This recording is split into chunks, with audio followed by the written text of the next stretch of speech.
ae pupula nai o na mata.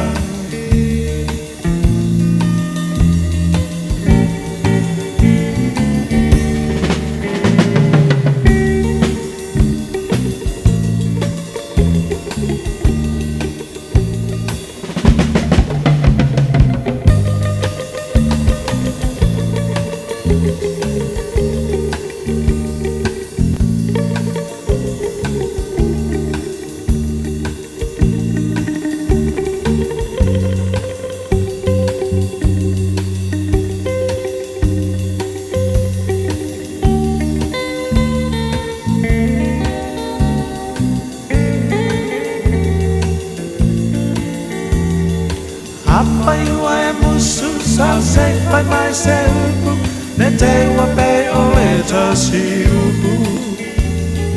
Moa moa lulu, niu niu pulu, asili o na paapupu. Ne e tongi le moa, ai umulo na apa, ne pei o e tasi muangangana. E pasia, o le ngata, ae pupula nai o na mata. E pasia o le ngata, ae pupula nai o na mata.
Ua na ole Radio Samoa se furulima iwa toru amo e tautuaina o e ilangu ngana fitu aso le vai aso.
fia le me tu wai lo maota. O le mea fo i fio ai lo mamalu. O te whawhano lima e whai mawhailonga wa o le sala. O na ofa ata mira milo ai lea i lo whata whaitaulanga leli i. Ina ia langoa nā tu le leo le vi inga.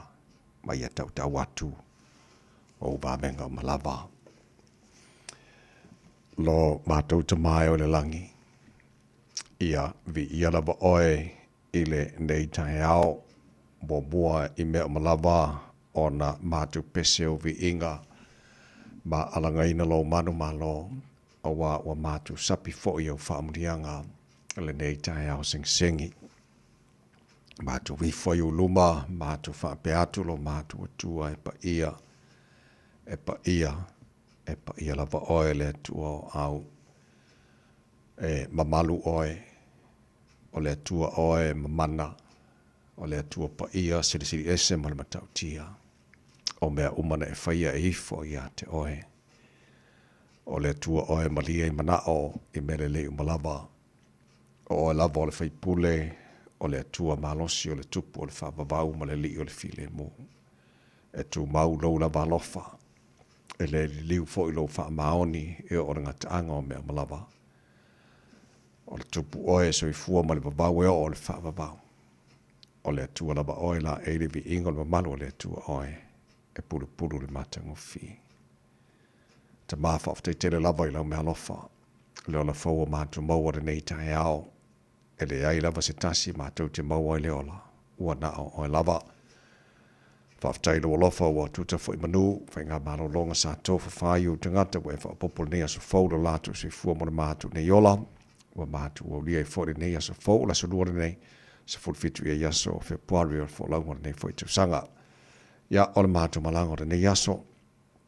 Mātu tu inatu o ao ta mawha o le mole. Tau te mai le mātu fo launga o whai nei. Manu ia whai wale wha ngai ma le tunu o le nei so fau e mai. Mātu o mana tua pēa, le tunu pele sa moa le mātu le talo. Wha manu ia le tunu o le tunu e wha vai ia te oe. Manu ia te itai o le tunu. Te itai ma le amio tonu. Ina ia manu ia sa moa moa ata he ao. Na ia mātu a inga ma na ia mātu tangata uma i te ngata i Samoa. Ia o so se vaenga lo langi o lo lalam papa oai. Ia iele manu ia oe lo mātu o tua. Whamaria fōre nei atunu New Zealand. Lo mātu na nofo mama wai. Whamaria fō ia atunu umalawa le nei lalo langi. Mātu mana tua i lantou o tangi atu fia maula wha malolonga. O na ngase mai o le tino lo wha ata o tori ai tonu a inga mso se mauta ngase. O mātu whatatu mana whātua tua lo mana wha malo lolo mātua tua. Pa iatu, pa iane pa ifo. Whafo sier malosi. Ai mātu te whafo i pēle vi inga ia te oe. Ia le, te talo male, tu i manu panga ne mātu mātua, tu asen sina na tunu i manu maunta malaone ne iaso. O whaiva tapu ia lava o whaiva manuia. Whaaftai le lātu talo. Ia wha manuia matai tu uruina lātu le māwhana whanau lo walofana ne iaso. Maua i pera lātu se fua laude leil tino. Sidi lava ele anganga o mea omala am whara mātu whaia. Le nei asa whau e mai mātu whaia lava. Ena ia fo ia tunu vi inga ia te oe atu mau pēa. Ia ra mātu whātau baa. Ta mā, alofa mai whamanuia le tautua. Ale Radio Samoa nei aso atoa. Ua mātu wole mātu wala au nei mea malava. E ala le swafa maru malo Yesu Keriso. Lo mātu ali mara mātu whaola. Amen. Ina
fia ole vi inga le tua langina ele ave besse de kare sia fa tonga ki shano Samoa mai la fia anga o abao le motele sala fai le tau tua mo le Samoa Lima I ba tonu amo o tato no le July ono.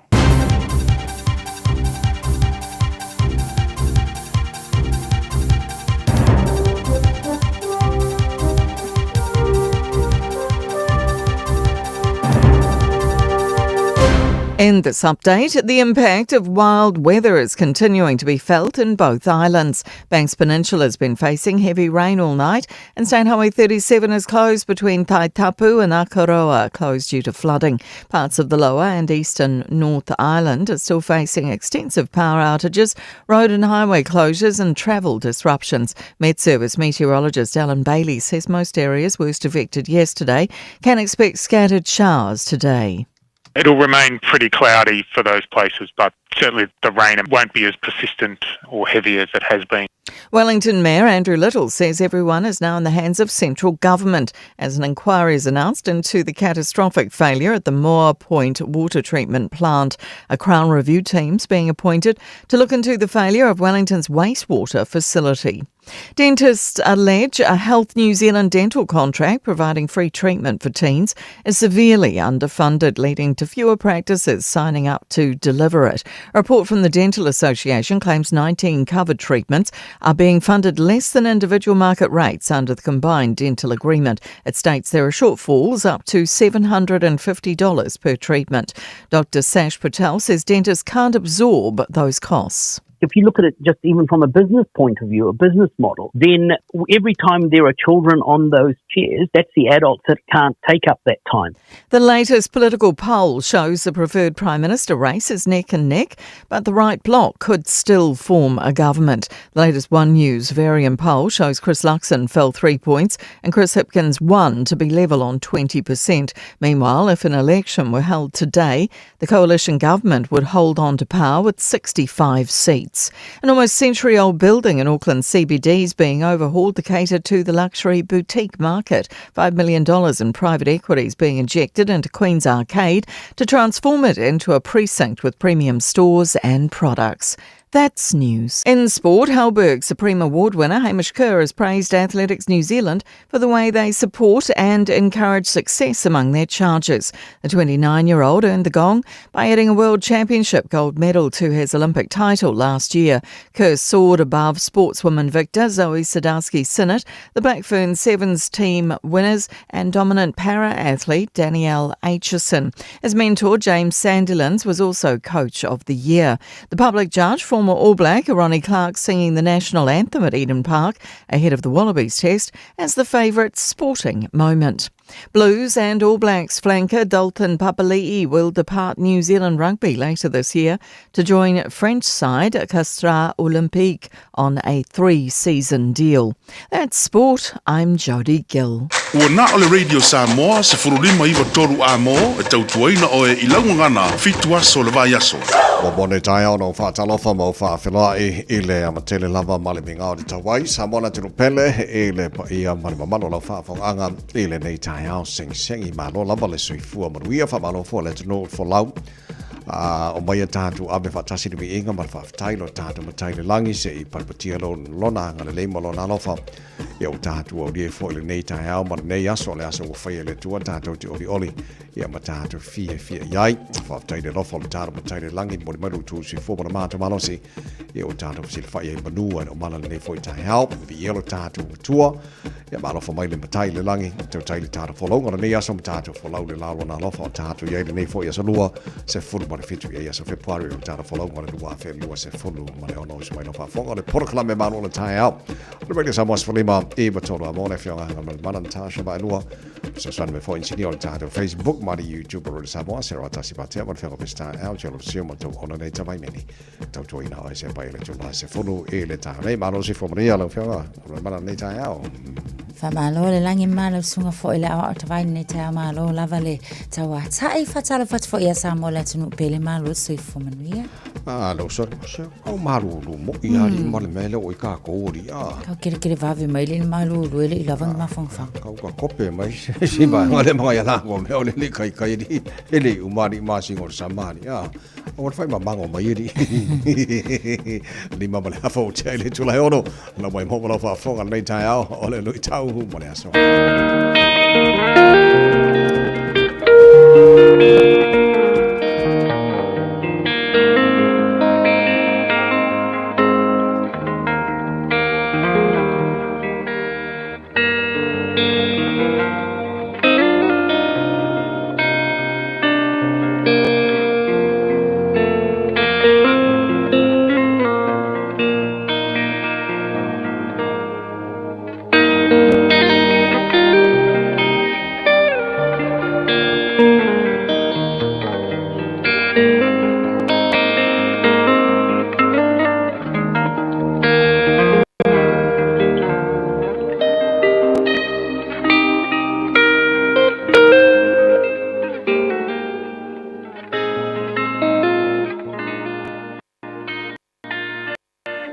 Tau o le aso.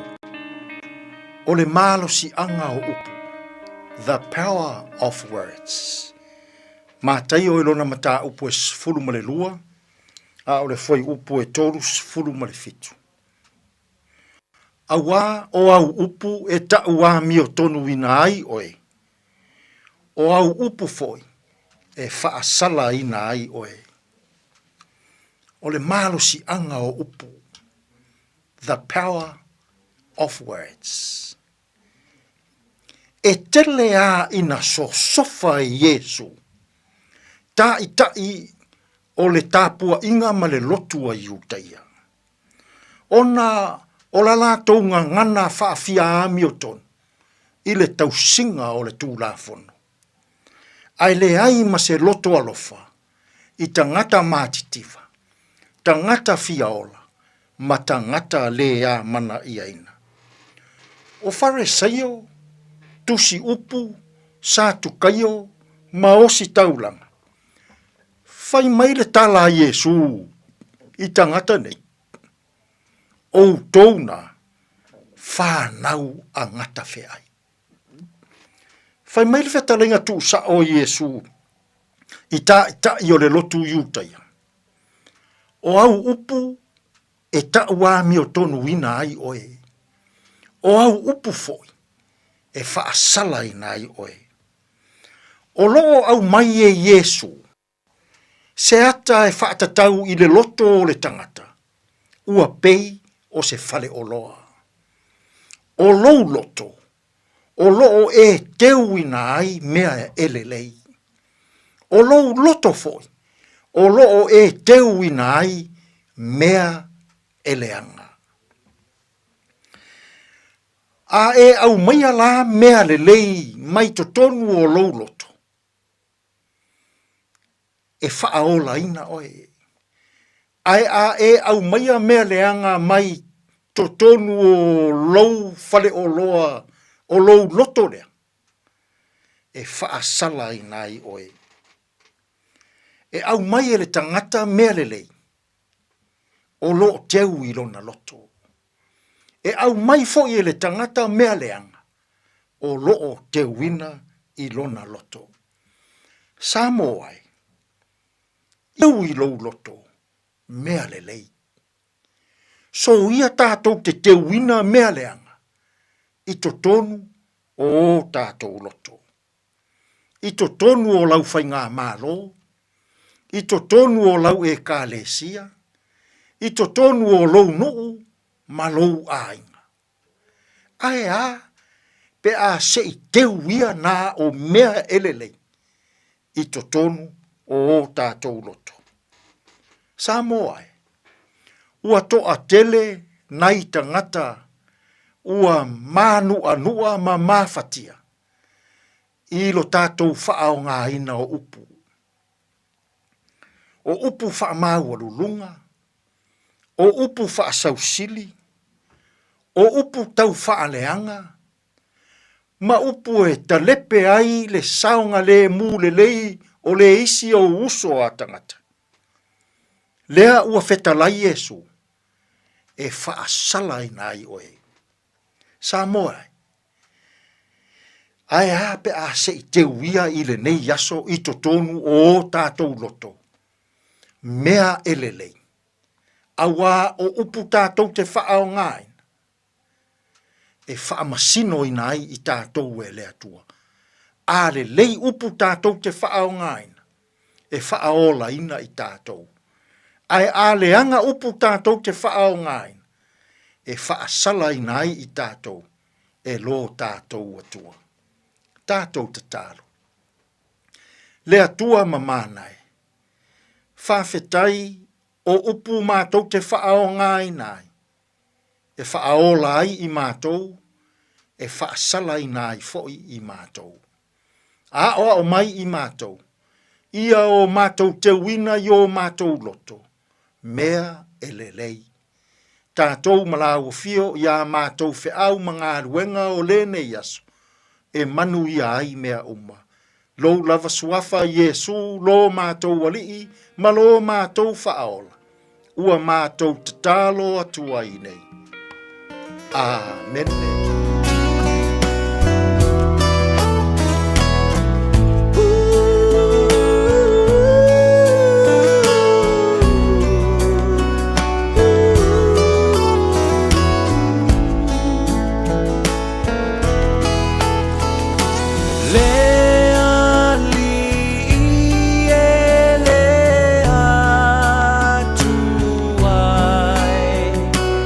Le fai mea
se suina tu e edita o pini no was furono le wata nele tu lai ono ma lole se fo maria le tu le tai ao le fa fonga le porkala me mano le tai ao al radio samo na minute on fa pa order tata musika fa fe o tai ao ka maru lu mon tai ao mon tato yo kilani ia fa malu se au fo le tu na lo su tu te manga wenga le nei fo i tai ao fo tata porkala me areto o le ola te per mai sunga ya pasta la fa copa te kwata fitu e le tai ao nei fa avono mai so time ne te wa msia tato ma lo tai ao fa ngara na mo nei fo ya se luo today in history tata pa vai pora me tupu e da so se fo ma fitu February te to sanga pa vale tai na fitu e le tai nei mo fa pongo tal fo ngal pro tani pa tal fitu porkala me na matal taru tai ao se mo mo tata pa vai po ma ngana wala nei tai ao fo Talo fai apta avale le nei tai au tato lungo la le tele lo mai ta watu ia olo kilia le leila ba fo ia tato wala te tele ma male traffic le se fa la veto ta avale nei amtanga o le tai au ia tau lava apta avale tau tuana le saunga le mulunga la le tele no sul fitu minute te ai le tulai ono Eva mai pe i de radio kasi lima i vakolu amo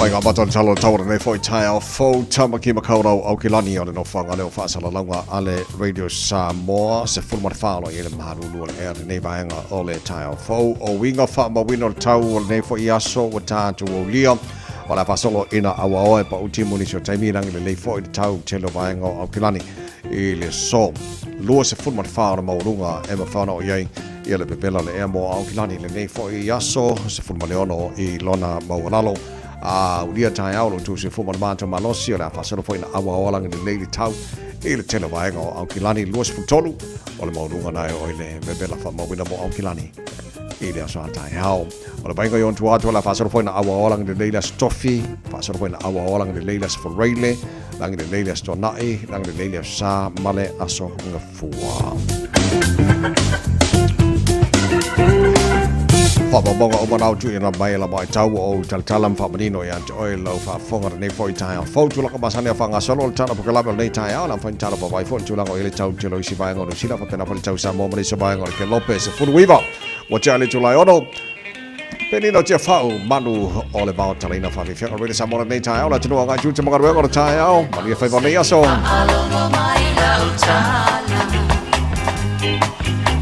Le mafua ana le malingi sa ulo i mata Lau peni na lau ti falau una fala Le ne mama mai Le ange mai o le pisana Ni au le sabi kenda pai o na uto ta umaya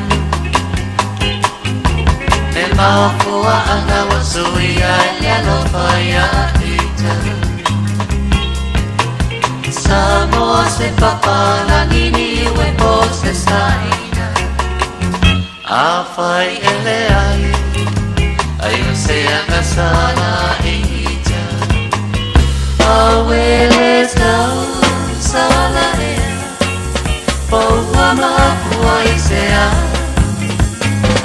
Ona ole mai mai, ole aloha, ole te tele o si o ma. Mamai mai lono tono aso a te hega ua. Nene iua pa ai upa apo e mana. Ala pole atua ia umilo soi fua. Veiloa i se aso, leo la malela ni e mama.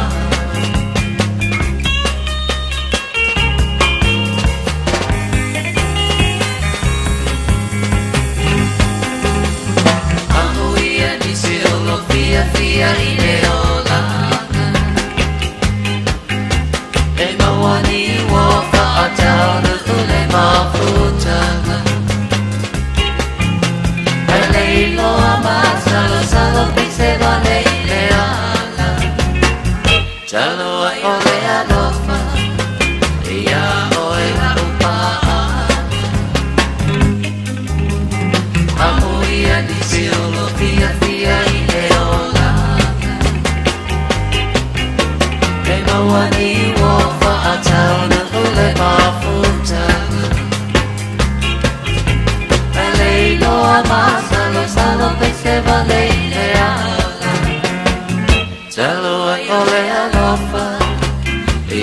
o e la o paanga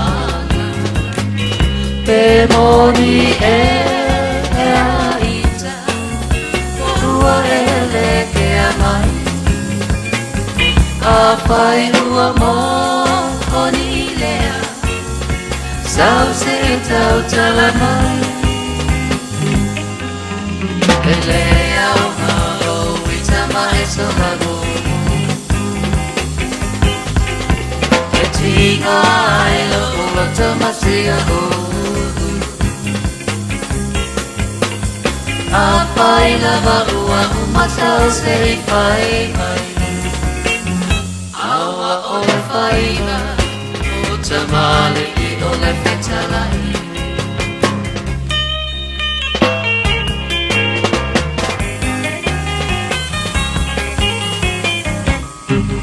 Pwede sa mas waliba e watolu a mo lua se fulu male lua male afale wacha nele tula o no termina mato New Zealand fa mon mone ina nei te wa sidi silane ila wati po la wala ma se tiana po e se taru taimi ona se fiele se tulu ono ela la mato no foi ya ka minga ba ko New Zealand no te le ono e le taia pa anga taru klame e lungo al Facebook mari YouTube pro samo kiora from Tamaki Makaura malo la marsi formaria e ne fo itaia fo fa fa longa our memorials fa pena fo tanika kas fa na wina tol pokala me maro le taia pro samo asesiani ala tu la so se vai ngo au kilani ya fa ka so ka vale ma fa pena fo yona ma fa manatu mo e pele ya tato mo sil tato mo fta au no banane our memorials fa pena fo tanika kas lo au wina tol pokala me maro le taia ya le le au te lo le taia ngon man manata manta le na ma wa ona na file na matua e mafati ai le Labuā Wellington fa tata fa tu pa anga tata pokala me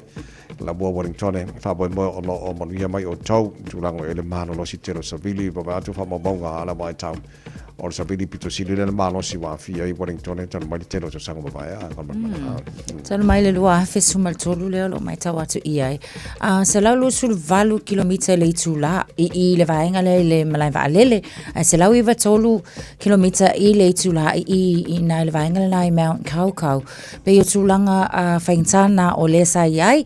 Le la mai tau atu la i le malo lo si ai fo i o matangi masavili. Ia pe ama le tolu se fulu afe. Ia fale fo i na le mawhai o na mawala lantou pawa i le na fo i taimi ia ona o le tūlanga sa iai, ia o nisi lava foi i tutonu lava ia so the North Island atoa pea ma le kolu se fulu afe. Au tutonu ai o Wellington pea ma le se fulu afe. Ia i latou foi o e na mawhai o na le mawhai o na whaongai na latou pawa ia pe ua moku sia foi le latou e le tise. Sa iai foi la i ngai Manawatu, ia mawanga nui foi, whanga nui. Ia le State of Emergency ana nafi lava ia ona o le tūlanga sa iai. Fua foila e o lava foila I na isi vaenga pe la nisi o fale ina pa ainga ngai Lincoln Road I Maston ia o ina sa ile la to ia na fautua ina ia tu o la to fale ia ona ole malo lo si o timunga mamtanga na nafi le ngata na o tato fainga malanga fo ia mai le vaenga le Wellington nisi o fainga malanga le New Zealand o le lava fo ia sa le fa tau uina ona ole tulanga sa ia o nisi ia o lolo vai pe ona nai vaenga nai Christchurch, Banks Peninsula, ia mai nai Akaroa, o nai vaenga na malava o le sa iai, e o lava fo ila inisio vaenga sa ia o latou lapta inga fo ia lanu moli, ia wa alanu moli o lona winga, ia wa kakawa o ave ia ili wha mamafa se ia o lava fo ina lanu mumu, ia o tūlanga na e te tau ona mata I tū, a o vaenga na o lena tele la whaina na nafi.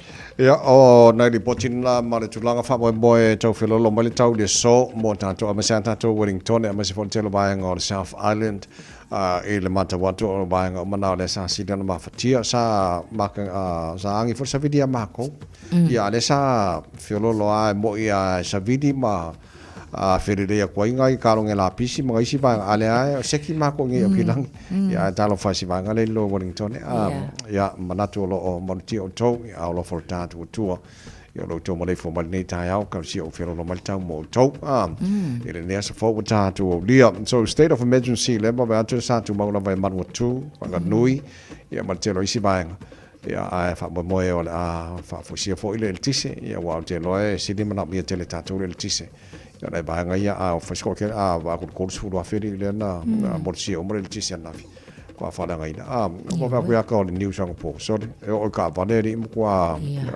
o mai ai si la a wori ave na ro fa nga isi a inga ba ta ba le ia matawhenga fo I le loloto le vai fo ina ia ile na. Ia, a sa wa.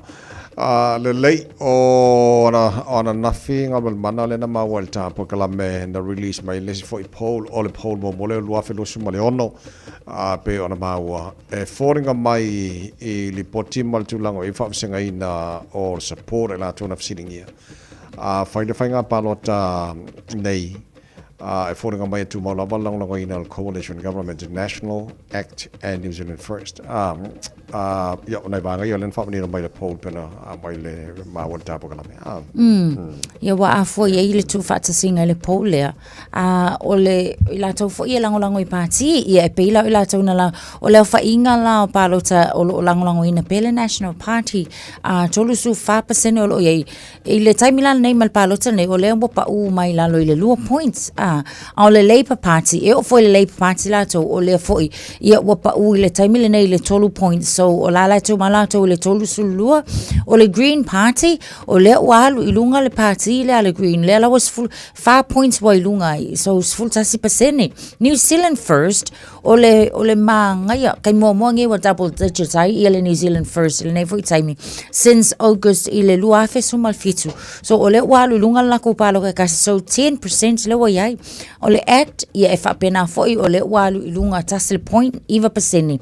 Te Pāti Māori le taimi le nei taimi mua foi. Walu ilunga wa tasile point so le la wa ilunga le lua paseni pat atu whaatasi a la ia leo whainga foi o no foa.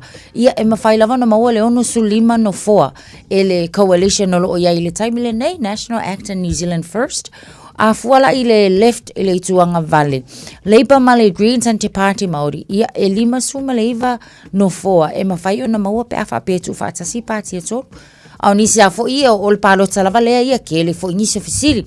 Ia o ai e tatauna pāle mia le nei fo I vai tau. Ia o palota la Christopher Luxon Lewis full pasene au le lava fo iwa pa u le tolu points le taimi le nei o Chris Hipkins Lewis e full pasene lo no inga e lawa kulanga tulanga tatu sa lava fo ia ma Luxon le taimi nei e wi ai kasi le point le lo pa u ai Winston Peters se full pasene pa u le tasi pasene Chloe fo Shorbeck e 5% le lo o iai tu mau pe fo I mai se taimi taluai David Seymour 5% Nicola Willis e kasi pasenge le iei so o le la mai tawat o le watulanga tutusani ia Luxon and Hipkins I le tulanga fo le va ai ia le nei fo taimi au ni sina ia o palota fo ia male fa alinga o finangalo tangata o le fo sa so ina pe male afa ilato ia le fo vai o tulanga fa no foa ia pasene pe ona fa fonga mai le tunu o ile nei fo ia tai o male sa I linga na faia manto fo mene o poll so le sitting ia o tangata fo le tono New Zealand so or for Maryland na batu e afe la tona sitting ia so bisa for the sitting ia landline mobile or even email o la tu talila na le ia pasene ia na batu nei lango I party te tasi tu la no foa I tono parliament tu fatasi umano for the coalition national act ma le New Zealand first e onos for lima la tu seats which e tau mai ai o la e mawhaia ona pe awha pe whainei pānota according to the poll o lena mai ia o le tūlanga rana iai so o lo tāna whate tano rasa whito November le aso le nao le whainga pānota New Zealand ia po o ai tonu leo le a tātu titilo e wal poll pitu sili nao ona tāua o le aso e o mai tangata New Zealand whaila ko pāloka but so far ele titilo panta wale New Zealand first wa pasa mane Winston Peters on time mo wale wo o au sier se full pasene pera tāua ia sa ka ku kanwa ia wa pasa mane Winston Peters ngapa ia so baya ia msaro pe ko kering singa fa fonga ka ko pokala member support ir ko yes ia de late mana So nei vai ngana e vai ngo kare stele no ba vai atu sa fa le tonu so vai ma lapta e fo ina ia fa puna so vai le tamo fa ina pe atu lo no so longa le mai la to ona na fila fiafi le na toe a CTA pe toe a fa le nga ina fo ia le la to lapta inga sa ia e te tau lava ona fa apunga le vai e o lava fo le vai fa nga ina fa kilini e te tau lava ona fa apuna a o le fa nga ina pe male lu se full properties i te tono Christchurch o le na a fia le vaenga lea o ngai tasi ase o ngā paipa sa ma wai fo se vai lusi ia po se siyama sa whapena ona maitawina e lea o ngā ma e ono lamti ai fo ile soi fo malolo ina ai peita ai whaaftaila o fo ia o akail o matamata tu fo ile i o ka koe mangkua i a sola fo ile kasi ale ngofanga i ele paipa e kuli ele ngu a ko fo ile o il piko ngu e ki vai mai ia ai whaftai o lea ua mawhai ona lelei fo mana ia whaatino ina o ngā luenga ia a science mai lato so ina le saunga le mu fo i le sua vai ia waka konga le ki ama le asu ia au lea o lo ia fo ina i la nai tangata o lo ngā lulue ia mautino lo saunga le mu le vai tau mafa sa lea te lua se folo ma le vanu mino jono John Tale le tu la e fitu fa fonga po kala be maro le tanga we le samos for mai potolo amo o na to fa long ale our memorials ma le Tanika Cars ma lo si fo le le tanga good morning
It's summer, a time for reconnection and sharing quality time with whānau and friends, but a time that measles can be shared too.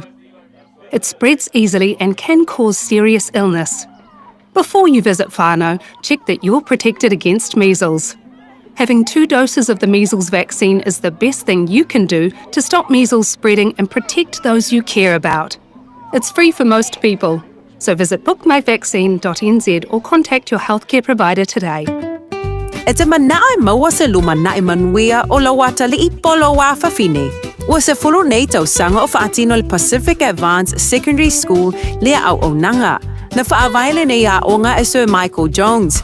E whaonga inae ngana le Pasifika I le NCEA. Maua fua o fua o ngā toe le aini pilia onga.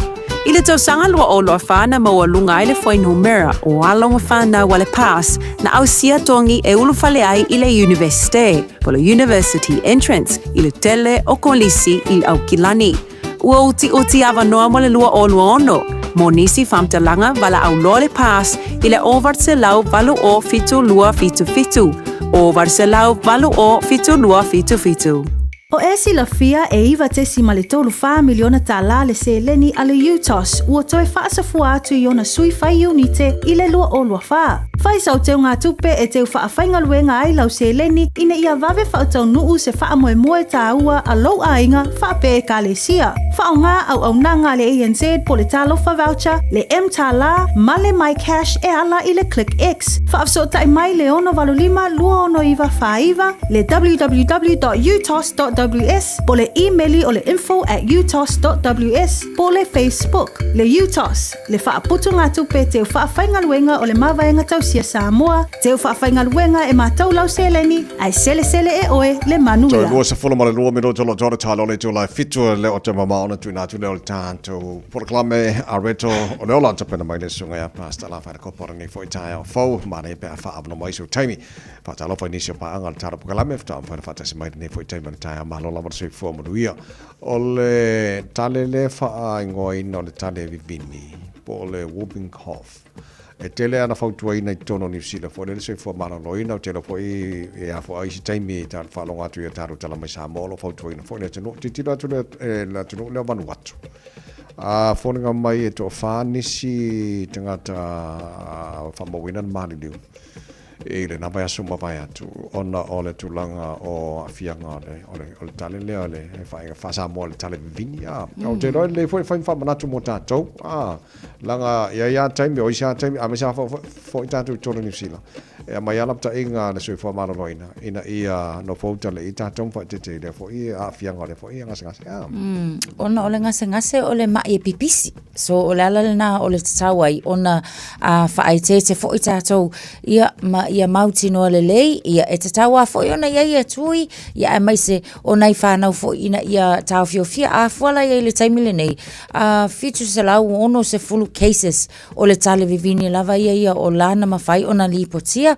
ia fitu se lau tolu sumalua I lātou na diagnose po lena a watu fo ile le whale mai ia masu esu eina ona maawai lea o I lātou ia o so e fitu se lau tolu sulua ai lua se fulu male valua I lātou na mauti noa mai le su eina o le whainu mera atole na o le na maua ia unga o le tale lea a o le tūlanga fo le onga o le o se bacteria po se siama fo o lea e mawhai ia ona maua ona pipisi ai masosolo ai ia le nei fo I whaamai o le tale vine pe ila o ngai vaenga pe o ngai tana I Shelf Province le ngā Shefa Province o I ngā tonu a leana mawai fo ia ma o se tūlanga fo ia sawa ona utangia fo ia tātou te le mai loa lava ia le whepesi ai solo a siama I le nei ia mai se lau susu ia so mai whaapio le kau kalekale ia ma ngai ar kau kalekale ma ngai loa vave vanga ai fo mai yes asa lea o te lota sangalen tu nei whamabonga se fo marori ne tono Vanuatu o le vitamine na lena sili ona whainai fo I ma fia I le atunu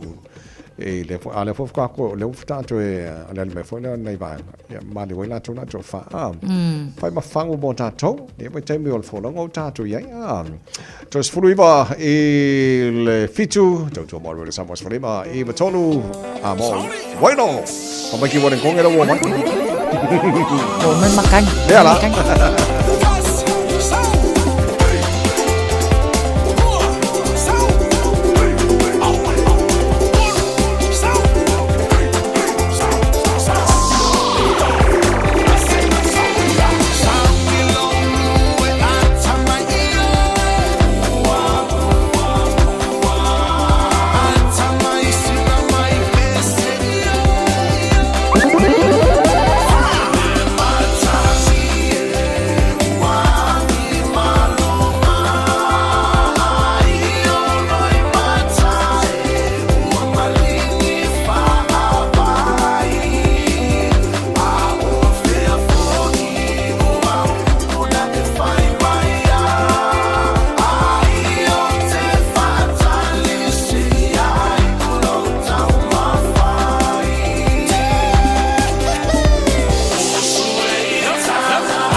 tasilima iwa tolu amo. O leo o feo lolo le tātou traffic I le taimi le nei a o le nā lava o kilia lava fo'i I ma flow. Pau le vahenga o mai tau watu o leo o faisisi I ma slow down I le taimi le nei Hill Road I le anga I atu fo'i lunga le tātou Southern Motorway. Pau le nā o le vahenga o leo o mai tau watu o slow I le taimi le nei. Nisi o vahenga o mo le nā lava o flow pia tātou. Ia ma o feo lolo le traffic I le taimi le nei. Tue su 5 minute o na tāleo le tulai fitu a Talofa, we're the Katinas, and you're listening to Radio Samoa on 1593 AM. Bread of life sent down from glory. Many things you were on earth, a holy king, a carpenter. But you are the living word, say it now. Come on.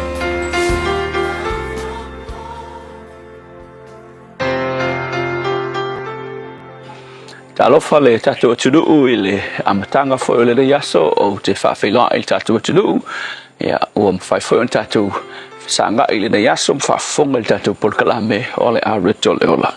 O tu si fata o tu sfurfa al fai upes fululima fai unga il fa punga fa pea o le ua ma fa ua fa auta o ia ilona ala ale upu mo o le aso le nei e fa pea aua le oso vale o ilo le upu le oso vale ia o ngai fa matala le upu ia lona winga o le se me foi le ua e oso e fai se mea e au noa ma le mafau le lei ia po se taimi e te nofo ma e mafau le lei ai tai pere upo le fasa mo fa pe te tauona fua I luma fua I tua e a uku e au le me le fua I luma fua I tua se me ke faia ai ke le yoso fai o lo tango le a e tu le mele le ka mo fai I le finangalo le tua ia ma mafau po se me tala fe ngai bele la fai kai pe me foi len fai le ko inga kanga ka foi e peter e ia o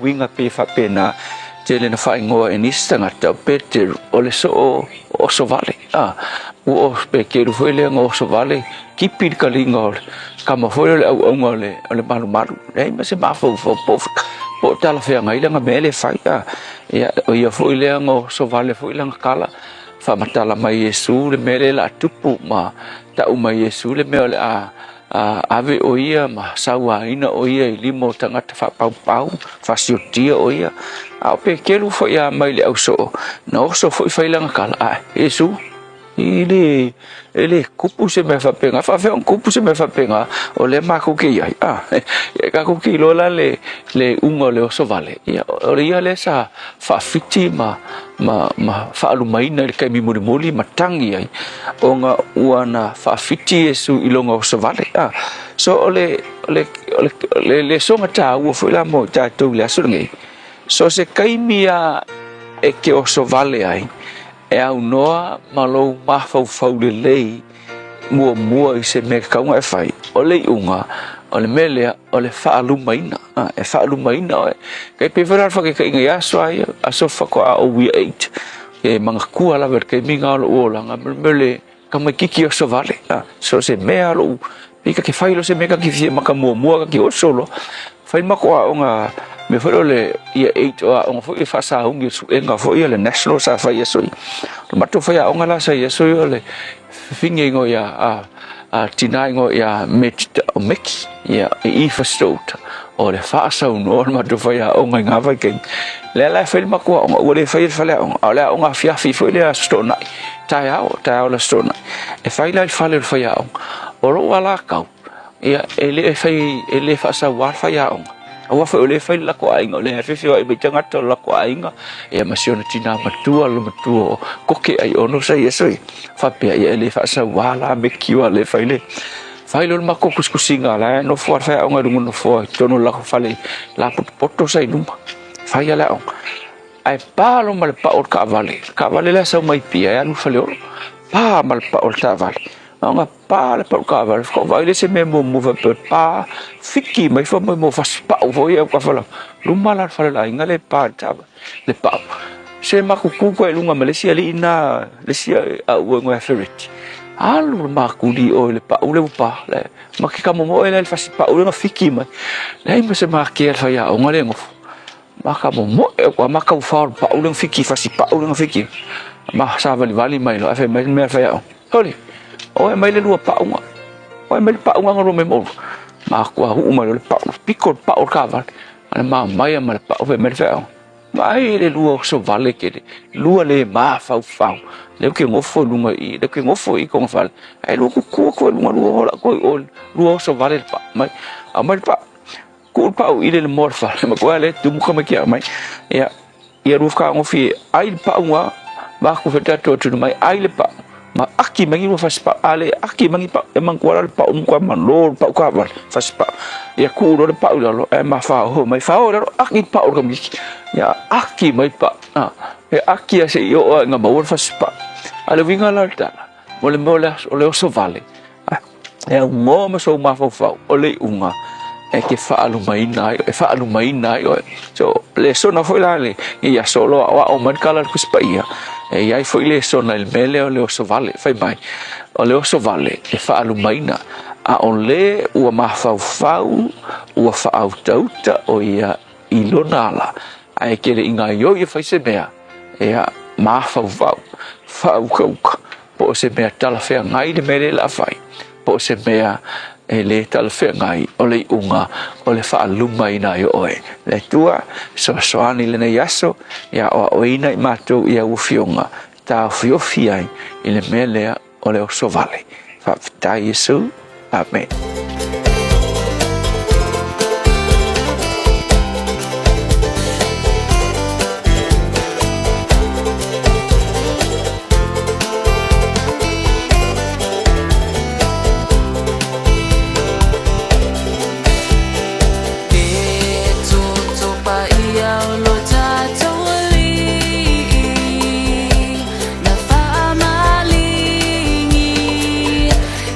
Tato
toto po i o le pese mai a Flow Beat and Pele pa mai e le proklame a reto le olo le foi tai o fau a ga yol ka ngalo ku le pese le ko ki anga mai wo le ku le so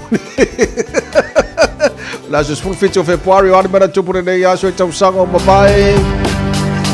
Tasiva tolu le so ia na whaato a matai nai o na lo mia le newspaper mua lava i tutono Amerika whaingoina Newsweek.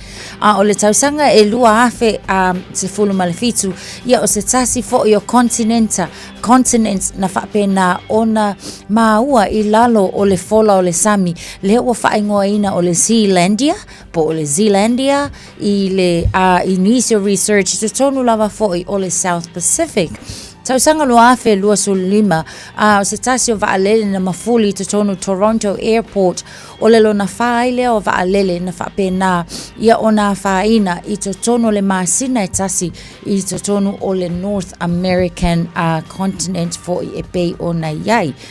O nisi na o whaalavelave tau aviation whaamawina tala whaasolopita o le lalo langi nisi na o vaainga i mena tupule nei fo i aso i tausanga ua mawai.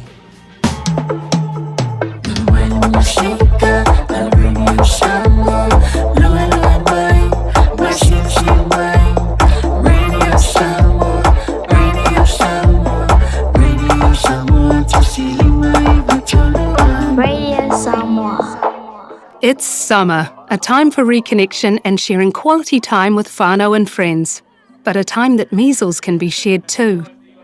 It spreads easily and can cause serious illness. Before you visit whānau, check that you're protected against measles. Having 2 doses of the measles vaccine is the best thing you can do to stop measles spreading and protect those you care about. It's free for most people, so visit bookmyvaccine.nz or contact your healthcare provider today.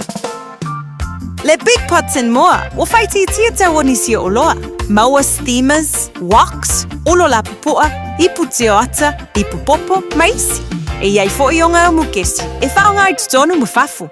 E whetau i le lei mo a inga e ka le sia ma soo si wha moe moe. Le Big Pots and More, o mea uma e timena o miha, i le whale o loa e tasi. Asia siane i se la lailata i fo iate oe. Tolu lima tolu Great South Road o Tahu, Westfield Mall Albany, Unit 3B, Tasion tolu Stoddard Road, Mount Roscoe, tolu noa tasi Great South Road, Takanini. Talofa sa mola tunupele. O leo tu amtaria le unanga le tatu tui sa mau Manhattan Farms and Center. O wale tau tuaino le mamalu o so tatu watunu upile nei tausanga. Mo so se wha moe, wai poiponga, maliu, aso whanau, reunion, company functions. Ma tau te keiteira fo i tau maftanga mo so se wha moe. Tui sa mau catering, tui sa mau band. Olo ye fo ye tui sa mau bakery and Island Food Limited i le tasi walwan o Great North Road i Avondale. Ngā se sei whalawa, panivide, ma le telo tau mafa ese a wale fonga tau mafa. Mo liso whamtalanga, wala wane loa i a lease and waki te o i le olo tasi, oiwa tasi, o fitu o walu. Olo tasi, oiwa tasi, o fitu o walu. Talofa Samoa. E mawhairu sosoani atu Dr. Chen i ngase o le maisoka, toto maulunga, ti ngā le tino, whapaui no pauna, maisela, mangyesa ma le kānesa. Maua le tia whaamamai lo puta ma le paste mo nifo ti ngā ma le whaamalongi no lo fofonga. Whapea product po o loha e sosoani e whaala ma le mole ma dark spots o fulinga. Ua tele ungali i ua mawala to pepe o nar sosoani a Dr. Chen. Ala au noi le lua fituono tolu fitu, lua fituono tolu fitu, pe a fiuane i le lua ono, Great South Road i Otahuhu. Talofa lava, I'm Annie Politiwatua and you're with Radio Samoa 1593 AM.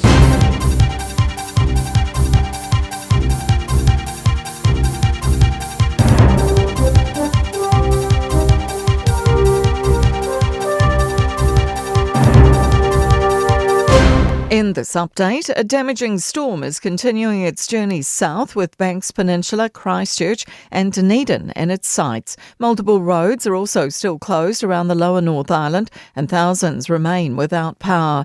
With the rain easing, focus has turned to clean up. In the Rangitikei district, a Defence Force helicopter was called to rescue a convoy of 20 cars from a landslip. Mayor Andy Watson says locals had other ideas.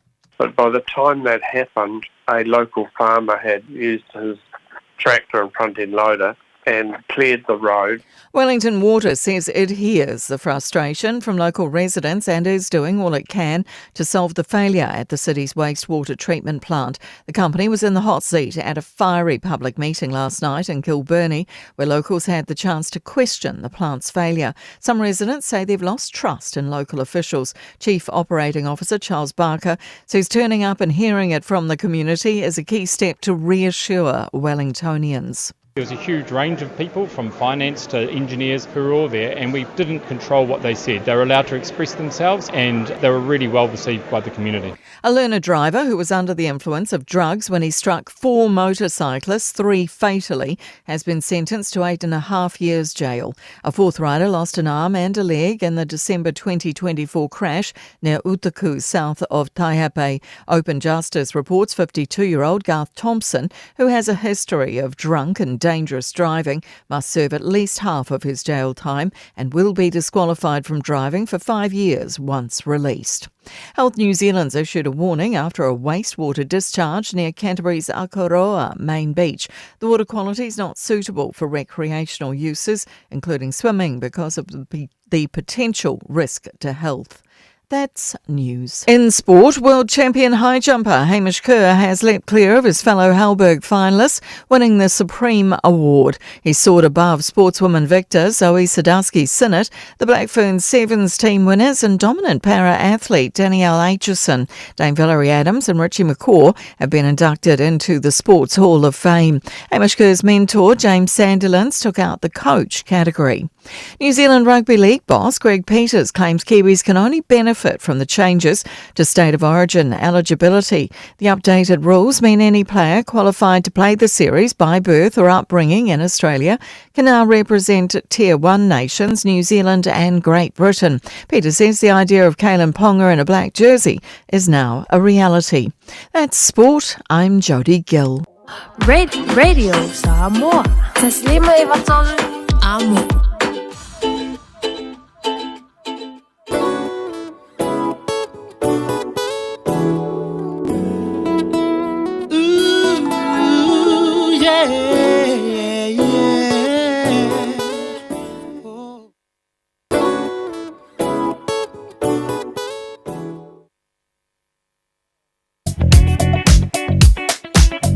State Highway Luas Fulu Avita Avalil Maita Watu Faisi Mamafa the southbound lanes Anga Yatu Malava Alele Yefa Pena for Ilang Ayatu Ituton Taulanga Autu Maita Watu for Ilava my Orange Street and interchange Lena or Fire CPC my Ilitai Milene Lungo Tatu State Highway Se Fulu Maleono Lincoln Road interchange to Waterview Tunnel Ya Oleo Maita Watu o Mamafa ile traffic Motato Lene for Itaimi or Letai out Nisho Vaenga for ilo maita watu Twin Coast Discovery Highway ilo faila va CPC fa pena for ilanga yatule na takapuna le time le nei male North Shore Wide Owl Valley le for ilo maita watu le nga lava o PC tato wanga yatu Constellation Drive fa pena for ile time le nei o le na o mamafala le traffic nga yatu vaenga le na ia fa pena fa awawa to lava for ile vaenga Rosedale maita watu lunga tato State Highways full male ono ia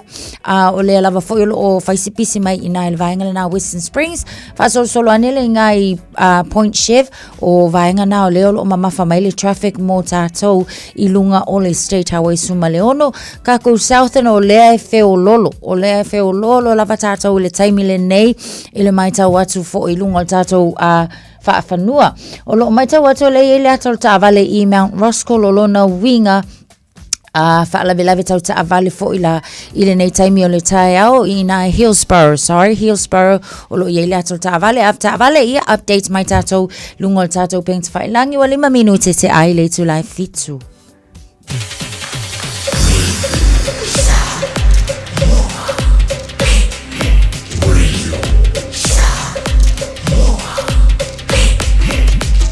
Tasilimo i votu. Amo. Malo la pase fo fa tele tro la mai bomba la fa fonga nei time o le tai ala vai kala tamale nei le tala o le tawula ta tu amata mai Samoa o lo te baba tu le mana yelangi le mo le tau Samoa nei va o le tai o te fitu I Samoa Puinga o tau i Samoa la fasolo na langi le leile tau i le aso a toa e vaenga o Samoa pa waitimu e le nei fo yaso whaina o na maurunga le vela le e Samoa tolu se fulu degrees Celsius losu malima e lona mawalalo. O taru tala mai Samoa pia tale tu lai balu e le tae o neo le vano fo e whawhira i whatalo whatuai. Taru bukala mei panga umalawa o lon whaina mai mo mai ma whawhonga mai Samoa. Le ngata o le mai moilung on Facebook mari YouTube pero Samoa whapena fo i le whaamo tasi o no tasi maritasi FM 106.1. Sarah Tau, Talofa, good morning. Lefa fo mai oi vai e sa fata. Sunga ya singalu tua, malor sifua, lot fanga sa fata. Ya o ni sina pa anga lo fa Talofa mai lunga all time to Facebook. Nei fo tai fo malor lo sifua, fa fo mai fo America Samoa. Lo fa to nei tai out, malor sifua maria. Fo mai Talo Tau tono New Zealand nei. Tatu amata mai le motu I saute. La itiana vanga motu I saute o lo o yei lapta inga le temine nei o le tai au o lo te vovea tu timaru whatalo patu nei tai au o lo yei lapta inga mo timunga mafa heavy rain watch mo doulano sama o la fasolo ina pa utimu e mafa timunga I niso taimi se fulfitu o le maulunga na le malulu o le si vanga motu I saute o lo tu mau ona yei lapta inga mo timunga mafa Dunedin heavy rain watch mo tole so pa uti munga mafa timunga le soyo atu la fiafia na nei mo watu mafa na timunga full farm mo lunga malulu makara stete olo ye foi I lapta inga mo timunga mafa orange heavy rain warning mafa timunga ni so timing e atu ile fiafia na nei ia o mo watu mafa na timunga se bangana se vile tu mo onangi malo se mai sauti sifo mo ta so o vaenga na mo tu sauti Olo I lapta inga mo tulanga ia timunga ma losi oisi mafa oisi vaenga Alexandra matele na awawa pa utimu sifulu balu malunga ma lu ole e Blenheim awawa pa utimu sifulu malunga ma fana in Chicago awawa pa utimu sifulu malunga ma lu kai Cora fasora na awawa pa utimu sifulu malunga ma lu ole e Nelson awawa pa utimu sifulu malunga ma fana Queenstown awawa tau pa utimu sifulu balu malunga ole ma lu ole e le so Wanaka awa pa timus fruival manual manual e lo sutasi manual ma fana Westport fasoro na awa lang le leile fia na nei il motu I matu se baba ya tu le okay ka ko motu matu le se ba nga o yini lapta inga le foi ba nga o tai al pito lo manual motu matu kai taia fasoro lang le leile tau pa o timu ni so taimi lo sfutolu o le maunga na le vela fa mawina mo le pito lo manual o New Zealand kai taia le la mo morning tone malo se fo maria nei tai out fa mo le lo fo le tua lo maltiolo tu si fu ya maftianga fo ma fianga sa ye matangi malo lo si matimunga la sora na fi lo te va atu wala matele na awa le tau pa una wanga ni so timing ma se la va le tua tu e si fo le tai nei o le taulanga angi maria ma sa vidi mai ma tu e ni so timing la wa li los fo wa lunga na ma fana ia mo le la mo morning tone ele ni lapta inga mo ta tolo no wenga o solonga leile tau nei fo yaso o si vaenga ia fanga rei langi le leile tau su famo no de vela fanga noi awa pa utimu su tolmo no de vela tau ranga langi le leile tau su famo no de vela le so tau po fa so na awa pa utimu ni so taimi lo su tasimo no ma fana o roto rua langi le leile tau le so pa utimu ni so taimi lo su no ma fana le ea Palmerston North o lo te vavaiatu Palmerston North pasoro na awa tau pa utimu ni so taimi mo tau I le solo so tasi mo lunga dal ma fana langi le leile fia na nei New Plymouth pa utimu ni so taimi langi le leile fia na nei pia langi le leile tau mo tau le so master tene awa pa utimu ni so taimi lo su tolo mo lunga le vela le ven awa pa utimu lo su tasi mo lunga ma fana e le tele banga o Hastings langi le leile tau lo for lima mo lunga le vela Gisborne langi le leile for tau lo for lima mo lunga le vela kiri roa ma lo se for manuia so ngo fai for ko si filma ko blues ia le le awa o le tau mo tau pa utimu ni so taimi lo su tolu mo lunga le vela o le nei for iaso no fa fa sala ko ready Samoa tama ki mo kauro au kilani se fa le mo lunga maru lo ye ne banga o tai wa fa atu ala wa matana ta mai fo le malama malangi le lei dei vaenga ole tai au tu mau ngora tau le soi awa alang le leili tau Los fufar malunga le bebela mo au kilani ele nei for yaso tai au pe au liam au alang le lei los futolo malunga le bebela fa mawina mo le aso tai au o le bainga yon tua tu la stofia au fo lang le lei tau au lang le lei las for rail lang le lei las to nai lang le lei las sa mo la so for na pa yaso o luma na yacho.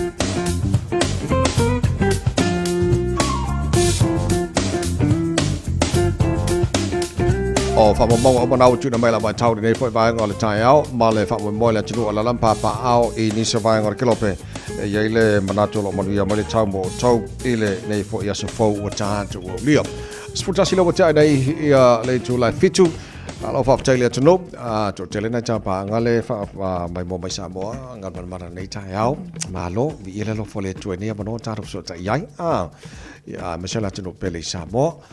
Ja, alo tanto ye pe alo tama el talo talo tanto ye pe le season nei tele na fati el Pacifica e matangi malo si matimu e au te lo foi la fa pa uti musa boni so time ya fa tele lo fo le to lo ka ko e fe pori ya le haile ya fati tanto ni ye fa na uti bunga le tele na fati e tanto ni so time ya la ya lo fa le li mal jela tro fo yo na au fo lo ngolo tanto yai ya lo ke ngo fo ma fo le alo to lo la ngel ka Bolmolo so bali ole akal ngal mele tupu nei le temi nei ola utala la amesa lu social media ole moke fai ako e kasi anga fai estanga ta setala ia po se post foi le setala ola fai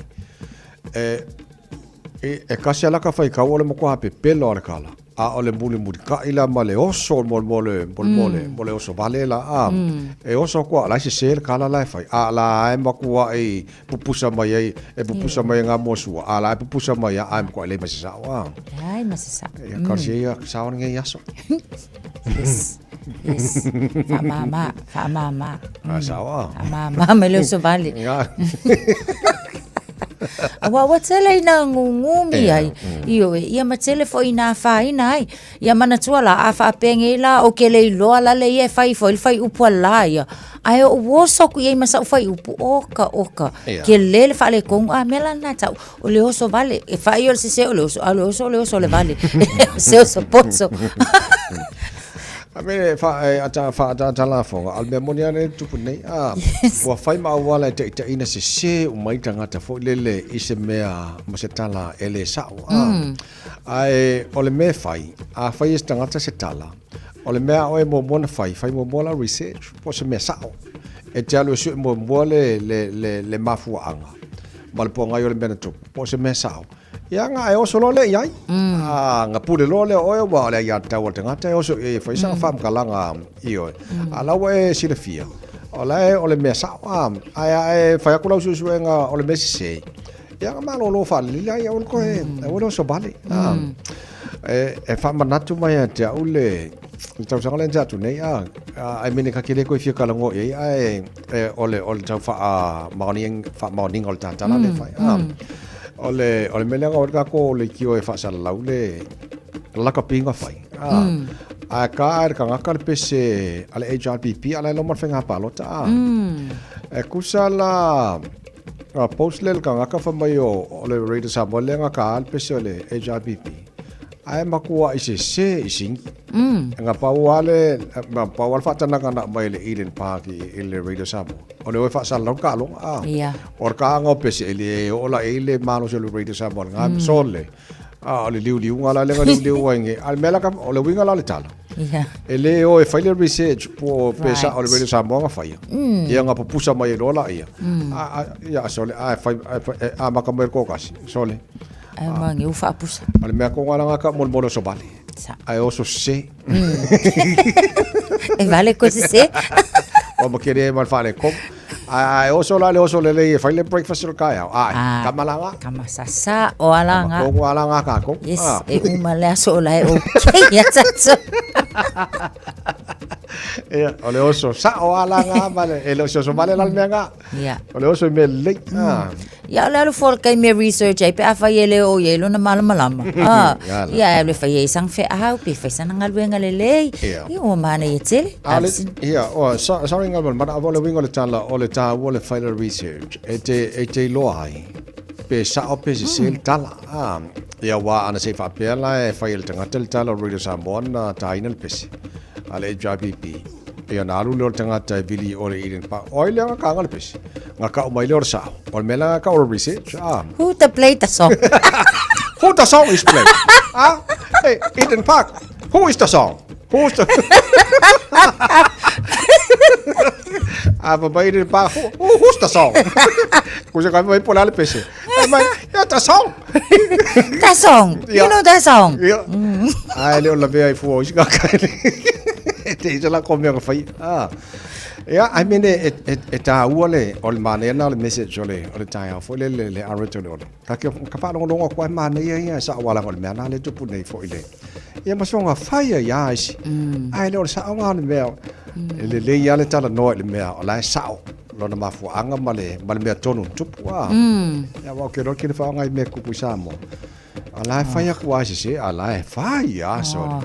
Afia ai tamali anga o tangata ma ia o tamali mo tupo le tunu ka ke makua e foi ngale I mean e mo ko popole lo kama fo pe ka fese kala isi ai le skala sa ba afia foi skaka ma fa ka ia io fa masino mo la oi ia pe e tala fo ile tulanga o lo ia ile tangata ia ona fua fo ile o sau awa e fua sia o kala e fai fo i pe fa longo ko e fa le akele fa le o kulunga ia sil malolo awolo so vale okay le on Pole for le Halberg Awards ole por kalame ia matufanga fa longa foi alo ia alo matama fana ola tino New Zealand I mene o talong mol na tau sanga babai te la fa longa pe te babai atu le te fitu tene Blackfern Sevens na vele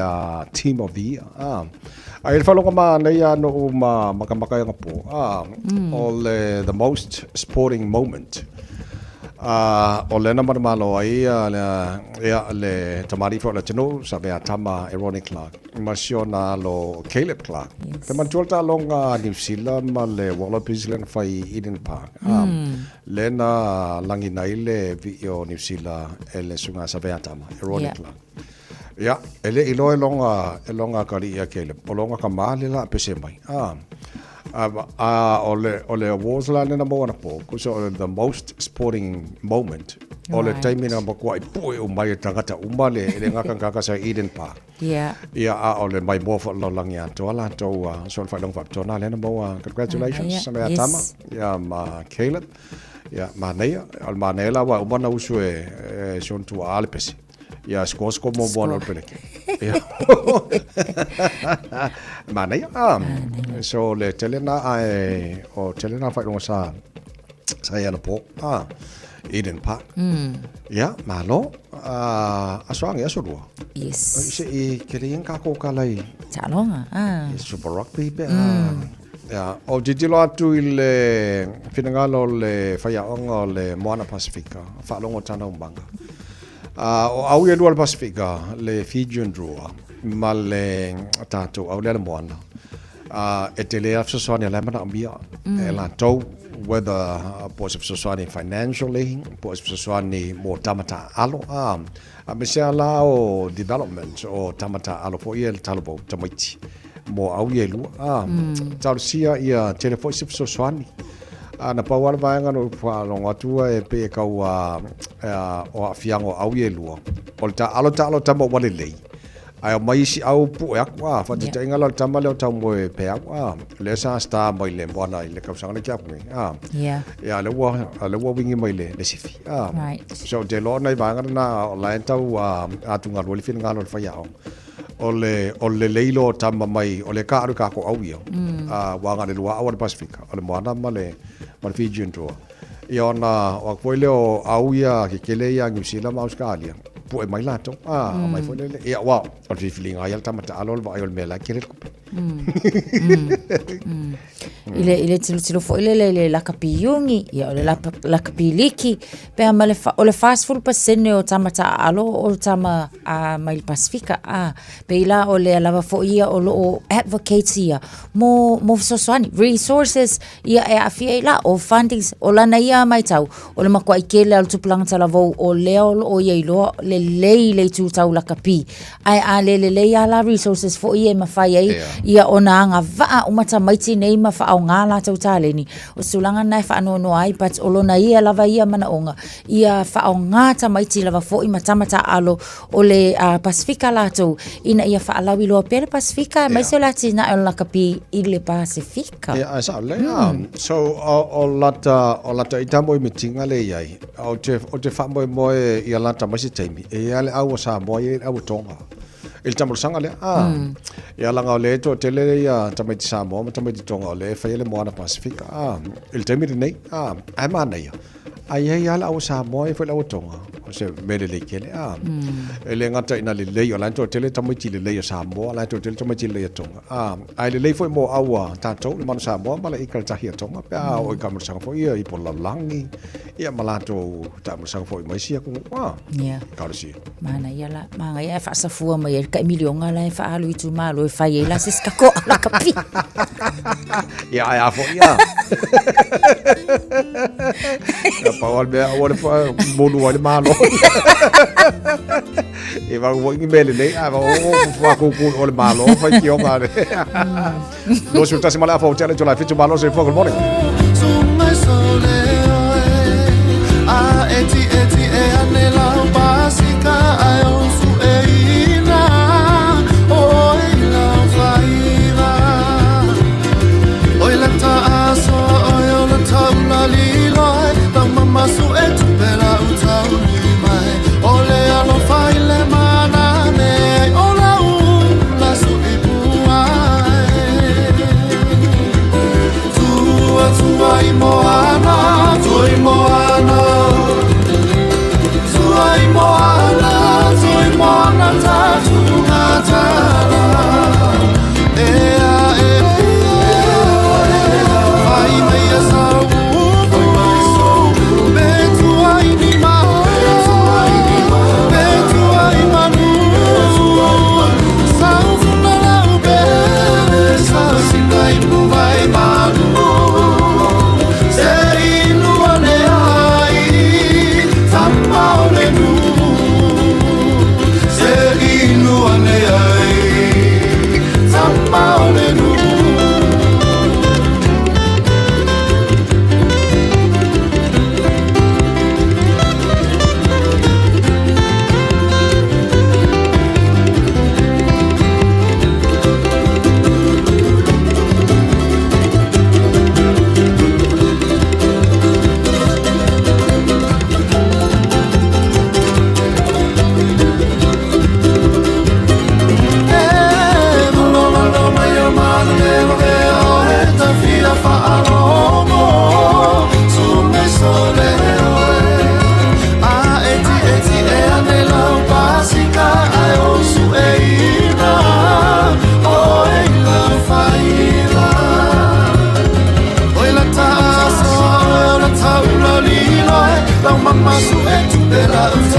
falava o au lapi Mariner, mau pelo li tio, ile Radio Samoa tasi lima iwa tolu amo. Just think a minute.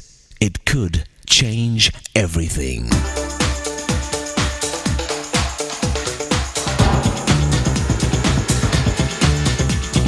Think a minute.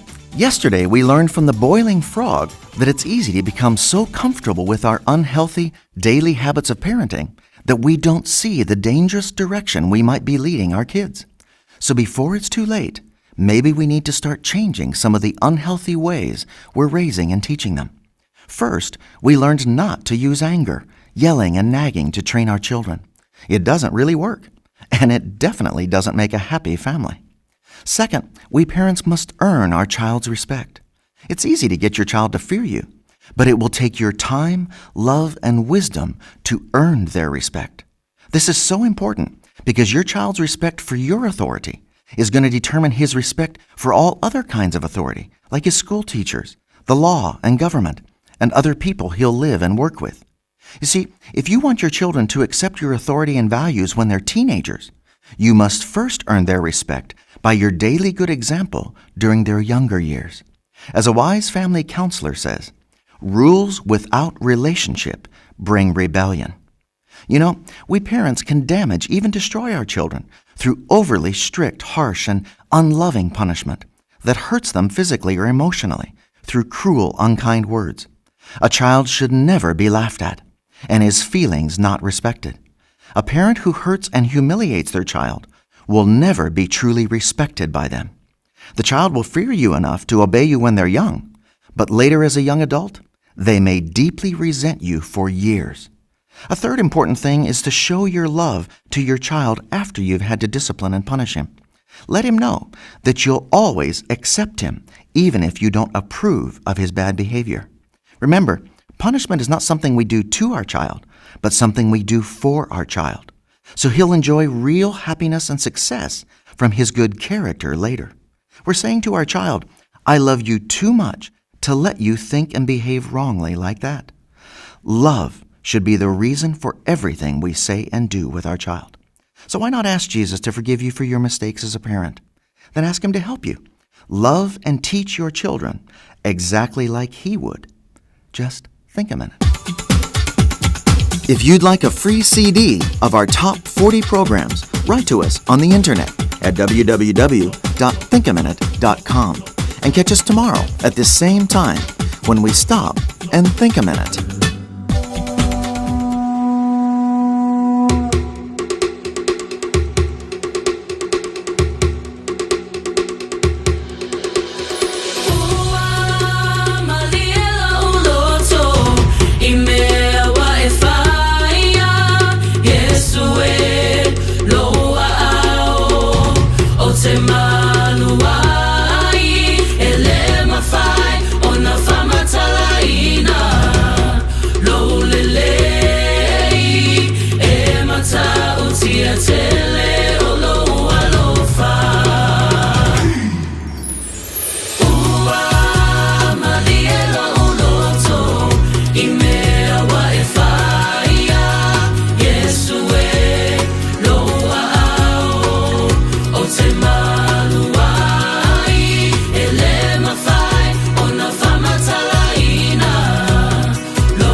pare ngos fara ole aso lua nei full fit we aso February ole taro polo ngora nei poito sanga matala telefoni pe mafana fanga ina telefoni tolu fitu tasilima eva tolu ala mo fala mo no tanto email On air at radiosamoa.co.nz. Mola pa no Facebook mari YouTube ro Samoa pulle la boy po fio banga nei o mai lo pam lianga nei foi tai fo sia baba ya tu ele ta fa mari anga le te baba ya tu le mai lo ta YouTube ngaman ala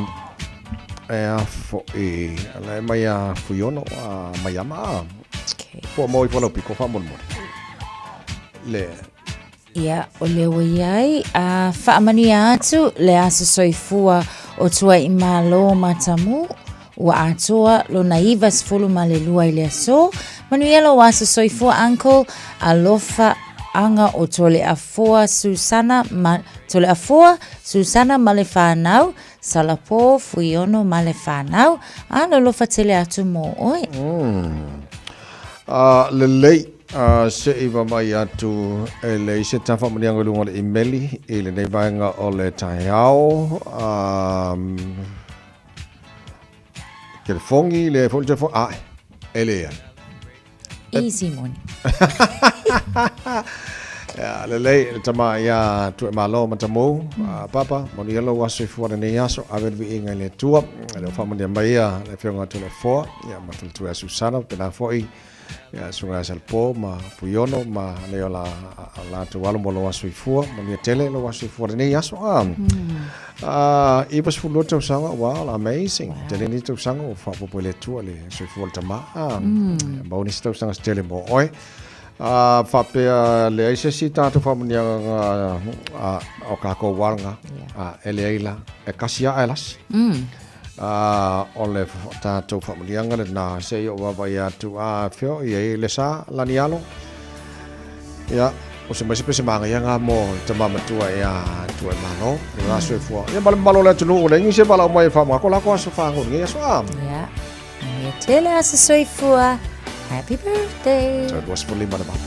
Usolela susulu mai mau mana tuai la usamoa le nu'u o te nofo ai pe fa'a pe fea nanga lo atu oi leva ai Samoa o le penina o te fia iai Solela susulu mai mauma na tuai la usamoa le nu'u o te nofo ai e fa'a pe fea nanga loa tu oi leva ai Samoa o le penina o te fia iai Matani e momoli azuai ho alo fai la Samoa matalasi ani mai se matani e momoli azuai ho alo fai la Samoa matalasi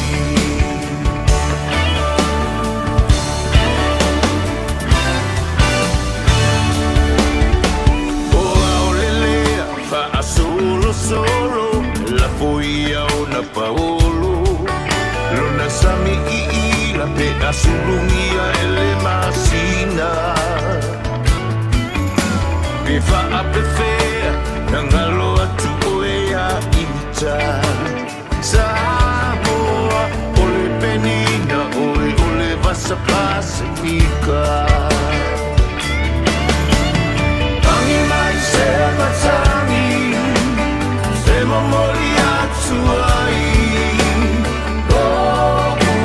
alo fai la Samoa matalasi Ani mai se matani memori atuai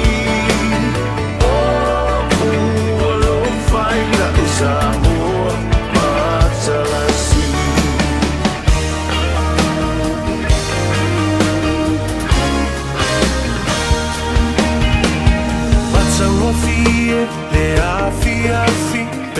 savali vali lona la lele ma folinga filanu ai befa apefea nangalo atu olo wingoa sawa ole penina oi ole basaloloa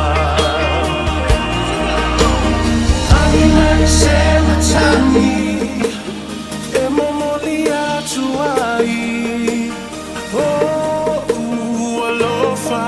Samoa Patsalasi Angi mai selva tami E mamoli atuali Lo lo faina Samoa Patsalasi Angi mai selva tami E mamoli atuali Lo lo faina Samoa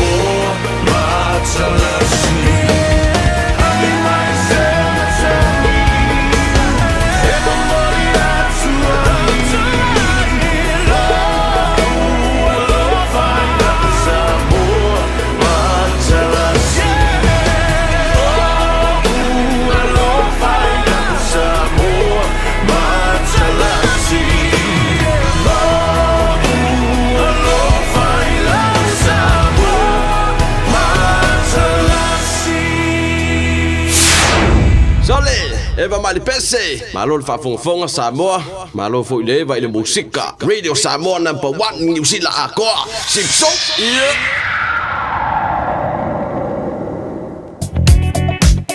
Mafala traffic le time le nei aveta vale lo maita watu I lunga le tatu State Highway 1 I le vale o Drury matakanini o yaise fa la vela veta vale le time le nei le vaenga le na Rose Hill aveta vale yese tatu na fo I le vaenga le na o le tatu wala tele maita watu tatu o ta huhui I le vaenga le lunga le tatu Southern Motorway o lo fai asi pisi le time le nei fa solo atua I lavanga I atu I nai Mount Wellington o lo tele le pisi Ellerslie Panmure Highway fai fo si pisi mai le time le nei Penrose I nai Great South Road o lo mamafa le traffic Mount Wellington fo I o lo maita watu tatu State Highway luas fulu fai si pisi le time le nei Wilkinson Road o lo maita watu le time le nei lunga State Highway 1 fai si pisi mo tatou o nisi o vaenga o iai fo'i whapena tātou lunga tātou State Highway suma le ono le taimi le nei o lea fo'i o maita watu ia o le taimi mamafa lava le nei o le traffic o vaenga uma o lunga tātou State Highway suma le ono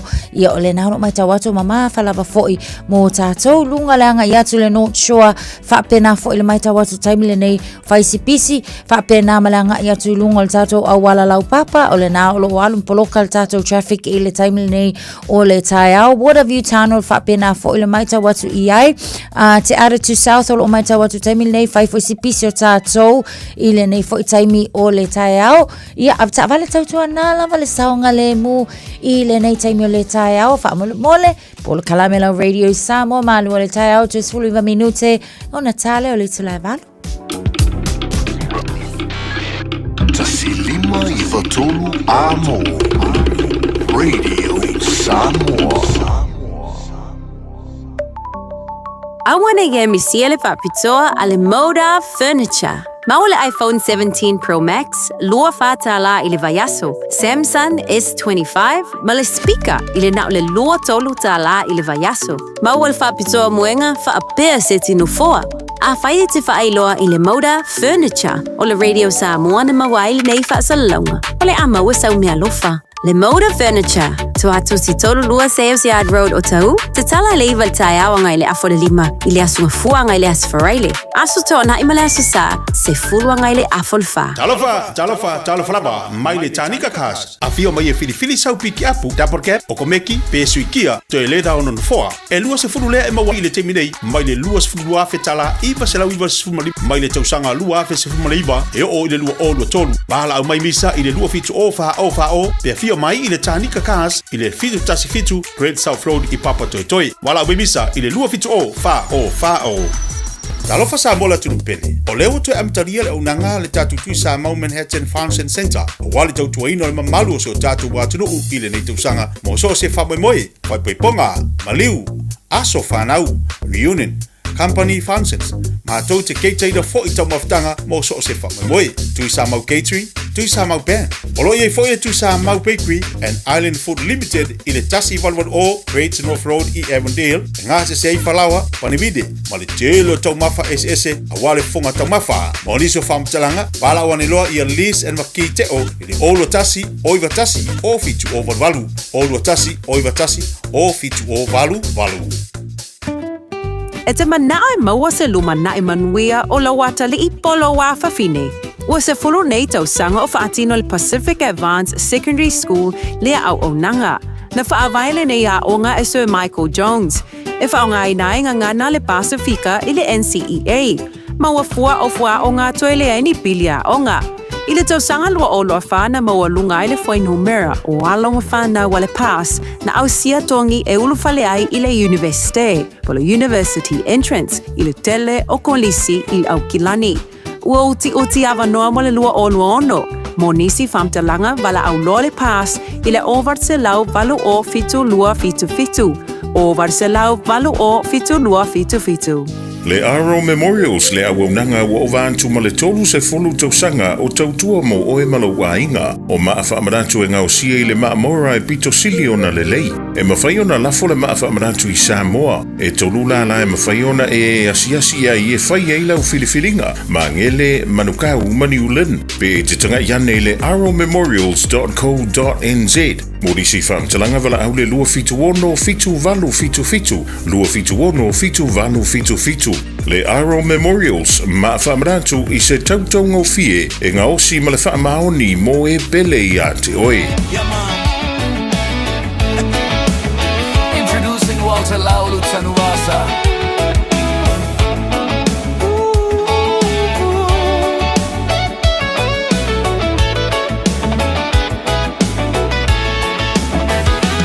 Ole motu e tutasi Peyo se arasi Beautiful Savai Beautiful Savai My beautiful Savai Ole motu e tutasi Peyo se arasi Beautiful Savai Beautiful Savai My beautiful Savai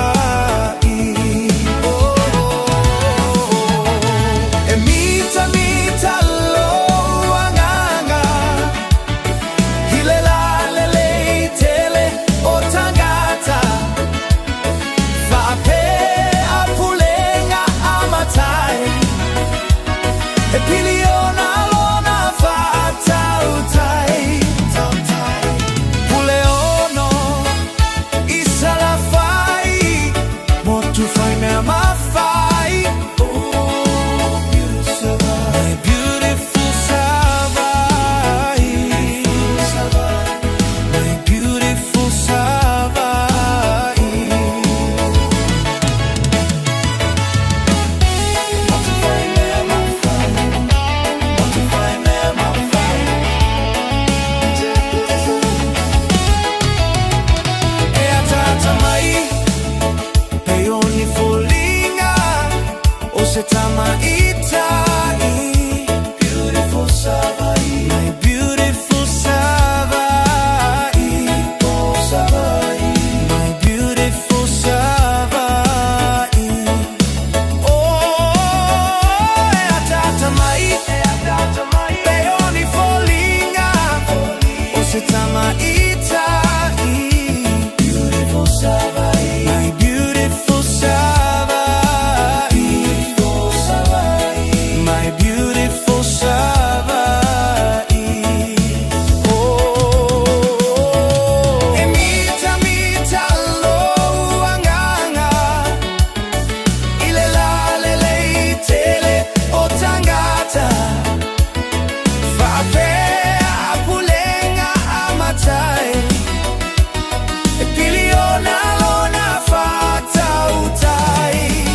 beautiful samai na choice for just minuto lo tore talo le tu la ebal io a malanga I Samoa I awani e toi foi mai e tele io e beautiful samai asa onga yes mana ia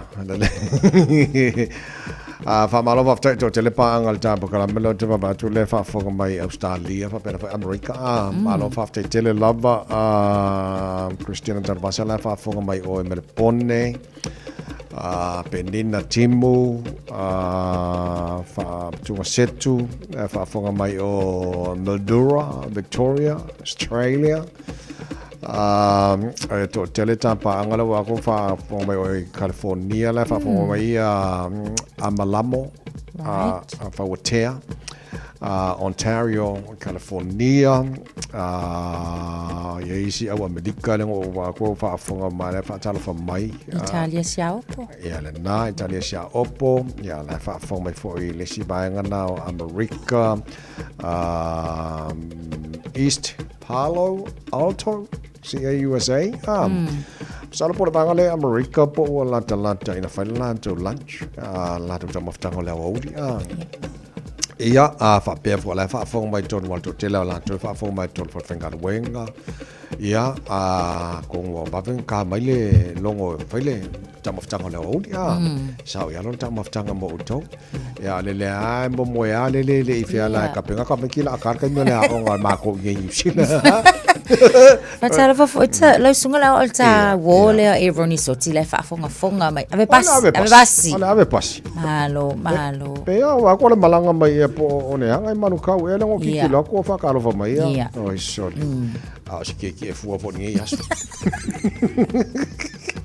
ka o mal gumela pasi ai sawa yeah 36 ai sawa ya fa talo fa tuai ave pasi umal tatu no to tele ala to tata no yai fa fong ba hanga ya la ko ka mai le ki o nga ku lo ka fa la fa fong ba le ta ya ma le ta ya na lo on you to favor ya uli masao lo to o ko lo ye le soi fu nga ka uma pe ko fia ngai ko on pasi o ko ao lo ye soi fu nga ka uma ya ma lo wa ftai to tilo le Poland tata no nil tai o baba ya tu no fo awala nga le lai on fa mai le tata no le fa pe le coalition government le nei o lai lava lato no fo le but o le fisili e o fele vaenga e lango ina e vasa mane Winston Peters o lai I mean o le fainga malo temine nei o le mele o mautino pe ya walanga mo nei fo le fainga palota ko king maker fo ia vasa mane Winston Peters ia male tele o no fo le way le New Zealand first ele Poland release nei as fulluan fo la yeah o le mela le mautino nei a walanga already ala o man fa sila vasa mane Winston Peters ele nga lu ma le Labour Party ia ala fa matan tunu ngol sa porkiki o le kalanga e fai nei yes o le talana e fai nei ai ele oiloa ele taimi o le palo tala sofito November po le altala e fai le naso ia o anga ia fa porkiki ma lama le au fai porkiki la to ai afa pe te wa ave a king maker ya va pasa mana ia I wale titi lo tu tele lango ina le act el New Zealand first family nei ai ke wa sui lo na finingalo ele lifa nga I o ile tu le leipala na lango o lo winga la ko ke le ala le swinga fa yona tu le mai ya na va nga mofta ai lo ile ya ile aso fenga palota ya ole mana yo tal no fo ina nei vainga nei te ole fa ta pena I fo le lo tato ia ma ku le kalenga ia kai mi waka wainga le skala ia ona ma ile tato le skala wa mana ia taimi le tal no ia ele le vainga le ole fai ma ia la ko paloka ia o tato ia tanga tala utele ia ato no le fa manatu ale mo tato au nge ingalo le fai le paloka ole fai o palota le amana ia le o fainga palota nei tunu uila lo fainga fa tem karasia ole winga ole fa mtalanga o le yata taule a oe mau matato umo le ma faina palota e fa le o ayo tato fo ia a yata tau po ai e te lango ina ia te matuala ele mo faina fa yesia tunu ko bingisi e pule ko kasia o ia e pule la ko finga malo ia e le o kanga ka umala ia tatou la ve msamo le na so fiku o February fai by elections ai tu malo lua le ia la foi o la lo finga fa tem karasi foi le o le malo o tangata e palo taina tangata ia mo tangata ba ba ba ngai kelo mele yene o mela na manela bangale na fa manatu lenga man ta pena tanto o le ia te tau fule le e palotai e fai le palota foi le mo le sofito novema yes so na to e paitasia i le bainga le o le foi o le Poland mai o le national fa no foala to pasene e mo la to foi fasu malua yes o le leipa fa no foala to pasene na mo to suiva ia male greens tasi le party lo titi lo tele fo le la support le nei o la tonu force food fa New Zealand first food lo la tonu for le extra tasi la tonu for te party mori e ono la tonu for depending e malo mai e se tu malo wa lo titi lo tu il tulanga yo party votes ele kai au sia ele Maori party ia dino foa il termine pe afu aku la ko pesenga le pe ngale lua ia la to pesene pe fa o i lua so if I mo la te party mori il malo mai se la to sui mai i tu malo ma to for fenga balota lua filo su tolu te le o tu malo le na la lo leipa le na be o ma te party mori kai milan ngai male tu la ngolo ye te party mori ma la to party le time wa kile fa le tonu le nei ya lo no winga la em kwa mga bia la to at least one wa kama kenga la ini si masalape mo sala ko no fo e tasi ala fa mo isi la to wa fa pule fa no to no parliament ya mana to fo ila len tatal no fo vai ason se vai to le wa amata la campaign le na fa la wi lo le sunga fo ia wa samana ya Winston Peters ola na campaign le ole tam vai fo le ina ia solo ia ese solo ia uma ia no fo ale vai ngala vale ale te party Maori so fo la ia le silo fo le ia la to palota ia olo te le ale le e te le lava noa e mawhai e fo ia ona whaatau nu ule moe mitinga la toa wa wasamane but it depends on the election pe a o ina te ua iai e ai maua mai se laki o inga koe ngā pākile sa o ka whangal kasi ai whiki se laki sawa e wha moe le laki so o so swenga le na whai e tona ni sila e awhe male toru na tona wsilingia a whai polls matulang whapena faina fa nga le telefoni landline la o nga kala video le banga le faile polo e po so nga yo nga ka le avela na tali le la fu e percent ne le amai nei e mfa dia tu mo le fina ngaro le no ai o le polo silian ta o pero ma se le tu sang just o le aso faile finga palo as picture November mai la o ia ta tau ne te o le fatinoina le finga o palo te pe okay so manga ta ora na mo tato ole a fofo lai ole sfisili po ia ka un palemia po ile mana na o ye tanga ole ala ole fisili langa ole wo tu langa tu sai ne ia Christopher Luxon ia fa pinga fo ia Chris Hipkins ai so o tu lola ia ma va samana ia taimil nei so ia ka ko kilo pe ala po wale wa mana ia ka ia o mana ia tel fo ile taimil nei ile anga i mai ole New Zealand first ile taimil nei asa le e wa le winga la na la tala ne fa ngai au ngai la le so fiko November ai ke o king mega foi va samana ia ke o fa pe mai le pa ia saulo na oi e sui pa mi fa fe kai lava amai no ale la pa o mela mai lo ka kasen au mai fan ka ko exercise file exercise mai alo tar fa mal stino so tala mai sabon dai tai au arwa go iya ya bunga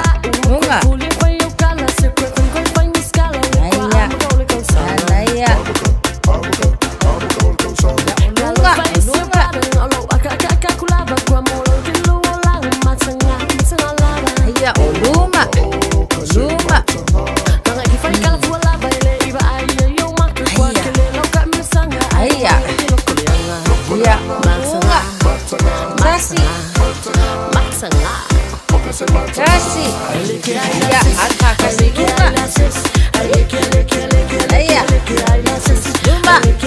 Zuma iya tahu mau tahu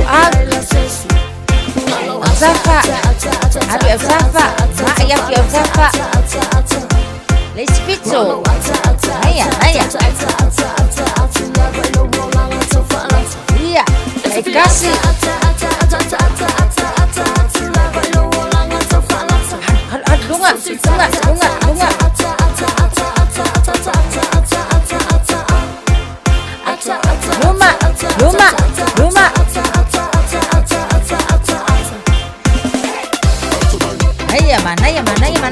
Sali au tafa.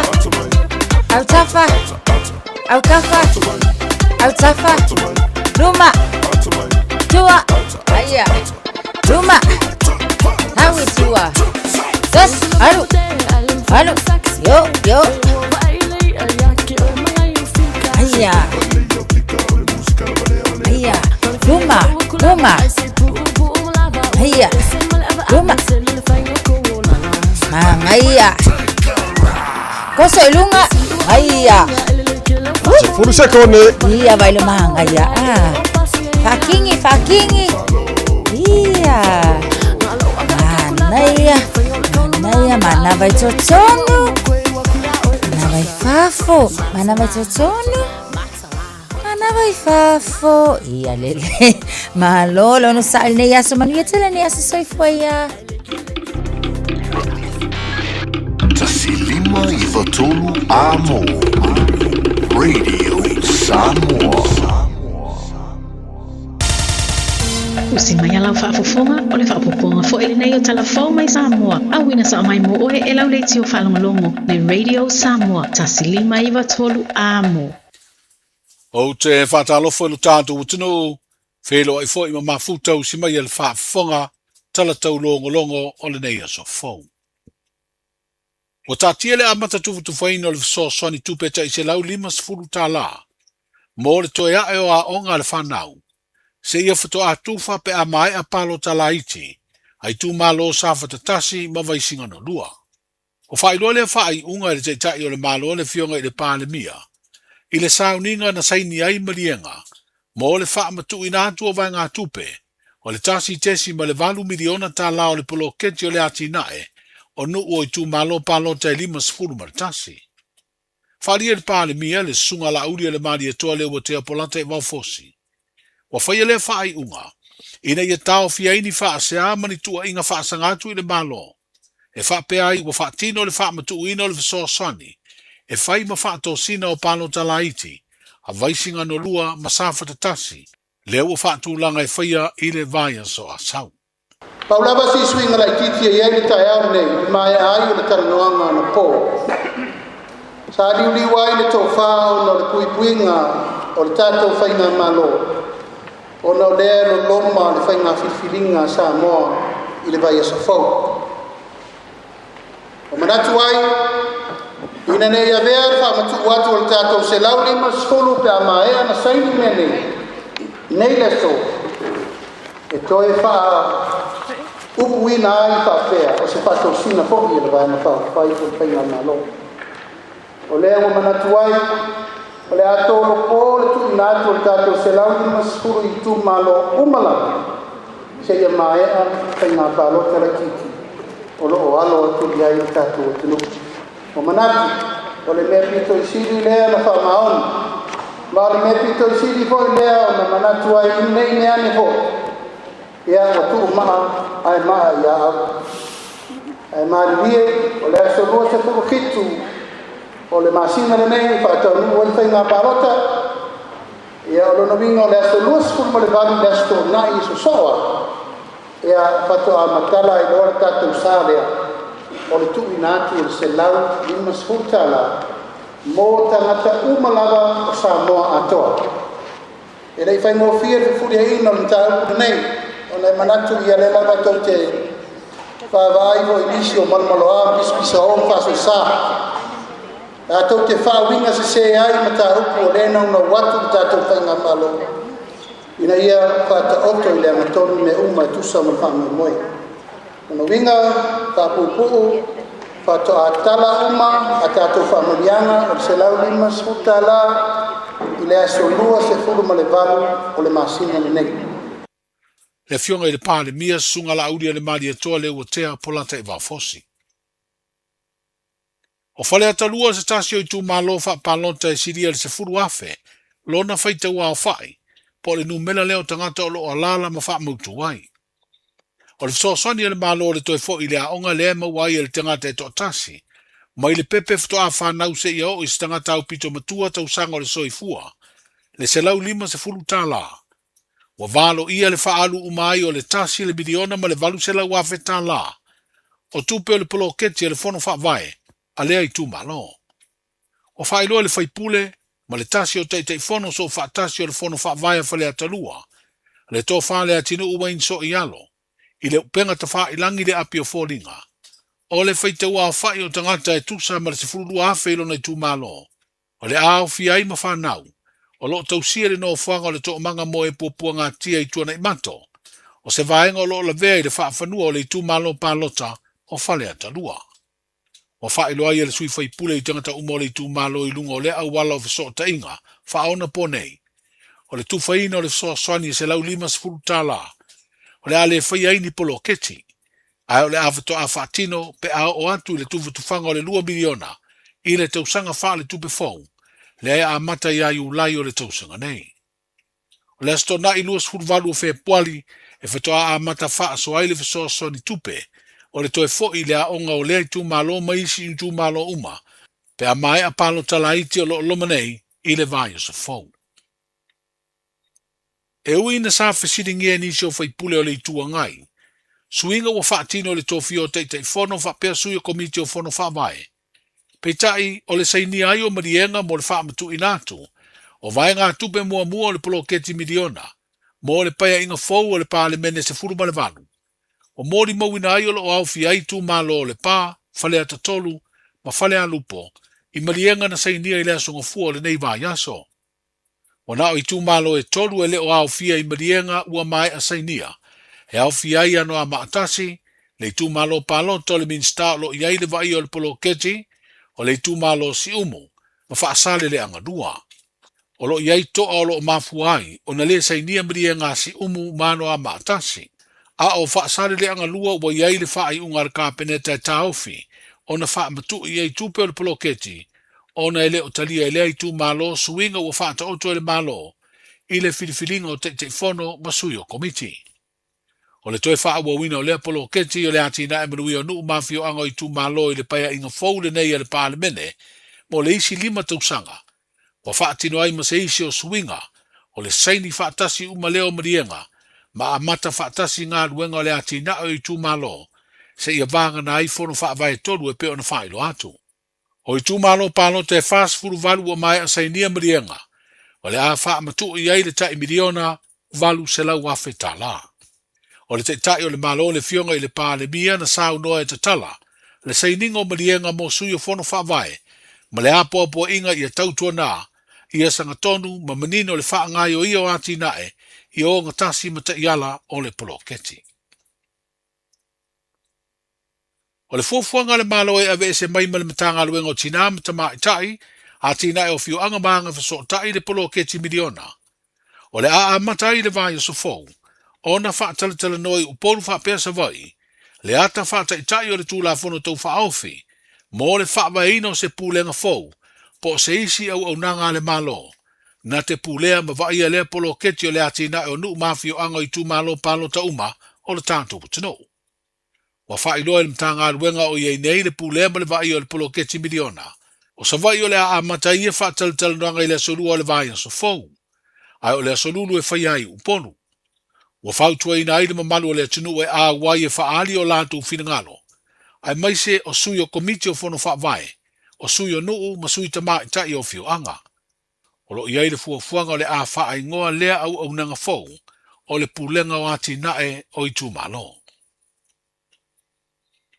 O a mata ona whaatara noa le malo o le fuafuanga mai ni tausanga I le ima mau atu. O le a fausi ai se malai ta alo au tu fau po se sports stadium, I tuana I mato, o na ua leto e saunga le mu le malai ta alo au tu o le Pier Park Stadium. E fast food fitu eka le te leo se whanua ua wha iloa le te tai o le tātou malo. O lo fuafua e whaatino ai lea ngā luenga tele. O le asa ili ni paanga le malo Samoa, la tau te whesoasoani e fausia. E tō whanisi o tamali o le atunu ua wha mao nia e le kāpeneta. Lo la tau whiriwhiria e vea ma te whono komiti whaatonu mo nisi o unanga tū maoti o le tātou malo. O le komiti whaatonu o le whalaputonga o whaputu ngā tupe mo le lumana I manui o tangata. O te whono ai, le fionga I a tangaloa Eddie Wilson, o se whai pisi nisi I ronga o le atinu. O le tō wha I a la vea tupa I matuna I o lai la vea, o le te whono fau lea o le komiti whaatonu o le pulenga, o le whare tupe o ati nae. Ma o se tamali isa avea ma ofisa sili, o le mtanga aluenga o tupe le malo ni tausanga utonai. O le sunga ia papali I Hansel, wa avea ma te fono o le komiti whaatonu o le pūlenga, o tā longa tau peti petinga po le Samoa Gambling Authority. Ma le sunga ia tupai, sale I mua ai, o le te fono fau leo le komiti whaatonu, o le pūlenga o tangata tā whamai whafo. Wa whai loa ia tō whinga I le fionga I le pāle mia, I le whailoa inga matu sitala I le vai aso ua mawaihe. Tala I o le nei aso, soifua. Talofa, Wela Katinas. Talofa, this is Pat Lamb. Talofa lava o a Lapi Mariner, mau pelo li tio. I le Radio Samoa, tasi lima iwa tolu amo.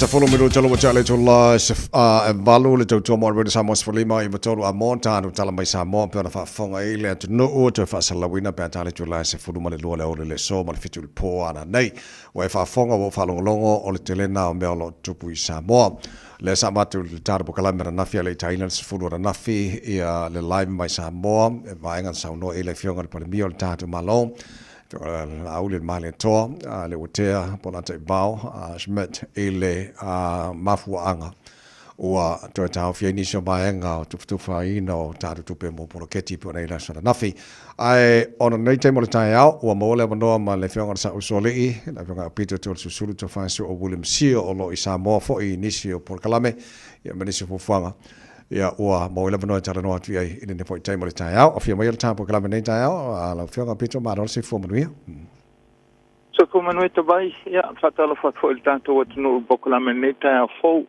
ia lo kwenga luenga le atua tupu mai ia ai me se fo ile wo mai wa asanji ia matato pa anga masai ma lo level fo lau ma lo fo ia mo nga luenga le ma no fa te foi bole fa te smile time por kalame nei foi time le tai au o lo ye nei fontanga lo fo ile afo valu o le abnoi mo time masai le tapo kalame ai o amal tau sa mo nei time tai sa sakim kimu ai ia mangola e ka kim boa la fu sa ungi la ko e susulu mai fa ma fa le la ko mo sa ma ngai e ka ma ngai e le ma ko pe o ma ko nge wa o le ngi ngwa e ma lo ai ko le ma fu ai ma lus wai tai fo in sa va di ai Palo vaftai olena maua e mana ir fina ngalo le fionga al palime foi le fionga la ule male to foi le eta ofina na inisiva ngo bloketia se mo by elections in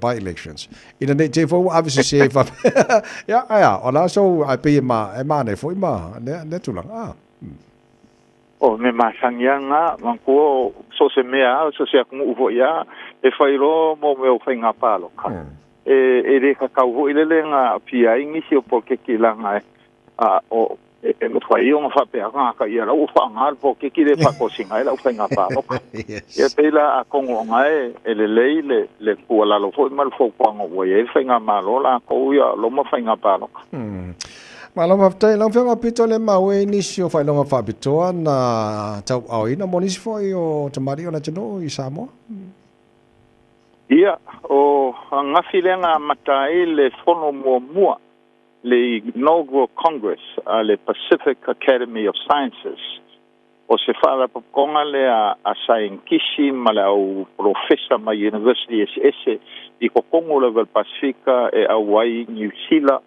ma Australia ma Japan I fos e o nga fila o le nga pa uai be ave yengi failonga ka o menge ka o fellow Yala ko wa fia kau sanga o ngā lulue ma kau kua I ma kau pula wa kau sciences.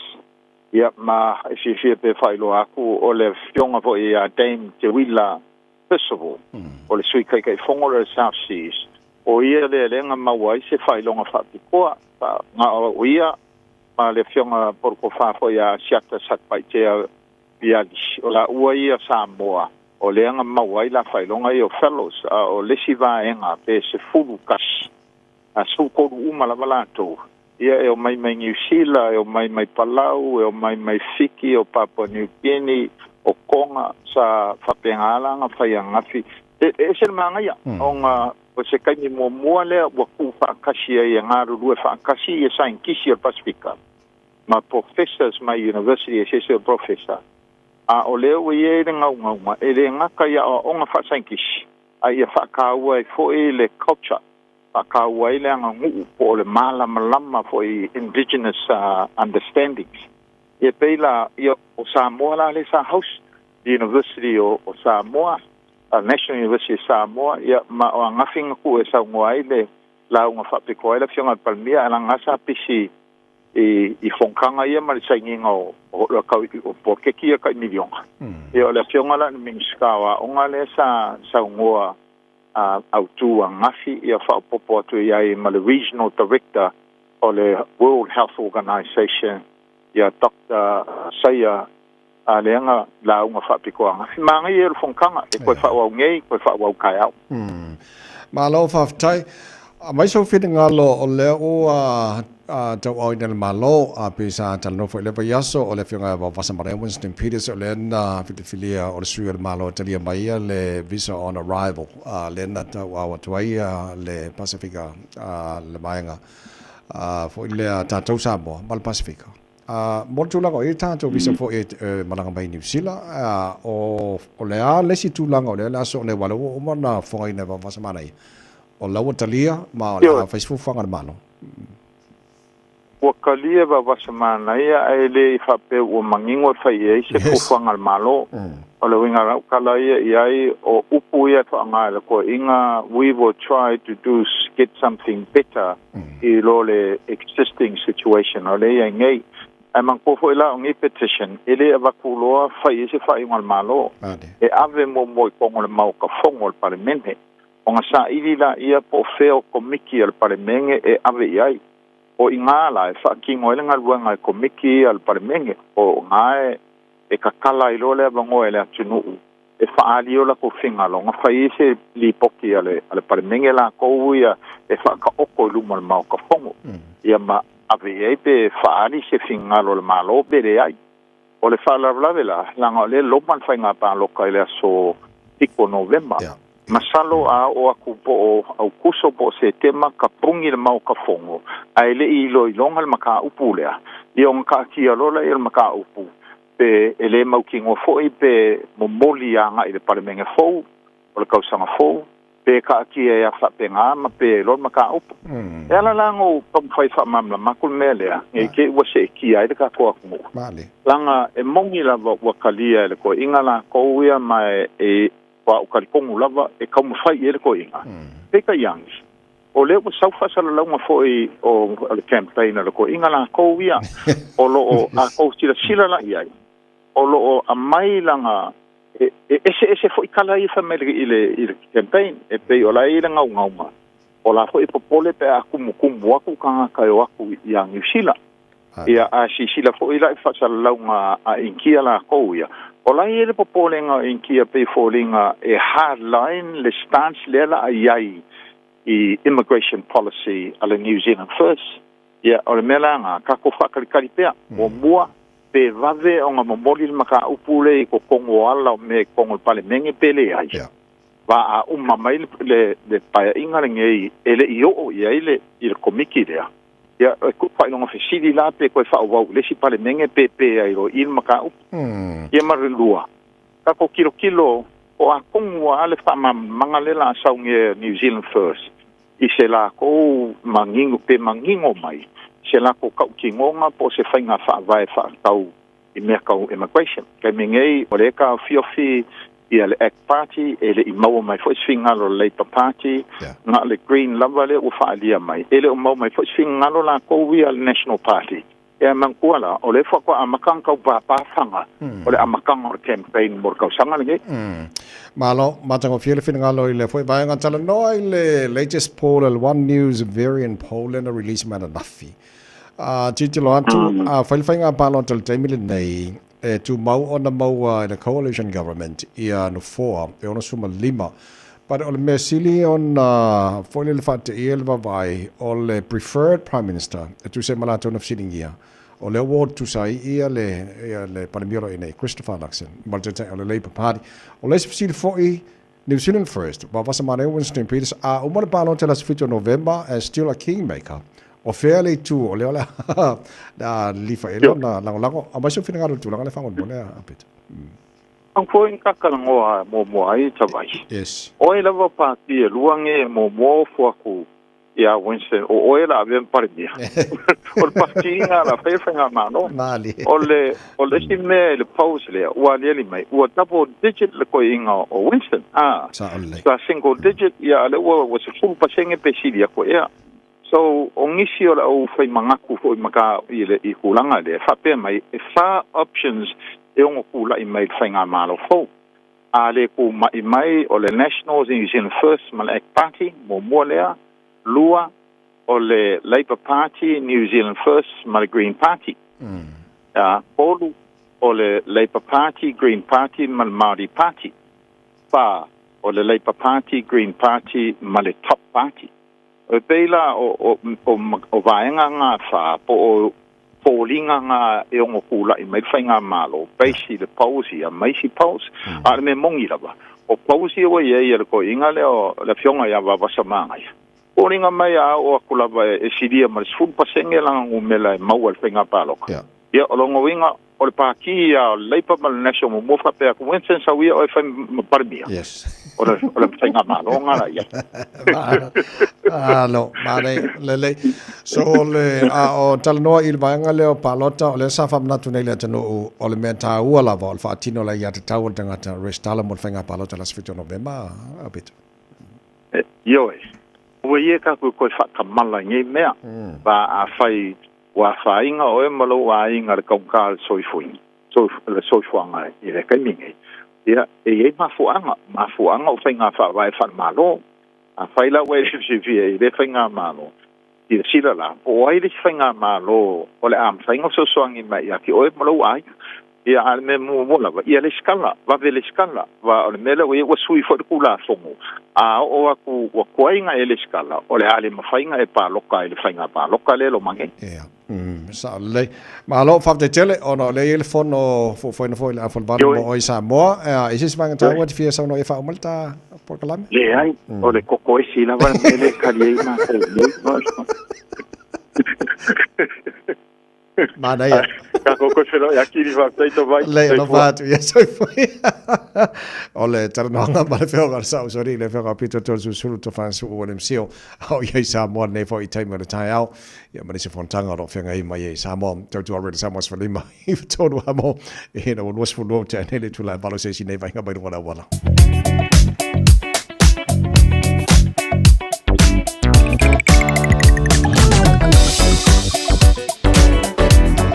Whamana tu masani le tarapo kalamele nei vanga o le tai ao le mamalo le tino o le taimipisi le nei ono le o tau whai a ngai fo le tino I tūte mga ruenga whapena fo le molina o nei whanau le onga I le nei vanga o le tai ao so whamole mole av ta vale a vel whamomo mo nei whanau lunga la wala le papa iatu nei taimo le tai ao pisi o taimipisi ane o tātou le ngata o telo isi vanga la wala whapena fo lunga o tātou highways a e lunga le highway lo se fulu pisi o le tano link mai le o se fulu ono a ngai lo se fulu le tano Point Chevalia faisi poloka re nei vaenga o le taiao whaasolo mai Dominion Road on rampa nga I Hillsborough Road e se fo poloka re nei vaenga o le taiao flow le lei mai al pasi mai o le hanga lai flow fo I lai pisi lai flow le lei le malanga le malai valele lo se fulu a whawau mai lo se fulu Massive Road on rampa ma naia lai flow mai fo nei taimo le taiao ta poloka lava I le southbound o lo se fulu I le pasi mai o Puinu Road whaasolo mai Lambie Drive around Rainbow's End ma le link o le luas fulu e le southbound State Highway 1 vaenga na le poloka le nevanga le taiao au I runga State Highway 1 city bound la flow le lei mai lava le tela vaenga Drury anga Papakura takanini le manaia na o le pasiatu o te irirangi Whaasolo is Tamaki Road on ramp la poloka le nevanga le taiao High Brook Tip Top Corner Mount Wellington poloka ia nei taimo le taiao mo tātolo malanga i le taulanga i Kilani State Highway 1 sifuru ono malanga mai se sifo Faisi pisi o le sifuru valu linki mau le sifuru valu anga sifuru ono pasi mai whenua pai Hobsonville whaasolo mai Westgate Royal Road Lincoln Road Whiololo va Rosebank anga I Point Chevalia anga I Western Springs poloka ia nei vanga o le taiao faisi pisi o malanga mai North Shore lunga na la wala nei taimo le taiao am tavale lava lon sai ia masaunga le mufe malanga inga o nei fo e taiao fo Nalo fa Samoa wa ule nei o kasu tialu a wale sui ale ngila o le kio Ai eva mai ina se fulu lima iwa kolu. Amo, Radio Samoa. Vevela a. Koi kiki a vevela le lei o le a kau marurua ma kou ari kas futi alo o le vaingala tamai nei le talo le taune nei taimi o le tai au. Lua se fulu marfau e le vevela le e Samoa e le nei vainga o le tai au fau e tu mawinga langi le lei o le tau le atino e vainga pa waitimu i Samoa le nei fo yaso lo te baba atu whaina o le tolu se fulu anga le tolu se futasi degrees Celsius modunga le vevela le e Samoa e le nei aso lua se fulma lima i lona maulalo awanoa te whata alofa tueli tāra pokalame nei taima le taeao paanga malaba ale marua le taeao Radio Samoa o lo whaafonga mai le Facebook mai le YouTube Radio Samoa whapena fo i le FM 106.1 whata alofa fo i whaafonga mai America Samoa malo lava ia le soifua manuia whata alofa le malo le tunu so se whainga Australia ma lo lava soifua manuia nei taima le taeao fo o le vainga i le tulanga o le tau tela vainga Australia le la mo Canberra futasi i le malulu i le nei vainga o le taiao winga le tau le la mo Canberra pasoro na awa lang le lei fo le tau i le nei aso vevela i o le ea tolu se fulu lona maulunga futasi i lona maulalo fatalofa le tano so se vainga o merpone lo tara mafutai malo la vorse fu manuia mangai mari mafangfanga ngi kai aori los futasi o lo iai winga le tau le so o la fasolo na awa o pa utimu todos fumar fito mo lunga na o ele vevela mo to le solo spu to lona mo ran o ka ka fe mer pongim ko ave vela fo ile mo ko ngi yaso sini Australia good morning ma lo si fo mo ile nei tai au se fu valu e ma lo nei vanga tai au le asu mata mo file la mo to le yaso lo si fu valu o mo lunga na ile vevela fa mo wina mo sini Australia se fu valu e lona mo lalo Brisbane Australia good morning ka maru la kiki al tai au as fu valu o ile nei tai mo tai au wingo de tau mo Brisbane le so le amatene na awa le tau langi le leini so tai bilos futbalu o mo runga na malulu le velo le efa mo wina mo Brisbane los fulu e lona mo lalo fatalo fo mani so pa angal tara pokalame Perth Australia fuluono ele malu le ea la mana ya mai malu le tai au sul mo tango fiele la mo tau le so los fulu ival mo runga le vela fa mo wina mo Perth Australia mo le nei fo ia so luo tele na vai Australia per fa mo wina ia mal tulanga le tau o ia ile nei fo ia so fo tanto o lia Seven talo le tau no fanga fa salonga Radio Samoa tama ki makauro au ki lanis fulono wa ile maru le ea nei vanga le tai va ia tu o ka se va ai le susulu mana ia mai le lale o ia nei tanto we got a tau le so la fa salona awa pa utimuli so tai milang le lei fo I mana ia langi le mal tai los fa o mo lunga ia le bevela fa mo ina mo au ki lani e le nei fo yaso sfuluona lona mawalalo tai au pe audio la fasoro fo ina awawalang de leile tau vi tele vaenga au kilani luas fuma tolo mo lunga o le bevela le ea mo au kilani le swa tai au vaenga yo tuatu la stoffi awawalang de leile tau a fasoro fo ina awawalang de leile for railing ma nei fo lang le la sto na e lang de leile sa ma la so fu na yaso o lo mana yato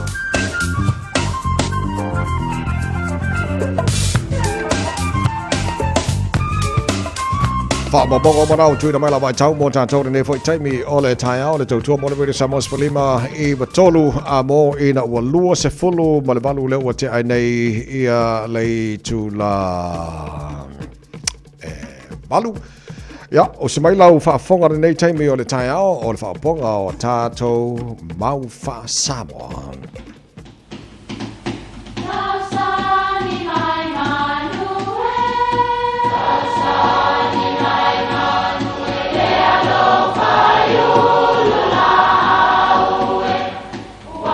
E o whanga manu I ululu o la au, awa e whawhanga I funga o la au.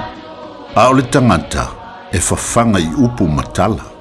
O le mawhileo o alanga upu mamuanga ngana Samoa maona whaapongai, e a fua I lona si o mianga. O lona lea sao I le whaatufunganga o le iloa whaale aso, mai le tautua se ia o ina pule. O alanga upu mamuanga ngana, ua lanto mamanuina le tō whamanino a Samoa, mana tua fo'i, e tāo fitau muli le atunu. O le waaia le tautā. O le whaiwai le nganta I whale, e ese le tautai, ese le tautā. O le tautai, o le tangata lea na te taitaia whangotanga, ma whai ngā malanga I le vasa po o le sami, a wā ua iai le poto whaapitoa whaangata I whale. O le tauta ua na o se tangata, po ni tangata, e tauta ina se upenga, po le tuai ngā whaiwa fuile ta ua o le lauloa. Alu la se lauloa, e tasi lava le tangata e whaia le whaatonunga, i taimi o le tautanga, na o le tautai. E masani o nau so vale le whaafia poto o isi tangata tauta, ma tau mawhai e whaalongo atu isi tauta i anteia. O ina tonu e mauai le muanga ngana le nei. O le vaaia le tauta, o lona winga, e le fia whaalongo i aise isi a wai le taulia, vanga nā le tautai. O upu whaawinga i se tangata e oso vale ai le o sana whaasino manga lea e tautala iai. Ma e le te tau o na whaalongo i aise isi. Se ua ti ngāta linga i le si i so o le tama i matai lea i le fono ane nafi. Vai o tau, o i tu ai ngā poto na e ta ua o le vaaia le tauta. E le ta ua mai le aloa ia. Fai si tama e sema sona tai au o le nae faulo na matai. Ai le o se matai fai upu fo i lo na matai. Ia pe whaatus tusa fo i le ese senga o soifuanga o na whapelea. Tautua nāma o tau o atu nuu nei. Yo tau wa ai pei o le tautai e ati lana wa ai le aliti tai i a o lo o whewa iai. E ati fo i lana wa ai le langi nan te iloa ai le tai ma le tau e whangota ai. Ai awane i au tau wa ai e pei o le tauta. E tau wha tau wa ai nai o tau ma mea tau te whaia. Va ai a le tauta. Manuia lau wha sou.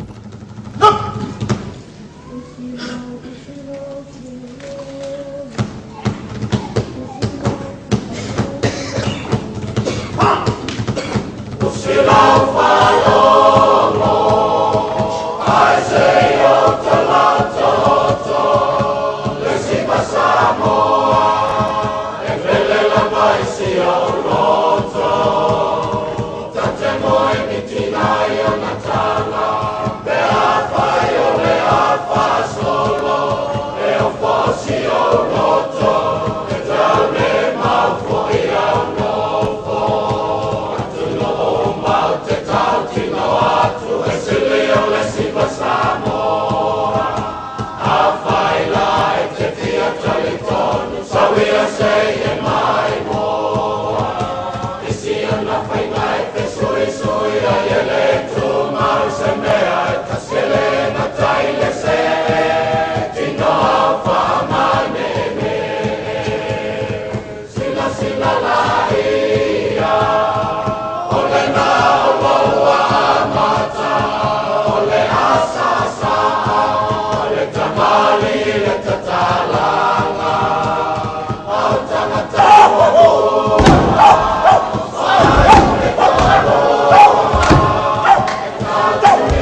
for Samoa on Mr. Cowboy Lene. Whaafafonga ma mai mo mai pea i le Radio Samoa. Yeehaw!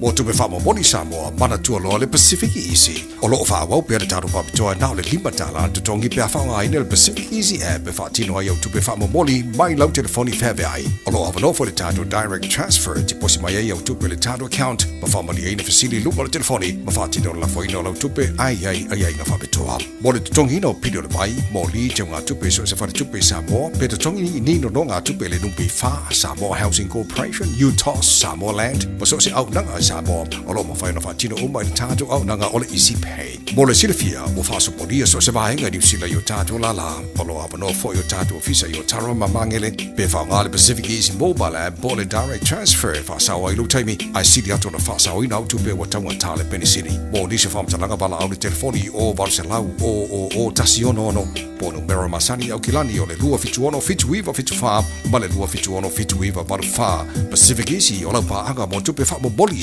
Samoa. Talofa lava, mai le tanika kas. A fio mai e filifili sau piki apu, taporke, o komeki, pe suikia, to e leda ono nofoa. E lua se furu lea e mawa i le temi nei, mai le lua se furu afe tala, iwa se lau iwa se furu mali, mai le tausanga lua afe se furu mali iwa, e o i le lua o lua tolu. Bahala au mai misa i le lua fitu o fa, pe fio mai i le tanika kas, i le fitu tasi fitu, Great South Road i Papa Toi. Wala au mai misa i le lua fitu o fa o. Toto Warren Sabos for Liba, Eva Tola Moino, what choice full balloon minotolo to the Talo to La Eva, Eric General Maria Taya, Lofa Malanga, the Layo Tano Matai, the Langi, Malone Matua, Tato to Penina, Nifana will tie out, Mabomodi La Onga, Malola for favor, or the Tatu Faputunga, Olea, but fat with the Tone, Tupumai and Tayao, Etua Yai, Matua. Ia manai ainga tātou e kalesia mamalo ia mo whanauia o lumanai o tātou ainga so awane e whatamala au fo ia te whawaibai i o tofi o le te pena leo nei whanau ia wā fo ia whengai maonga e le nei whaibai teima tu sanga o tātou iai maua tātou pokalame nei le tai au ua whailangi ia le wholaunga se tasi fo i o te itai longa o le kalesia sa fitu sistek le Samoan Independent Seventh-day Adventist Church ia le sunga ia le moana Willie Papu maua e ripoti o tātou maua le tātou pokalame o le tia le titi o le afo le tasi nei le vapeao na whaamana baina i le tua ia le suifu au auna fo i o lana au auna i lona maonta i Mangele Bridge valu se fulu male ono tausanga ma se fitu aso o lona suifua lea ua whaamana baina i le tua ia ana ngā ruenga ia malona suifua auna na maua i niso ripoti o le te le ia o lui tau sa whengai fōi ia ma lea au auna le tua i tausanga o mai o whengai ma ngā ruenga ia o lea ua pala wina whaamana baina i le tua na ngā ruenga tau ina nia whaamasa atu le ngango le tua i le tina i Andiana whapena fōi no whaalo ia le malo le kalesia i ona tūlanga whaalupe whapena fōi wō mai masani o nei ainga ia ile whaamaisenga le ngango le tua i nei vaenga o mau fo le tarapo kalame le nei fōi tai au mo le atu whaamaisenga mai pulenga ma le whaingaruenga Radio Samoa i le pese mai Peace Chapel te Malosi Pea Malosi fo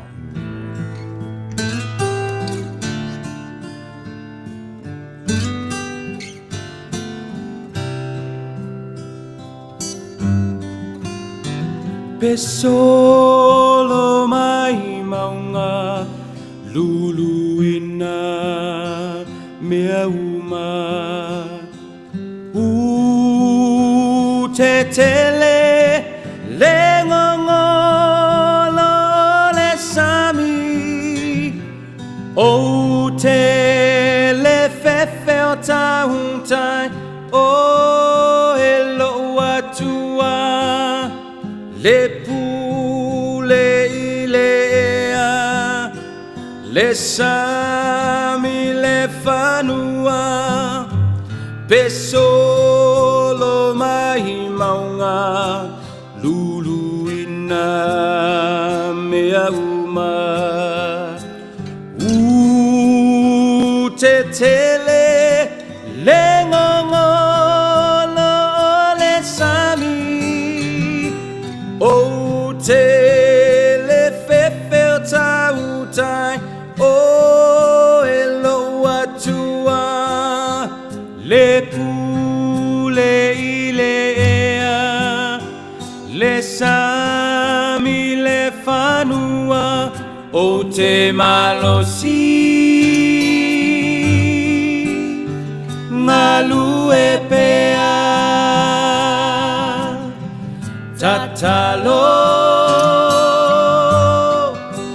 fina upea ua maulo ulo toia o elo atua mawhai ai mea uma pele funga mai le vine le mati le olive fa umatia le la fuma moe le fanua tu maulo ufia fia ia o ele mafai ona sui alo una ya oe o te malosi ngalu e pea tatalo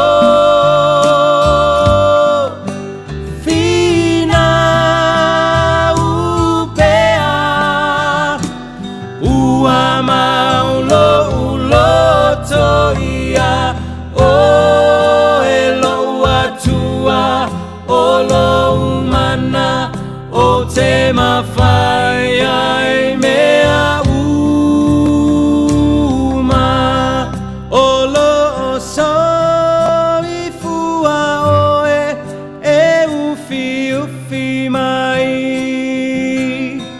o lo so i fua oe e ufi mai o lo so i fua oe e ufi mai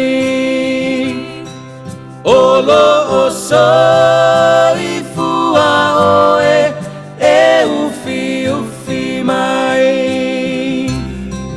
o te malosi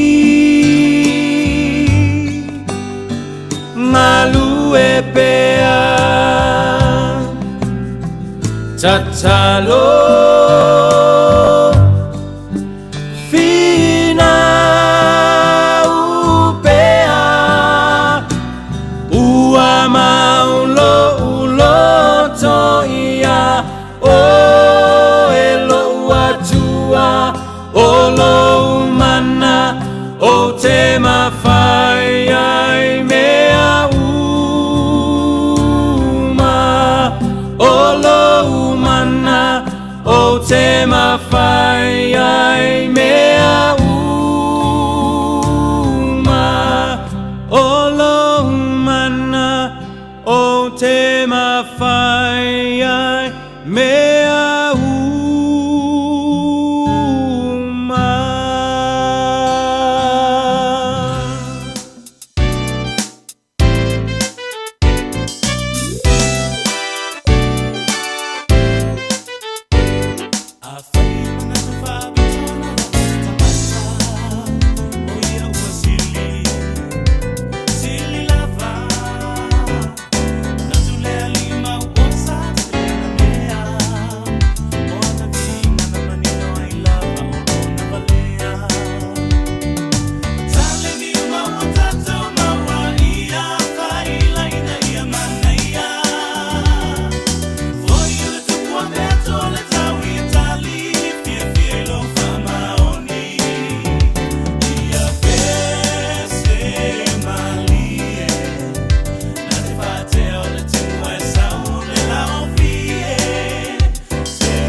fatu se pese mali e mai le puni ala waa au e nofu fo le nei tai ao fakuang se pese mali e mana ile na e mali ai lo si fonga ma abere be inga ile tua e manga ile nga fa nga e ngia so lua a mai fa fianga le vai fa so con talu telefon te per me sunga se yuli malam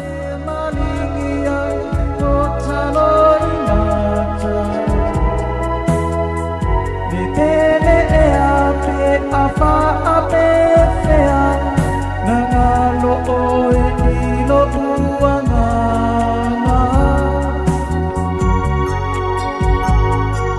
mafutanga ua etua iman kumaya italeleanga awe musu e ise fainga I do ufa apoeva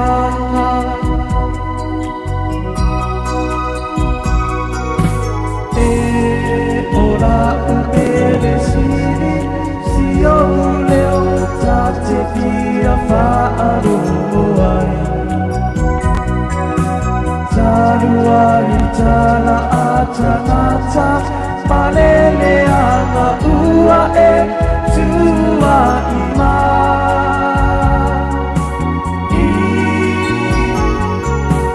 e musu e te avuli tua mai e tali mai ile e ai olo ua no fae tu maupea o e sumale mana mea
Italy, my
pele sili si o leo tate kia whaaroho ai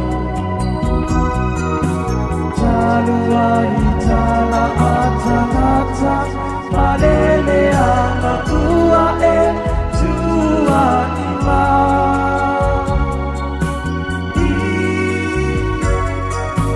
E busu e pe amuli tua mai E tali mai dile e ai Olo ua lopa e tu maupia O oi suna le mana mea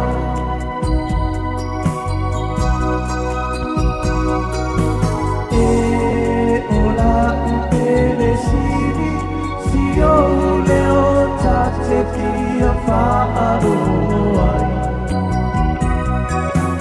Talua I tala atanata Malele ana ua e tua I ma E musu e me avuli tua mai E tali mai dile e ai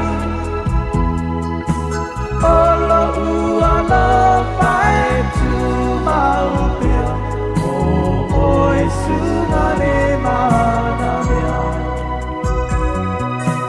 Olo ua lopa e tu maupia O oi suna le mana mea Ta lofa lava o le si'u fofonga le nei o Samoa, le Radio Samoa.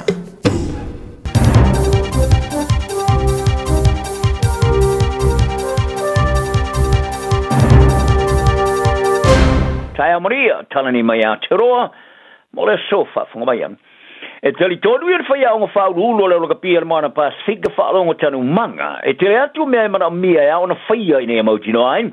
O au loka pia Pasifika li tamarisanga super loka pia Pasifika. E whaawawana tau sini o ai whaatula ngana mawalunga. Sa whaia lea tā panga umanga ili taimi o le whilo inga mana utustala le mai ai o le tālonga ma le Fiji and Drua. Le sa manu malo ile mana Pasifika fast food le alus fluono. Ya la talonga mo le tamarsanga le nitu sanga ile toka I fiti le stonai. Sa fa fitai le kapteni mo le Blacks ile alfi ai. Oni au lua le tamarsanga ma ye falia o siti ile tulanga le ta alo tamo tu no tolu a wai le tamarsanga. Sa mo tonga ma fiti. Ma pitai sa ye to e fao popo e te lava ona tele atu me faia ina ia fao wai ona a wai ne mo to e tolu i Pasifika tamarsanga. Sa ia longo i lau whaili poti lau toka o ilo uma tangata o le fast food pasene o tangata ta aro le kapiuni ma le kapiliki o tangata Pasifika. Mai te tau, o na ave i eile ava noa I nei tūpulanga o lo whasolo mai porokala me o talonga, a wai to o tele atu isi o lo whasolo mai lava. Ai wa whaaria umanga, e ta atia tu lava lea ile moana Pasifika ma le Fiji and Drua. I le wha wau na ati na I nei tūpulanga pe tai, e lato te mana mia se fisosani I a la oa. Mai e ta wai e na te leo silfia ina pe o lava se fisosani o maua le Fiji and Drua, a ele moana Pasifika e le o lava. O le mata au whātālua o talavou sa mo e tō lua sa tāwhio ni polonga o whairo e whaingofie. O na whaalafi o le tūlanga maua e tere o whainga whaapolonga e pia na whaaliai e le mata ngā ruenga o whemalanga I ngā New Zealand. O mo e a ia tuai sa whaasaleina e le wharepuipui mo le sifuruonu tōsanga ma le whaamasina ina vai aso o mawai e mōlianga o le whaapolonga, whaamalo steine. Ma le numero isi whaolima I a mionga whaungalii sa whaia. O le tamatai whaamasino Justice Michelle Wilkinson Smith, sa ia whaaleo nā tungalunga e winga I le lau tele o whainga whaapolonga o iei ni silnei. E au fiai mata upu tupulanga televosa a wina mai e whaawhainga ruenga oni tangata e fisosani I ainga, a e pōt whaawhainga ruenga e langorango ai ainga. Whaalia le li pule o usta inga, ma suesuenga re matanga ruenga o whemalanga inga, Steve Watson. O whainga whaapolonga sa au fiai mata upu whaasotula fono pirusilio na ongonga I New Zealand. Mai e tā uai, o le mata upu ia tuai, o se mata upu e matuai whaatarua tele. Ma tupuranga sa a fia e le te tau ona tau sia whapea. Mai o se whaasalanga o le tele o whaia iai, ma a wina tuai ma se a vea I nei tuai ngō whainga whaapolonga ma le whaavalea, e le ese se whainga e whaiai.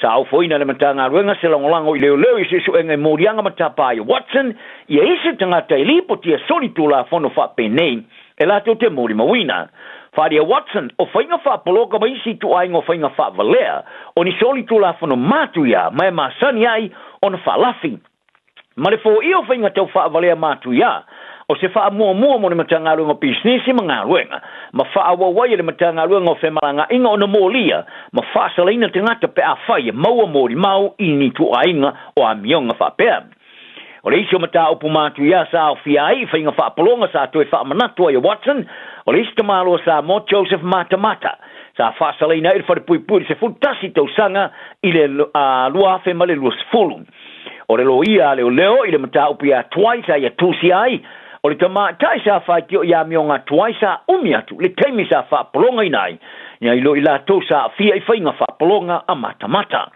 sa ita o foi o le fa malo steina mai si fa o lima ya mionga matanga o fa o popo ai ile isi la sanga I lunga to fainga fa polonga twai malenga o yo tu pe maua a le ma fine televo o le fainga ruanga tolu ala matanga ruanga to mai ti polo ranga te mariki sa tua ia le fanaina le tu ai ngola o malo sele e gan a o asia se ainga whangarei I la soluo ni nā mai aso. O le au whainga ruenga sa avi ai le langolango ai wha solo I eisu su e ngā leo mani matanga ruenga. E leisi eisi sa wha manualia. Sa wha mauni ai le komisina wha I tūlangi mātua le matanga ruenga o tamaiti ani a tahere. Ia te ngata whainga ruenga I tōlua sa fia ni nei mata upu a o ngā rurue I Northland I le solua. E li toi whai I eisi mana te wha aliro tamata I komisina o nolo ta tia le mata upu I le wha amsnonga I te minei. O se tamatala vo se fulun tau sanga sa sai sai leo ma le fa mo tula I lumo fa masnonga mo tu polan telvo I le asu tolu na masina formati o le tamata I fa masino lo fina o mo le lumana I lana nga luenga I le fa masnonga e ma fu mai lo na fa la love le tu talanga va vasa mana yo Winston Peters I le no fanga le Northern Club sa ia fa wona te ina le afia o ia I se tasi I le tasi ai pole luo ni puina o le champagne sa ia ta mo fa ina lumatu o Judge Emma Atkin e lata le luas muto sanga o vea mafa masino fa masino fa tu malo o lo fte ya I male lo longa le lo fa tinongo tu la fono e kilani I de vasone se uai mata opu fa pene wa le mining sila o lo mo fa longo le lo I mori mau ai le faisa la to li poti mor suilo e sili Paul Goldsmith pe de tauna de sel le tamata fa masino mo le lo fa masino O se numero mori mau e awhia e tamata I ministar in New Zealand First, Casey Costello, sa falia, sa fau e ele tamata I whamasino tu vala au maleo tele I a Peters, sa avea masui parmia I le teimi a awhia san tautalanga I se tau maftanga su tuper pāti. O le tautalanga Peters sa whaia winga I tu la fono I tu mangan o maore le tikana, o tau o tele atu, nai lo whainga malo whatem klasi. Sa longo ai le tamata I whamasino Judge Aitken I le lau le longa a o fafo ma le fale lai titi. Ma ia whaalongo ina se le osta malo o ia whaalia ni whaoponga. Ma ia ba ai esta ma tai o ata ma ia teia mai se lau. Ma ia ta wai ina te le ilo ino pisa solo fai san tau talanga. E le iwa ai fo iai. Ina te le mai tau ina fai Costello I le lau. E le ai fo se whailo le ngor pa ki ale New Zealand First.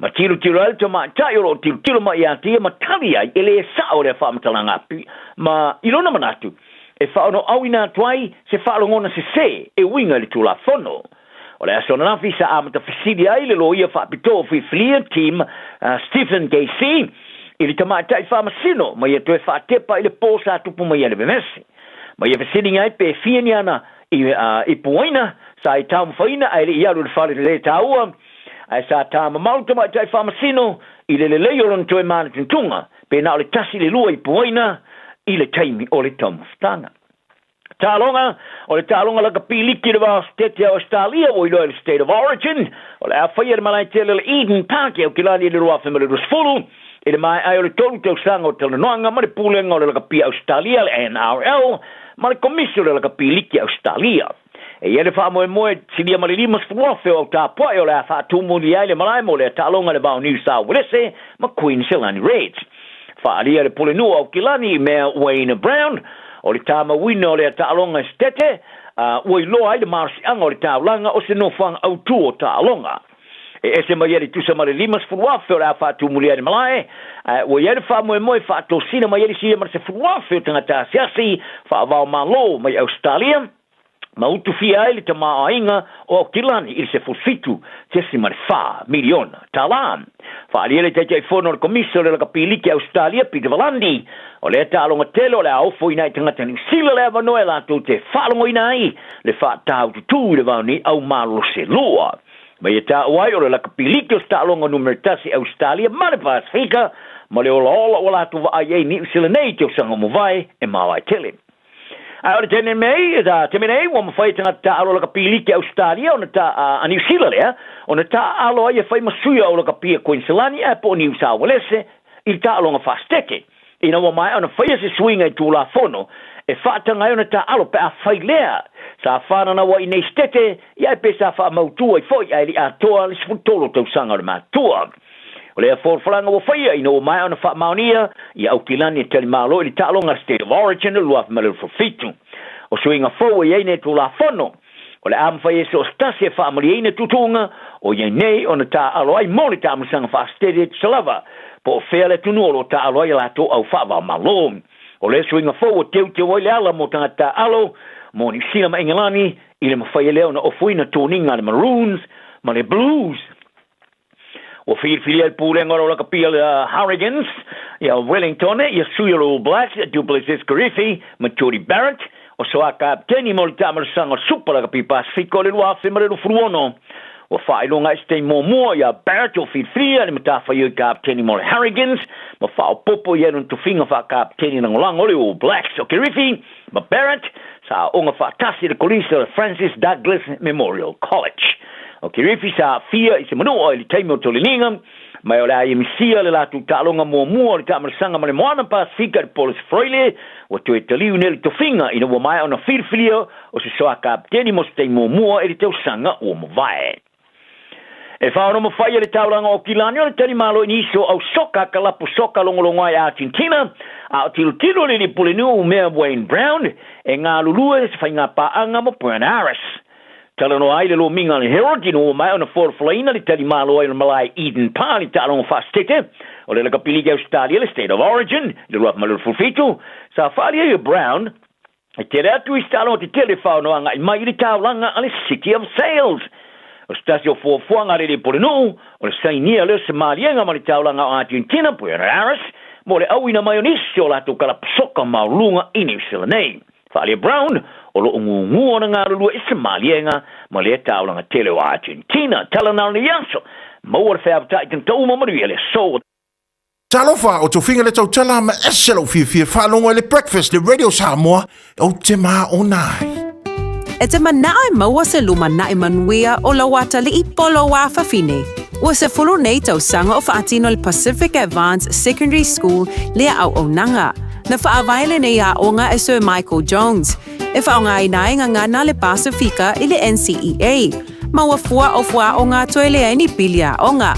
I le tau sanga lua o loa whana ma ua lunga i le whainumera o alonga whana wale pass na au sia tongi e ulu whale ai i le universite. Polo university entrance i le tele o kolisi i au Kilani. Ua uti awa noa mo le lua o lua ono. Mo nisi whamtalanga wala au loa le pass i le ovart se lau valu o fitu lua fitu. Over se lau valu o fitu lua fitu. Wa whaatonu lau whanau sia o ngā amata. A whai e te lalai mangeli sa sae po o nuu tūtua oi, whaafafonga lelei mai. O lea wau whantu le whetūta i ala o ngā amata, le tolu se fulu i tūla e a o ngā fuai whanau, mai le tasi o i le 5 tausanga le mātutua i le vaiaso. I oe, maua fua fo i tau mawha, walau lo le whetūta i ala o ngā amata, i le olua tasi tolu 5, fitu valu iwa fitu. Olua tasi tolu 5, fitu valu iwa fitu, mo se avanoa o lo walo. Awana ye misiele whapitoa ale Moda Furniture. Maule iPhone 17 Pro Max, lua whātala i le vaiaso, Samsung S25, ma le speaker i le nau le lua tolu tāla i le vaiaso. Maule whapitoa muenga whaapea se tinu foa.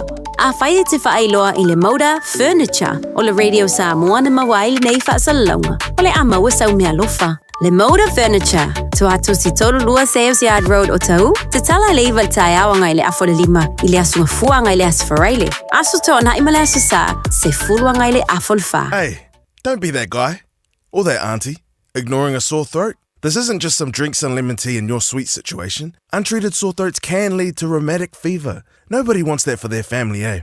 Go get your Pepe's sore throats checked at your GP, school nurse, or pharmacy. It's quick, easy, and most importantly, free.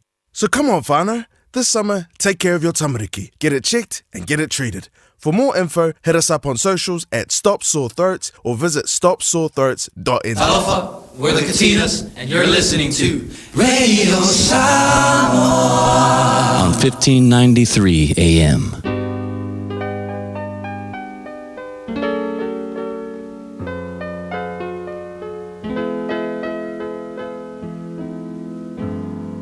Faitauina le upo le poto no le tautua matavela linga Fusi and Sons Funeral Services I Mangele ma Samoa. I taimi o mawhatianga ma whaanoanoanga ona o le maliu. Manatua linga Fusi and Sons malana au nanga o le a whaamama avenga atu mo oe ma le ainga. Wala au I le telefoni lua fitu lima tolu o fitu.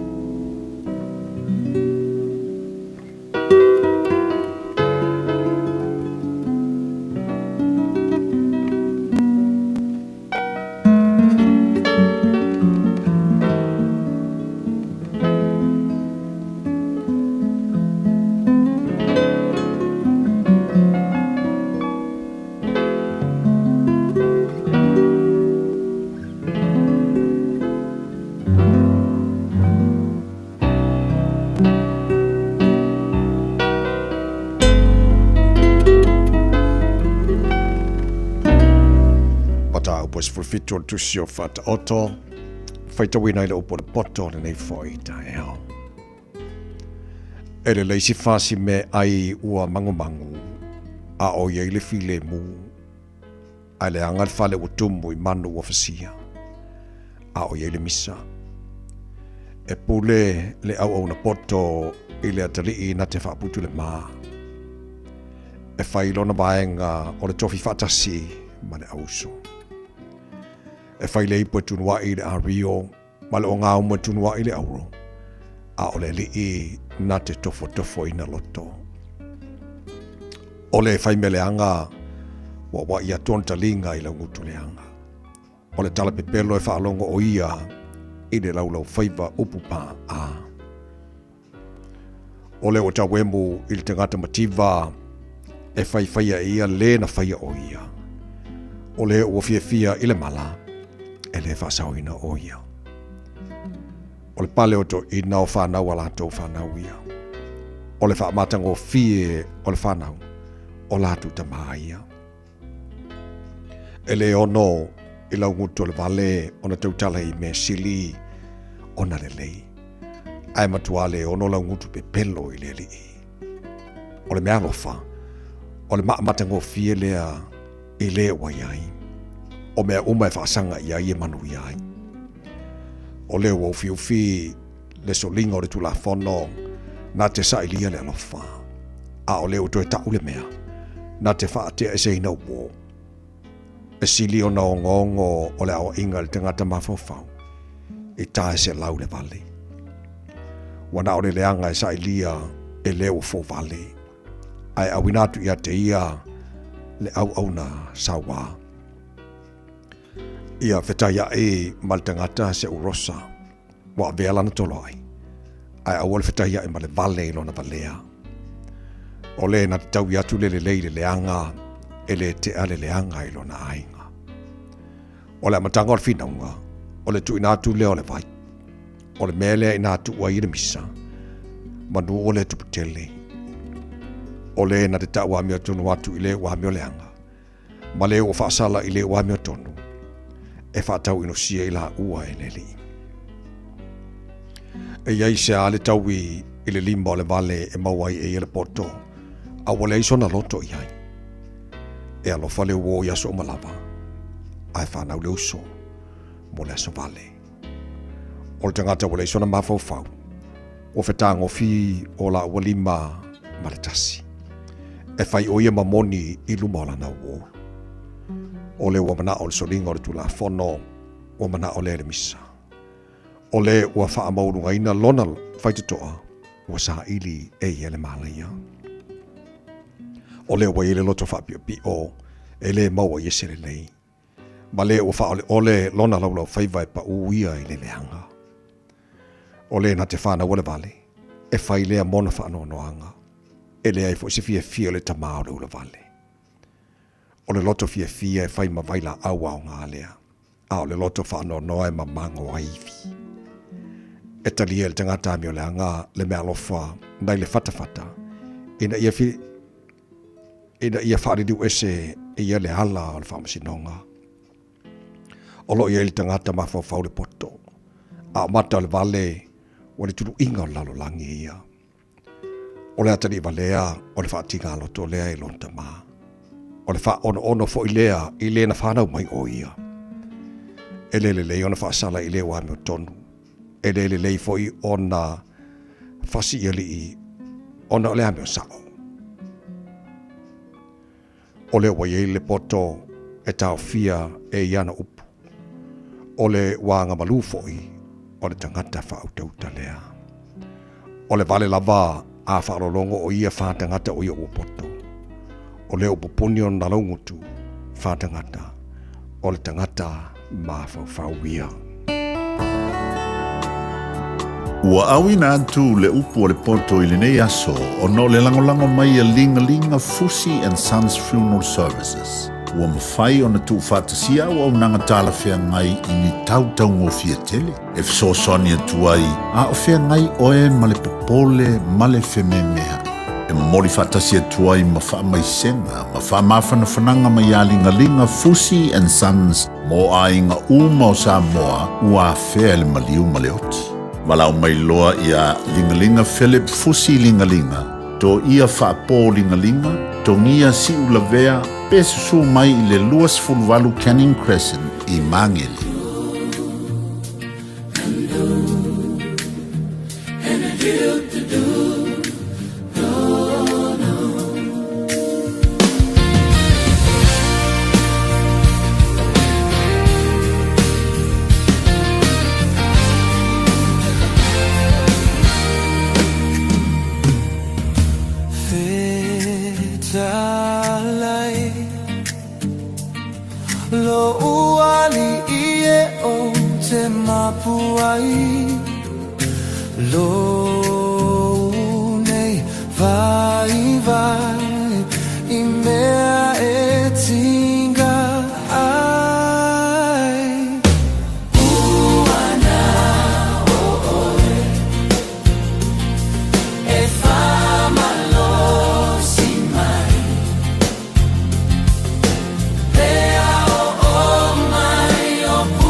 Lo uali ia mangalo ai Fea lo fani ai Ilo fa atasi mai Uana oi E fa amalo si mai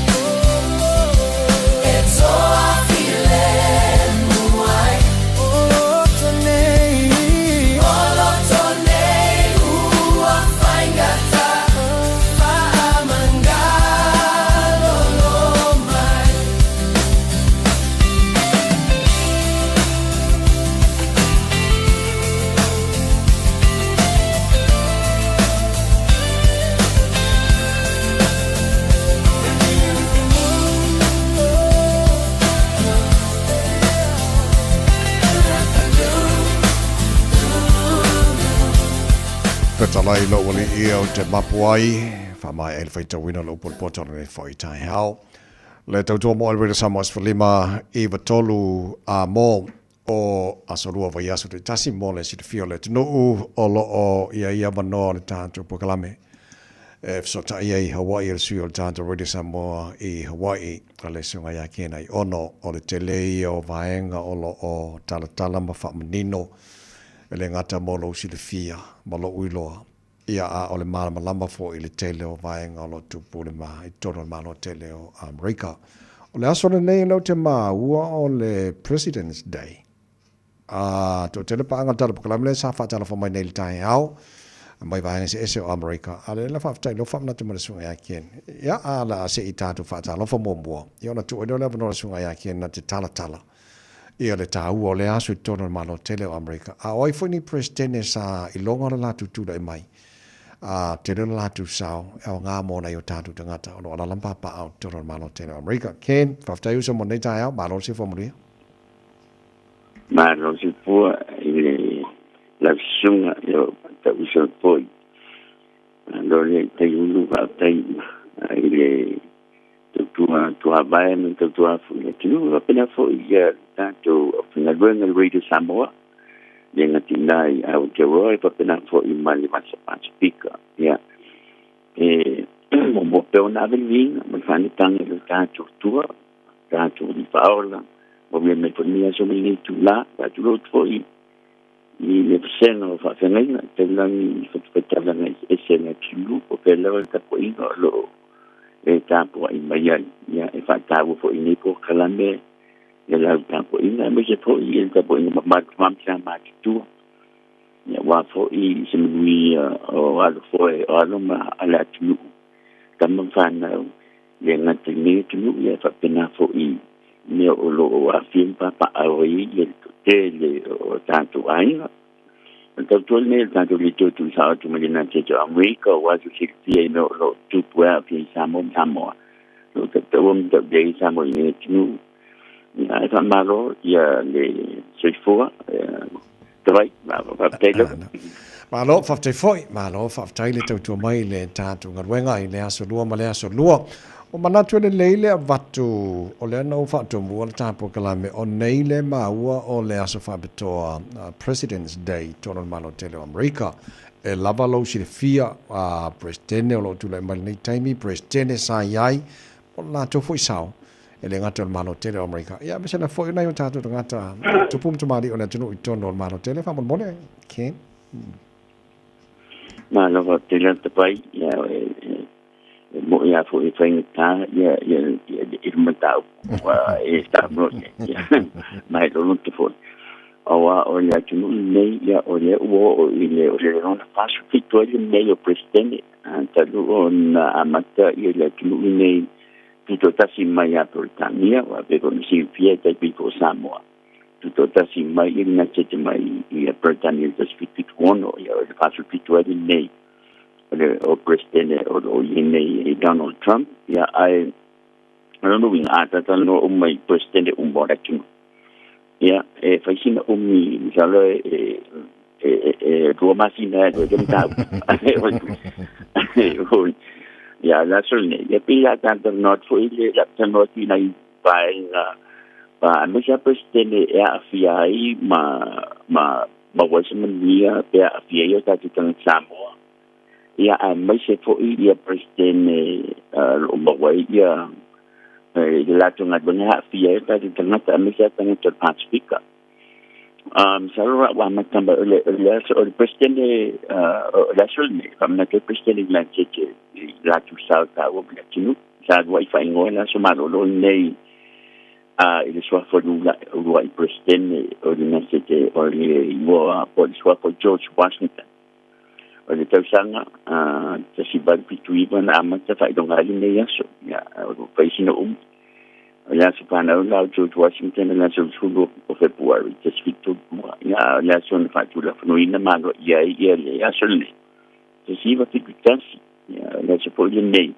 maro mai tanto che nel bango le mano tele e poi fecero ya misalo ai se presidente presidente Mauti tu lo suono e il presidente Abraham Lincoln la presidente Marta Sibanuno Sibanuno Lima na ai mai ona salpin Josie Sefo ya na palina a matemata se tasipo io fa linga po se Pacifianga e Stone Lava Washington ma uia fo isa i le tempo le ta o se bobo io la le o to islam tana ui ona o le on datu ten ya mjalo la tano pina presidente la tamai ya FIA ya o datu tana ta i pro kalane le malo le o lo ye ne e la ya presidente lo nto suto Harry Truman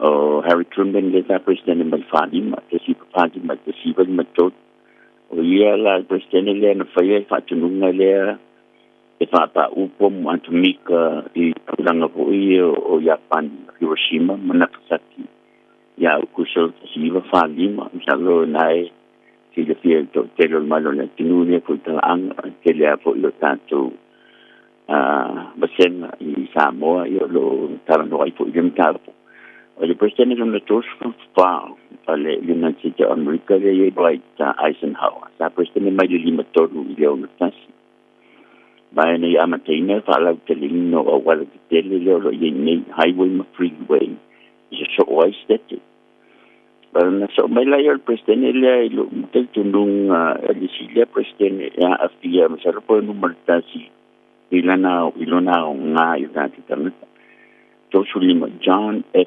Kennedy, ta presidente mai tesivo no tasi tesivo no to ma sai la due foi il media stata o Cuban Missile Crisis ma o ia foi sa matin ia o calamello o ia aerospace program o ia foi Apollo tasi o le wa mategeo una mati le vanimo moto una masina il telo o che tifo ia le meglio tu ya mai e consiglio fia ni sa tranquillina ile ya november do shudo tesivo no todo ya na fanau ile tesivo tesifitu ya le ya o tsanga na maliu o le tu november do fudu tesivo todo sempre ne tanga le tawlo no wina tele dan susan ito tele tanga le tunu Jilan fuang fata auto ai bamau ma na ya matain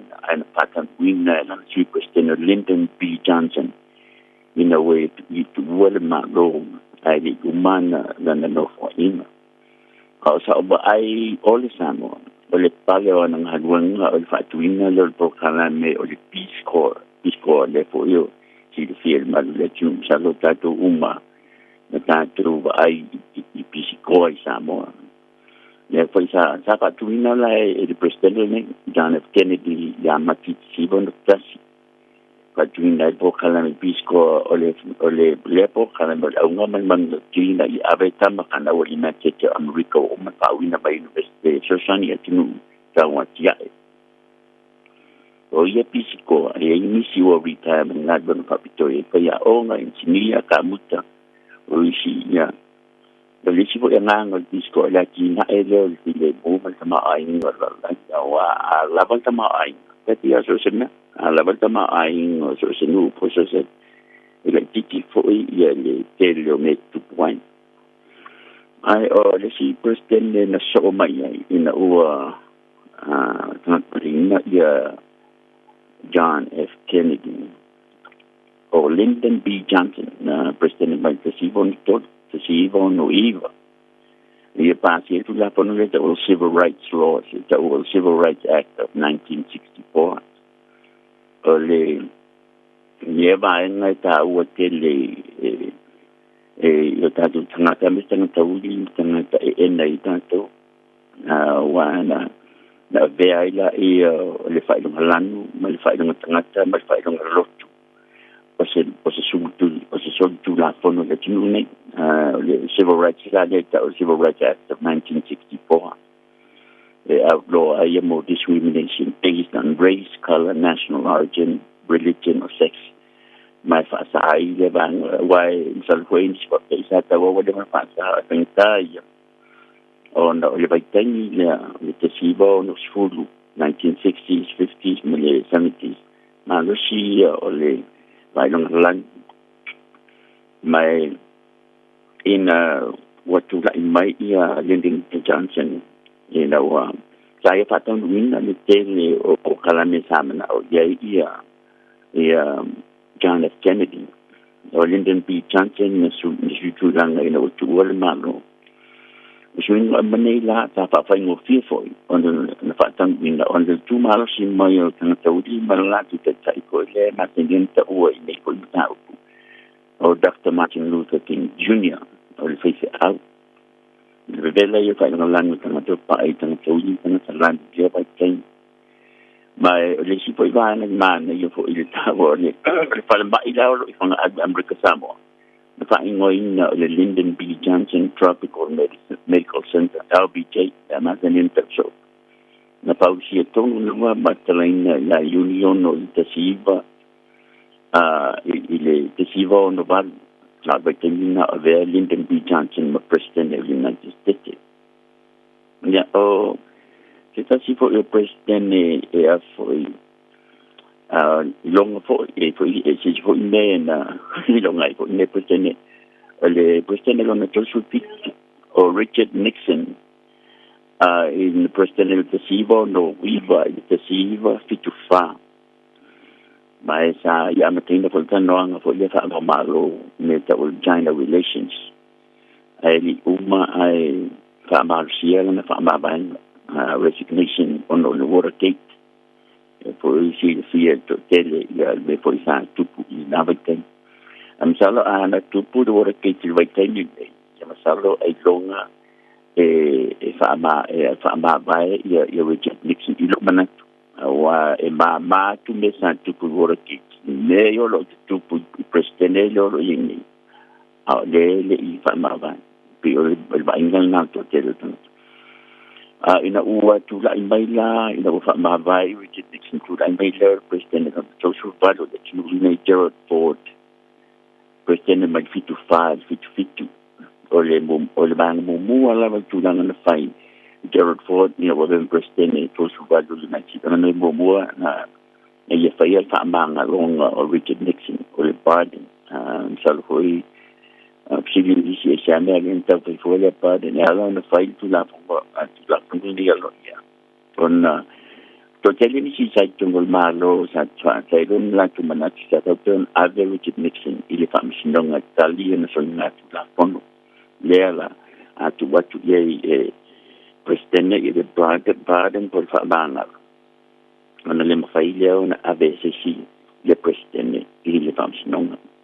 Tula maila le si presidente numero to subido Jimmy Carter le tai stana to wale fo ile o tatu talbo ke si fitu e te si va das ya mai le bang ta wo to le na presidente ila na no fa ina sa ya o mai fa ke si tu nu sta tu to no po middle east e fai se fa lenga se siva fituba le ta o le Camp David Accords le vale Israel mai kupito tenton foi le na fa ngai Iran ya po Iran po Iran that's why we remember open ona o le latu le si ia lai mai fu tanata o tu te telo lalang ya natu politiki fa lo ti fali si ni vai ale na lava ona faitaua i atunu ona la ia to sia tunu te tele i te politiki lo te fale atunu nei man si mau ngai foi suau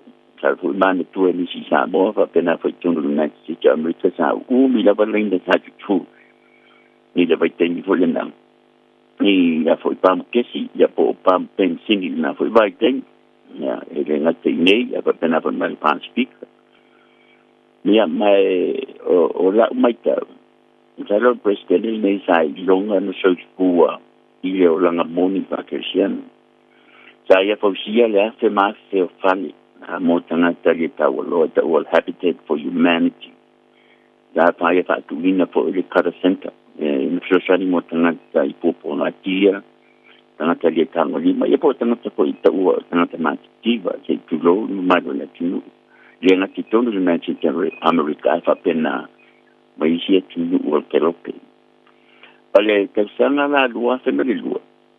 Fa e to ile Nobel Prize ya Jim Carter. Ona olana te tua lo fa mena te tua fu motangata. Le lavanta ma ai. Non la mai le presidente ni le Manchester on the pass Ronald Reagan that to let me deceive va guiva.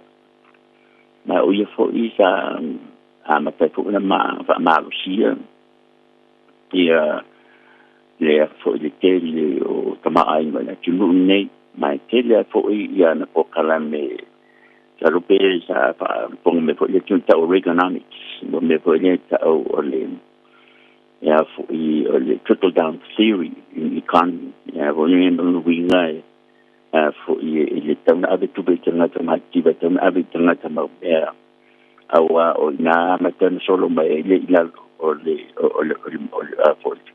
soson o le tana business tana do o sina va este Republican Democrat le tu ne la tu policy for filosofia politiki es senga o le execution por le fine o por parlamento tono na tunu le la volo afia ma le que mi fona sa no do e tono o mo for psychiatric court for ilesa na do le que for ilta o pule o for fallo mental work sa what for example sa no do e sa le vai temi le na do itana o do tele tana tero homeless ne sa loka tono fale pui tana te fale tono ma o te temi tuna me ia waking na fai e tu la fono foi o tauna tu tana te ia di fa fo le right to tana a le mana e fa mal si tong si banga na wa wi le me foi le ta o le fo o no le pitia tana ta o ia la so o sina tu la fono na la na tele tana te homeless tana te le fale o tu mai fa fo mai fale pui i tonu na te America tola ya o George Bush na po so si fiena na tama ye de ka wa Bill Clinton tu la imal te si vai de todo de lua na tas ya o le telefone sa mai ye o president bo mo de lim so te sa o fa ali pa ke te le tinu nei ma ye for impeachment na ta uai de Michael Lewinsky sa lo ma si de fiel ma le tinu George Bush na lua le lua na tasima lua ma le sa ana inga den tupu to no le 9/11 porque foi sa fa ia nei New York ia fa pena fo i Washington ia na o si fiel ma le Barack Obama tu la me lua ma le le lua pe subiva o le banga la na ta o le tulanga le so si le fo le tin sa ia pasier ne ta la Affordable Care Act si le 2 milioni de tanata le lavata mai le o person yelim da bole Affordable Care Act li siwa le fa ye on e fa le mai mai e so swani mai le malo ta o federal subsidies o le tu o le la o tipi nei I matasanga nei e le parti del Republican il la tu pineta o le big beautiful bill on tu la nei le fasulima Donald Trump now si ti foi tele sa ia tu atuneta o tax cuts no winga o lana achievement le numero tasi no tu la mai le lua te sulfitu mai lua sultas o le tax cuts la no yena ni tipina ile tele o la fonga million e alta tu na le Republican Tawon ada tu pe tanga saya mau me ia solo me la e tu no le Democrat o mene yo tanga fitine tanga mau me e famtala mai ia le ko ia la tu tanga fitine fa tu la ina fa solo no Joe Biden do a family full tasi ya mai le foi sa a fiel covid ya mai na trefo ye for United States o le climate change ya me pena ma tu ma aba trefo le social United America ile tawalo lo feni Ukraine ya ole tesane la male presidente lo yeni Donald Trump le numero fácil fit presidente no fácil fit nele ya na tu si le lo tulanga malo si tulanga ya fa inflation tulanga lo yeni tulapong tunapono fa malusingo tunapono I tangata o lo chidio na to aso ya tunu nei ya ono tenta vai insala se afa ingal na misi o lo a fie yo ta tu tunu o lo a fioma o pia I fo nei tunu na chicha America ma o ta upu mo president umandi wala to pokala ya a fie u ma ta tangata relevance ya tabai Malo fa tele la sunga ken manino mata ngo fie le family nei no nga ya mole nei fo yaso ya manu ye fo ne yaso mano lo mo la sunga malo fengal go mal malo tele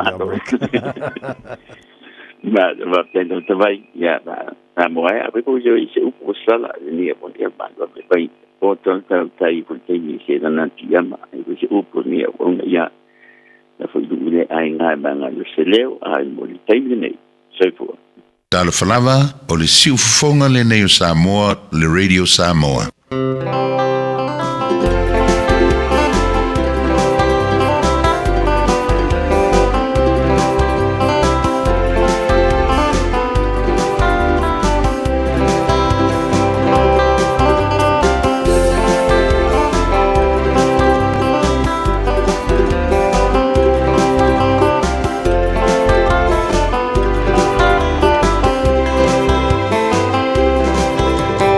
Atatoa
Sui fai filoi malawa pesere Pacific Band. Wa fi fianga radio Samoa's Falima e batolu mo. Ona mai leo lo a matuno lima da wo fa to fa. Mo nei foi ta. O ta maru ta ona na mo ne so lua. Te fa sala wino taru telefone le sunga siu be mo lau ta le se fulu. Mara po kala me fi ma sunga te fa le just te mo nei taimi. Fa te tere lau ta mo la ta foi. Ona nei tamai meni sui fo. Tell Alana, a Solomona, e patata, ile alofa, ele mafai, e vai etele natine ya ese. Ole ewo, ia so uma, a ole uso. So body, now let's more to il more, follow the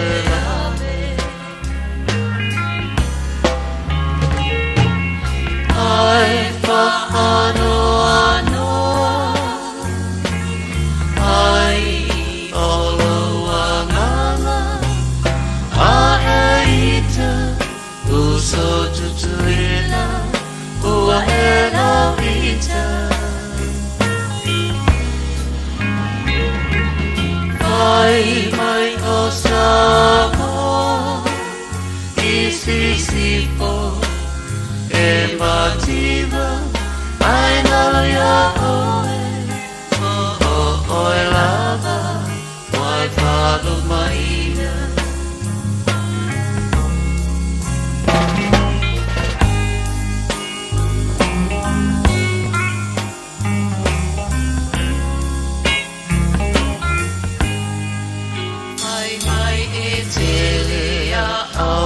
tangata ai roa ma malanga a se panga o le puai le wa masa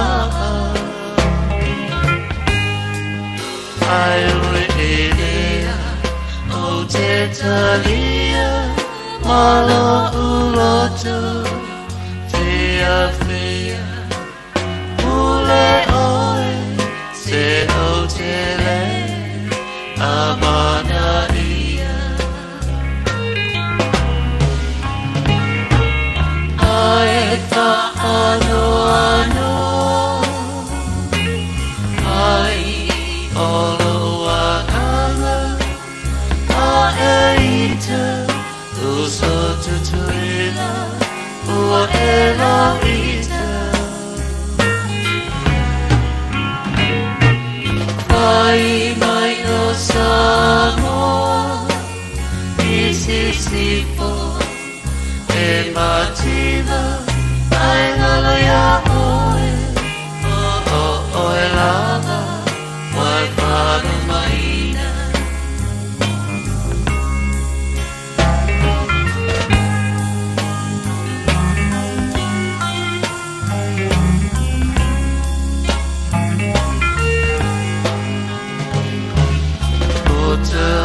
so Samoa se tau tuana si o tai noa kai mata e a pelele e mai moa e malo si mai le atua ala tama poto e fua Oleana e taualea ai o matua ai pa ano ano ai olo wangana a eita uso tutuila ua ela vita ai mai o Samoa isi sifo e mativa ai lalo ya oe oe lava wai whanu maina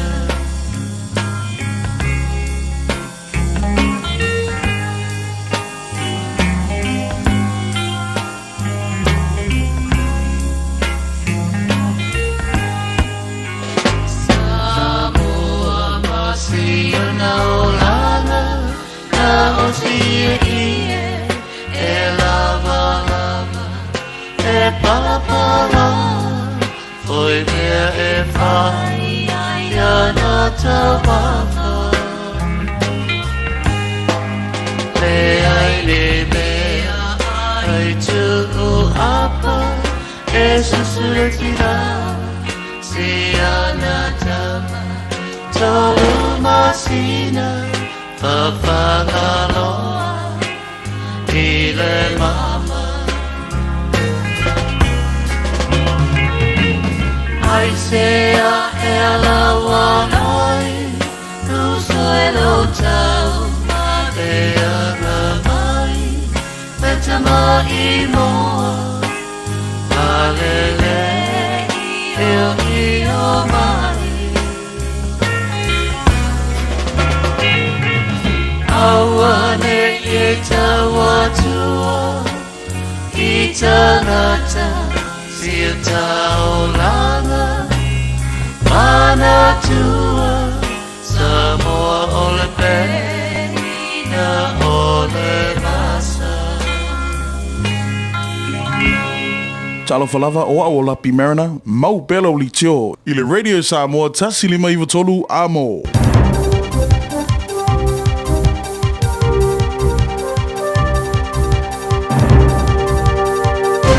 Tai Maria talani mai a Teroa mo le sofa whangamaiam. E tali tonu ia whaia o ngā whaurulu le roka pia le mana Pasifika whaarongo tanu manga. E te atu mea mana mia ia o na whaia i nei mauti no ain. O au laka pia le Pasifika li tamarisanga super laka pia Pasifika. E whaawawona tau sini o ai whaatulanga na mawalunga. Sa whaia lea tā panga umanga ili taimi o le whailo inga mana utustala le mai ai o le tālonga ma le Fijian Draw. Lea sa manu malo i le mana Pasifika fast food le lusfuluono. Ia la tālonga mua le tāmarasanga le nitu sanga i lau toka i fiti le astonai. Sa whaafitaia lea kapteni mua le Blacks ia le hawhi ai. O ni au e lua le tāmarasanga ma ia whalia o si iti ai le tūlanga o le tā alo tamo atu nu e tolu a wai le tāmarasanga. Sa mua tonga ma fiti. Ma pitai. Sa ia toe whaopopo e te taulava o na tele atu mea whaia ina ia whawa wai o na a wai ne motu e tolu i le Pasifika le tāmarasanga. Sa ia longo ai lau whaili poti lau toka, o ilo uma e tangata o le fast food pasene, o tangata ta aro le kapiuni ma le kapiliki, o tangata Pasifika. Ma e te tau, o na ave iai le avanoa i nei tūpulanga o lo whasolo mai porokala meo talonga, a wai atu o tele atu isi o lo whasolo mai lava. Ai wa whaaria umanga, e ta atia atu lava lea i le moana Pasifika ma le Fijian Draw. I le whaawao na ati na i nei tūpulanga pe tai, e la te mana mia se fsosani i ala oa. Ma ia tā wai na te leo silfia ina pe o lava se fsosani o maua le Fijian Draw, a ele moana Pasifika e leo lava. O le mata au whātāru wā o talavou sā moe tō lua sā tāo fio ni polonga o whairo e whaingofie. O na whaalafi o le tūlanga maua e tere o whainga whaapolonga e pia na whaaliai, e le mata ngā ruenga o whemalanga i ngā New Zealand. O moe a ia tuai sā whaasalaina i le wharepuipui mo le sifuruonu tō sanga, ma le whama sina ina vai aso o mawai e mōlianga o le whaapolonga, whaamalo steine, ma le numero isi whaolima i a mionga whaungalii sa whaia.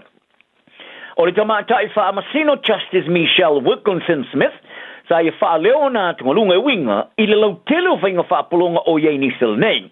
E au fia i mata upu tupulanga televosa a wina mai e whaawhainga ruenga o ni tangata e fsoswani i ainga, a e po o whaawhainga ruenga e langolango ai ainga. Whaalia le li pule o usta inga, ma suesuenga re matanga ruenga o whemalanga inga, Steve Watson. O whainga whaapolonga sa au fia i mata upu whaasol fono piru sili o na ongonga i New Zealand. Ma ia tā uai, o le mata upu ia tuai, o se mata upu e matuai whātaru a tele. Ma tupuranga sa a fia e le te tau na tau sia whapea. Ma o se whāsalanga o le tele o whaia iai, ma a wina tuai ma se a vea i nei tuai ngō whainga whapolonga ma le whavalea, e le ese se whainga e whaiai. Sa au foina le matanga ruenga se langolango i leo leo i se suenga i morianga matapaya Watson, i a ese tangata i lipo tia soli tula fono whapenei, e lato te mori mawina. Wharia Watson, o whainga whaapoloka ma isi tu ai ngō whainga whaavalea, o ni soli tula fono mātu ia, mai māsani ai, o na whaalafi. Ma le fō i o whainga tau whaavalea mātu ia, o se wha mua mo ne matanga ruenga business ma ngā ruenga, ma wha awawai le matanga ruenga o whemalanga inga o na mōlia, ma wha salaina te ngata pe a whaia maua mōri mau i ni tu ainga o a mionga whapea.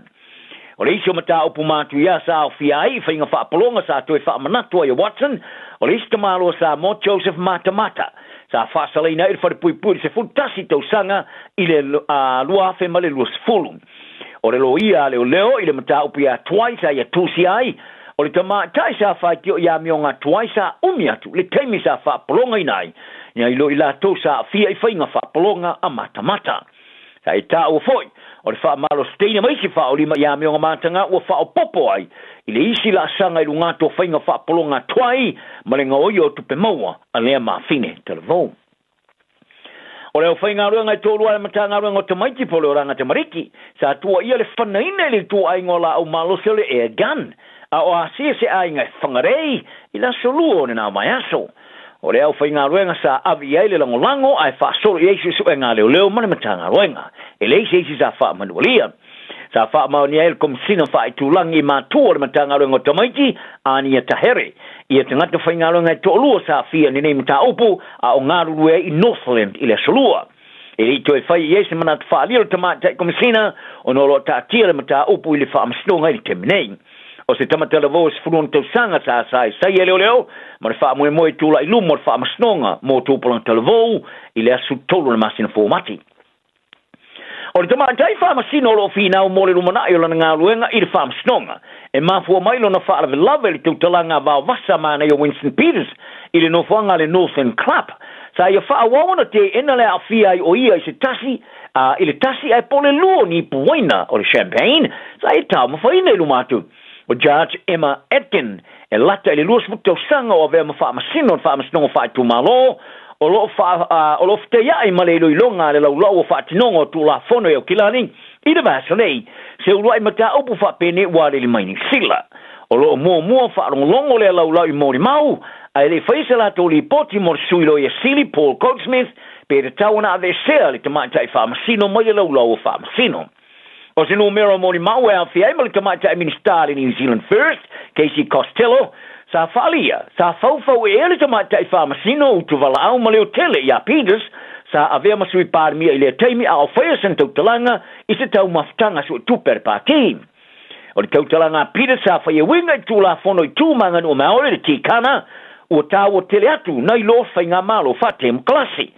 Sa alongo ai le tamaitai whaamasino Judge Aitken i le laulau o le loilonga a ouru whafo ma le whale lai titi. Ma ia whaalongo ina se le osta malo o ia whaalia ni whaoponga. Ma ia ba ai esta maitai o ata ma ia tea mai se laulau. Ma ia tā uai e na tele ilo ina o pisa solo whaisan tautalanga. E le iwa ai fo iai. E na tele e mai tau ina whai Costello i le laulau. E le ai fwoi se whailo le ngor pāti ale New Zealand First. Ma tiro al to maitai o tiro ma ia tea ma tali ai e le e sao le whaamatalanga ma ilona manatu. E whaono au ina tuai se whaalongona se e winga le tula fono. O le asona nafi sa amata fasidi ai le loia whaapito fi flia team Stephen Casey i le tamaitai whaamasino ma ia tue whaatepa i le pōsa tupu ma ia le vemesi. Ma ia fasidi ai pe fiani ana i puaina sa i tau mwhaina ai le iaru le whale le taua ai sa tama mau tamaitai whaamasino i le leoron tue mana tuntunga pe na o le tasi le lua i puaina i le taimi o le taumawhtanga. Tālonga, o le tālonga laka piliki le wā stete o Australia o ilo le State of Origin, o le awhaia le malai tele le Eden Park e o kilani le rua whemele rusfulu, e le mai ai o le tolu tau sanga o tele noanga, ma le pūlenga o le laka pi Australia, le NRL, ma le komisio le laka piliki Australia. E ia le wha moe sidia ma le limas fuafe o tāpua e o le a whaatumu li ai le malai mo le tālonga le wau New South Wales, ma Queensland Reds.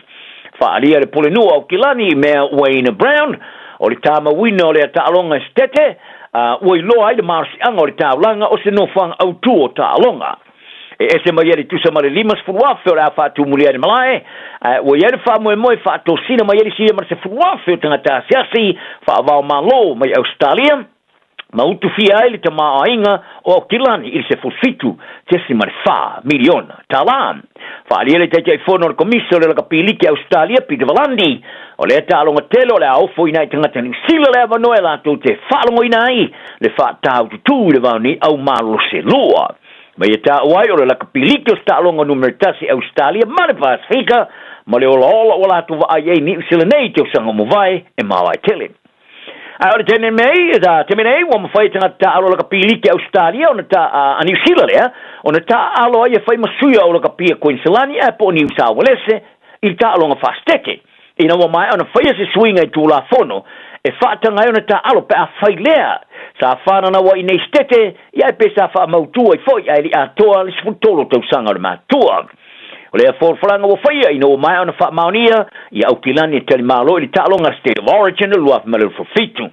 O swinga whaua i eine tūla fono, o le amwhai e so stasi e whaamari eine tutunga, o i nei ona tā alo ai mori tā musanga whaastete salava, po fea le tunuolo ta alo i lato au whawa malo. O le swinga fo o teu te wai le ala mo tangata alo, mo ni sila ma Engelani, i le mawhai leo na ofuina tōninga le Maroons, ma le Blues. O whirwhiri al pūlenga o laka pia le Hurricanes, i a Wellington, i a Suya All Blacks, Duplessis Kirifi, ma Jody Barrett, o so a kapteni mo le tamarasanga super laka pi Pasifiko le lua whemare lo fruono. O whailonga este mua ia Barrett o whirwhiri, le matawhai o kapteni mo le Hurricanes, ma whao popo i anun tuwhinga wha kapteni langolang o le All Blacks o Kirifi, ma Barrett, sa onga whaatasi le kolisa le Francis Douglas Memorial College.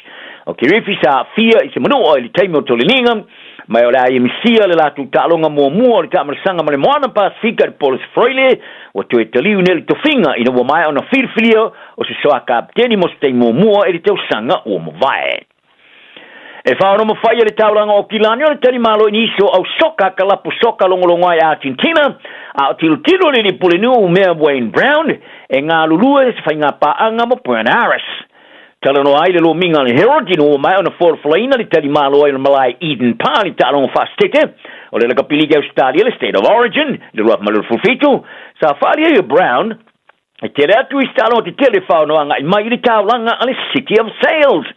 O stasio fuafuanga le polenu o le sainia le Somalienga ma le taulanga o Argentina Buenos Aires mo le auina maionisi o lato kalapasoka maulunga i New Zealand nei. Whalia Brown o lo ungu o na ngarulua i Somalienga ma le taulanga tele o Argentina talana ni yaso ma ua le whaapata i tantau mamaria le so.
Talo falava o eti fui Mona McCarthy o solua vai asta itasi mai sfulu li tai au o lo o wina atuai le porkalame to te pai le ainga o se porkalame tātou te fitu wha iai li telo mta upu au ngā a wale atina e o tātou ainga o lo fina ngalo e tā ua whatasi miso mātou manatu e fisosoani lea a wase lumana i manuia o tātou ainga maloto i fale manatua le porkalame to te pai le ainga whatasi mau eti fui Mona McCarthy ia solua vai esta itasi nei le sifulu le tai au i lunga le Radio Samoa sifuli mai vitolu a mo.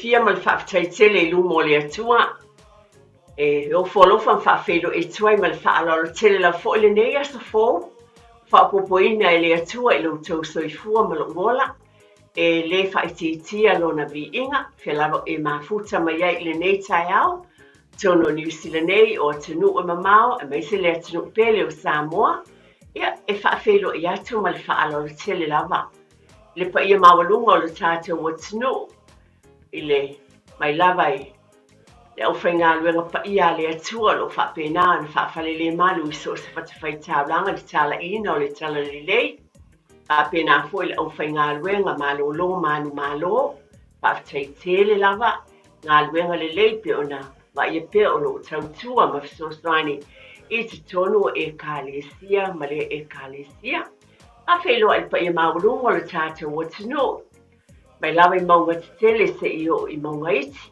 pa pena na o wholofa ma whelo i atu whale tua ma tausi ma losi o no a whtai tele i le lofa o le atua mo pelo tau sei fua manuia ia o tātou ainga na i o tātou tua asina sina Aftai i le atua i loutou soifua manuia, a whaifo i ei nisi leo ato toa le malosi le tino, o le talo lava o le atua o ia o le ali o whamalolonga, i ei lona file mu i ate utou. I o tātou ainga lava, ta mama tina o alo ma whanau, whia lava whapenao na i whafonga ma e mafuta ma iei. Whawhelo i atu ma le whaalo le tele lava i ate oe, i le nei fo i aso. Wana lava fia i le loto le nei tai au le ainga fo i tono le nei atinu o New Zealand. Pio na watu e whasalonga Radio Samoa. E se fo i le swing o le tau. Nei tai au i au kilani lava ia o lo whapenana tu ina atua ia. Whasalonga Radio Samoa. E se fo i le alofo le atu o sulumatanga o fia mai le la. Awa o aso e mawai atu nei ia. Sa ie le tele o swing a foi. E le tau a peita ia ne alofo le atu i au kilani lava ia. E o lo umanuia i le nei tai au fo. E lava e mafuta mai ai. Paftai tele lava. Bea lava le nei ala leo tātou te whelo iai. Mai sifo nei por kalame ia so lua vai este tasi. Bea lava e mafuta mai ai. Paftai tele lava. Mai sila fo i tātou ai ngai tono ni msila nei o nela por kalame pe lava o sila fia. Paftai tele lava. Ulu fale mai Samoa te ua ainga. Ai whapenana o mai whamaina o mai sa ili malo mole manuia o tātou ainga. Paftai tele lava ia te utou. Ona ol por kalame tu te whaile ainga le ma whaana whaangaloina ia te. E momoli atu la paftai tele lava mwhawhelua e mali whaaloalo. Pamanuanga le atua i tono o tau ainga o pisi nisi. E taulongolongo ai pea a tono o lo iei nisi o ainga whata atau nuu mai fo le whaamoemoenga fo lea. Mo le lumanai. Manuia alo ma whanau. Ua whapenana whaamanuieina o onga. Tula i mai. Wa bea fo o tangata nuu New Zealand nei. Wa bea fo i lata o ni tai. O le mea moni lea. O le whaamanuianga lea le atua. To e tepa i le ainga. Na ea fio maina o sau. O le o tātou sele i le manuia le alofo le atua. I lo ainga o whaamanuieina alo ma whanau. O tula i mai. Tono nei e tunu lava o New Zealand pe o na whaamoemoeina. A bea o nise ngā lulue le malo e ka le sia o ainga poto. Whaafitai. O tau businessi. Whaafitai e le whaititia le whaafitai ese ngā luenga. E le ese ngā luenga whaatau wa. Ka muta. Fale insinia. O e vali fale. O e businessi vali fale. O te tala noa mo le whaamaoni o iai o whaonga ina. E lo o ainga. Ia businessi tangata anu Samoa. O ai. O le ainga, to e tepa i le ainga na ea fio mai ma o sau. Whaafitai o te whaafelo i atu ma le whaaloalo. Whea lava o lo o iai, nei teimi po tono o whalwhai ngā luenga. O fisa fo i o loia, o fisa whamalanga inga, wa iai e tautu o whapena ese lama. Iai e o ngā lulue o whaaya ina, ia o tau lava business. Whaafitai whaamalo o whale ainga, business e whapenana. Kei taina o whaipoiponga, mea whapena le whaaleleia o le te wina o maota a wā whaipoiponga. Ese le māneia, le winga leo se tala, ua whaea ina lo ainga. Tui tepa i le ainga, na ea fio mai ma e su mai ina ia manuia o tātou ainga. Nei fo i teimi a batu fo i le nganga, whaalo le tele lava, a mai se atu le atua e manatua le nei, por kalame, iei ainga o fitia i le au po misa, mai lava le au whainga luenga le atua i tonu ainga, ta mama tina o alam whana i ele wala aua le atua, o le tatalo i a whaamaise le atua i o tau ainga. To e sauninga ma tūlanga umalava, i a whaamanuia le atua ni se whaimalanga mai pe whaimalanga atu. E tai, whamai iei le ali i leo rufafo ma leo rufale. Whawheloa i le nei tai au, o wholofa whawheloa i atu. Pe lava e mafuta mai e nei tai au, o tonu o nofuanga o tangata mātitua, ia whawheloa i atu oe le nā, tonu o maota malawa, ia o te tonu o lo mawaleawa no tātou te mafuta ai foi. Ile nei vai a sa tātou po kalame o te paile ainga.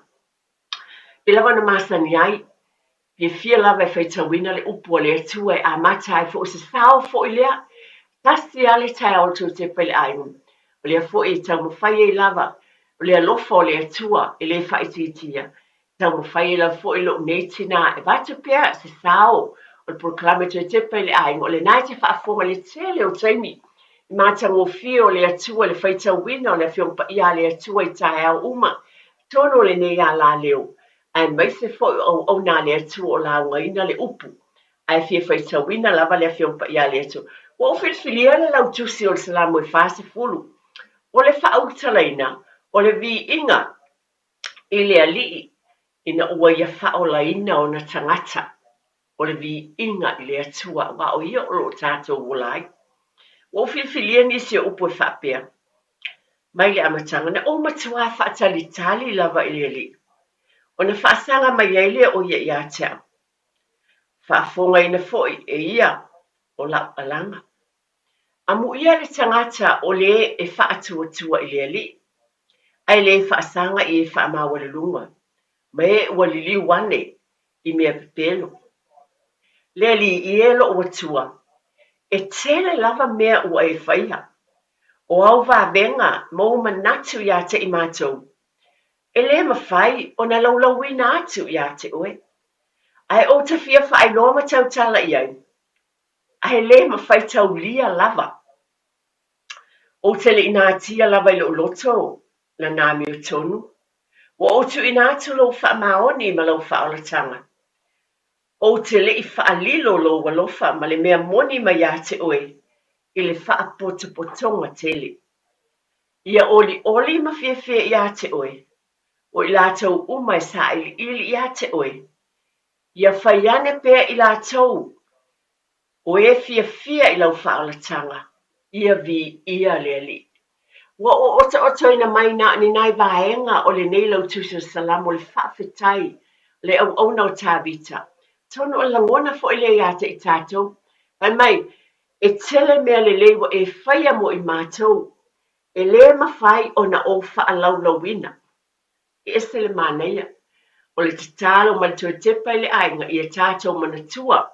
Pe o upo muli na whaitau ina whapea. Ia whai ane pēr i lātou o e fia i lau whaolatanga. Ia vi ia le li. Tātou vi ia le li. Nanga le lei le atua le tamā.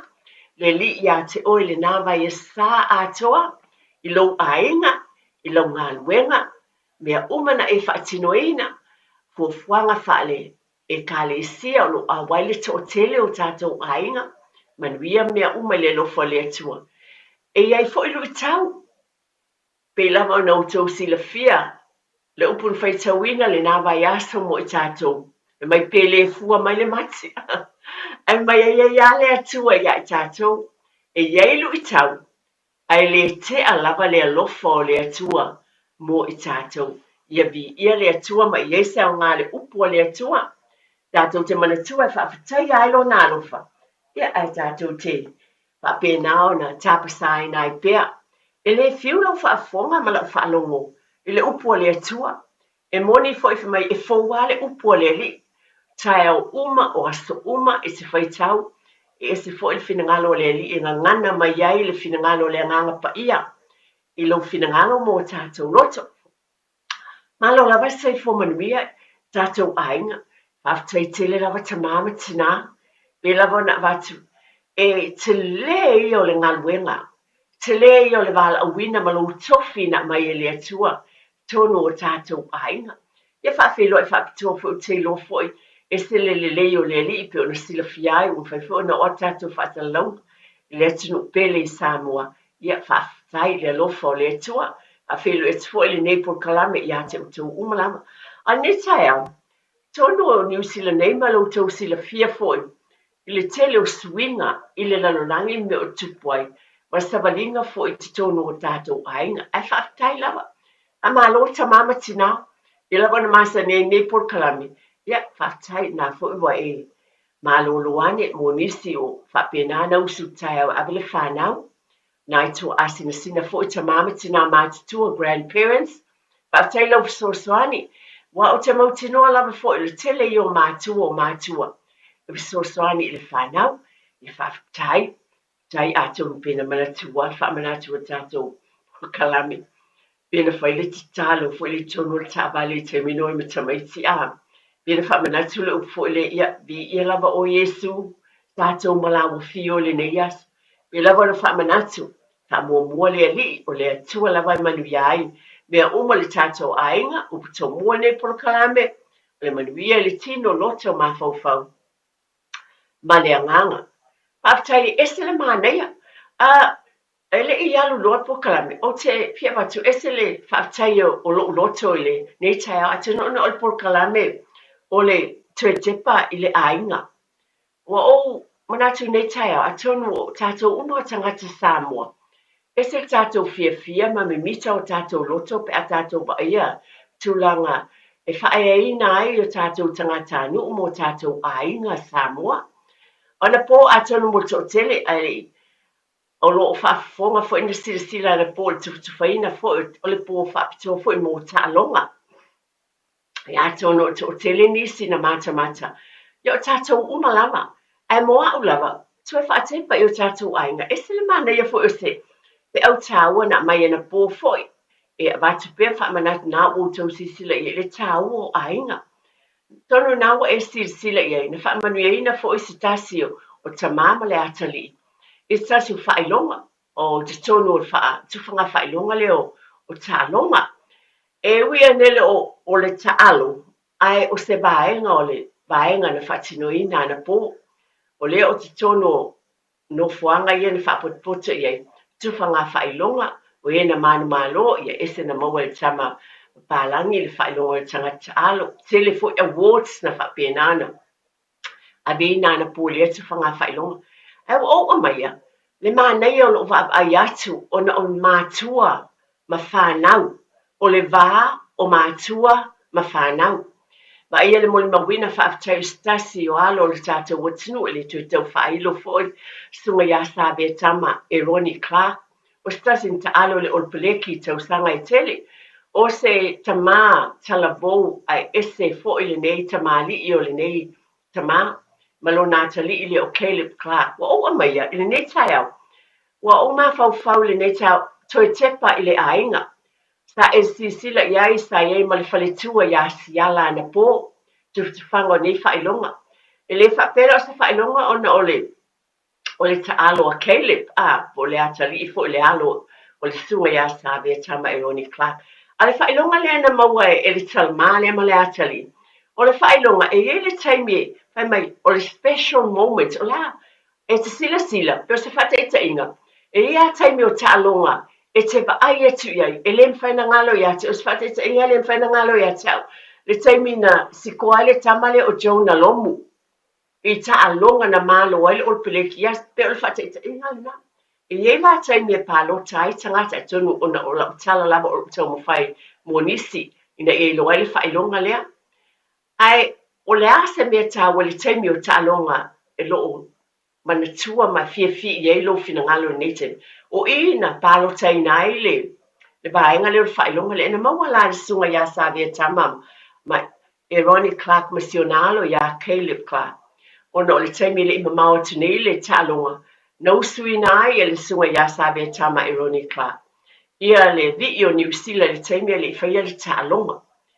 Ai ele iloa na o loina le tala lea, ele iloa e siala, ilo na faletua, malana whanau I nai tama, ma si o na whawhine, e o lau fo ia Caleb, o e Ronnie, ai manei o le tala, a wale na silisila e le tōtele, wa te I le tama le whaalongo atu, o le mali o lana tala, na alu lava le wha maori e le se a whaina, o e leo se le a whaina, na whapea lava lon manata, o se tangata, ai wo o lo le whaaleoina o le ngana whaperitania. Pai mai loa Clark, ia le lile o Caleb o whaalongo atu. E pea o le whaaleoina o le leo lea masani ai. O le taimi lea lena usuina ai le vii le sunga ia sa vea tama na malini ai loi mata o le atali. Ai whai mai fo le tala, lea fo insisi le ta'alonga. Ina ua fo ia le sunga ia sa vea tama e lunga le mea e no fo mamata mata. Ai o atu o skoa Caleb le skoa momo. O tusa o le wingo le tala, o le whailonga lea. O special moments, fo o se mea na tupu na pālota I ei tangata. I lea lava taimi, o se ainga. O le ainga, sa ele sunga ia sa vea tama e Ronnie Clark, ma le whaletua ia siala ana po, sila atu ma o vai fo le matanga o fio tāpua I le whaletua, pa pēnā fo I sio la alu. O le tau tepa I le ainga, e ese le maneia. O le mawhitanga mawhanawhana wha le tamā ma le atali. Ioi, e tahua tele o te amaia o wā, E iei le fe'au na mai e fo'i I, e mai fo'i te le fo'i se fe'au le vā o le tamā ma le atali'i ma le vā o mātua ma le whānau, ia tātou te whaafitai ei whaeaina fo'i, mai e le tu e tau whaeilo fo'i, sunga ia Savia Tama e Ronnie Clark, tasi o Peleki, tau sanga I tele o New Zealand, tula I mai fo'i le atali'i. E se lale mana ia fo'i o lea pahenga, tonu o moe mitinga fo'i ia le to o tele, o e fo'i o lo o iai, ma tā alo I tonu a beama, e la kapi, e le na o Peleki o whela, tula I mai fo'i nisi o alo, ma sāwa vali whaatas, ai mai se o se tasi o vahenga tā ua lava, o le soifuanga o le nei ainga, o te moli mawina, o se ainga keusiano, o se ainga e whaatuatua I le atua, o te moli mawina, o se tasi o la alo, o le teine o lo o ngalue wha misionari e tunu ema e ulu matua e tā lai le tala le lei. Tue te pai le ainga, e ese le mainaia, e wha manuia le atua, tātou te mita mwhaafitai, e le avea e sunga ia Savia Tama, ma le atali I le vi inga. Ai, o le vi inga ave I le atua, a wala mailo nā lofo, nia o onga tāua, mō tātou ainga, a wā tātou te loa, o te mo tinoa lava le nei tama o ios tama loto mau lalo. Tātou talo wha manuia pēr le atua I le nei ainga, ai wa o amaia, o na se vainga fia, ai na wha atupu langona ia tea wana pō, o le mitanga wha tina Samoa, a tono o tātou umalawa lea, to e tepa I le ainga. E se fo'i a wala inga lue ai le atua, I te tonu o tātou ainga, ia vi ia lava lea le, talo fo'i ia le fo'i o whalonga te fo'i nei tau, tala fo'i se tasi fo'i o ale ia kirifi, ia le fo'i avea fo'i ma. Ia, masui kapeteni, o te leo mau tinoa tonu a o I, o te tonu o ainga, mitanga I e tau finangalo, ma loo fo'i loto, o na o alo matama whanau o Samoa. Le tau, whaafitai te lau tamam tina, tūlanga māsani. O le nei tau, loo, o na o le vai aso, le leo tau tira fio, le tolu ne vaso pokalami. Pe o le na tau lai lava le tue fo I o whanau, ia o onga ma mea o loo whamanatu pe o nei tau. O lea fo I wa o uloa, sa whamanatu, le tau mwhai whaponi sa fo I le me moitami. A nei tau, o lea wa over ai fo I. Wa vave fo I o le taimi, e malama e le tau o le ata le fitu isi taimi, le tau. Wa vave fo I o na o mai le taimi o la e mo moe fo I tamaiti a la wala te ele fitu o te tau na no fo I luma. O le winga se whamatalanga o sui fo I. O lea fo I e te tau wai fo na mātaala, tātou mātua mai tātou umalawa oi o fisosani, le va inga o tamaiti ina ia vave o na feala I lunga wale fo o sui fo le taimi o tau. Lea peo na abatu, o lea malama la vai tāle fia le fiafi o lea malama. A lea fo I lawa e si le tono New Zealand nei, o no le porkalame la vai tono New Zealand nei ma le whamana, o li feo va ai, o tāle fitu, o lele I malama tele lava.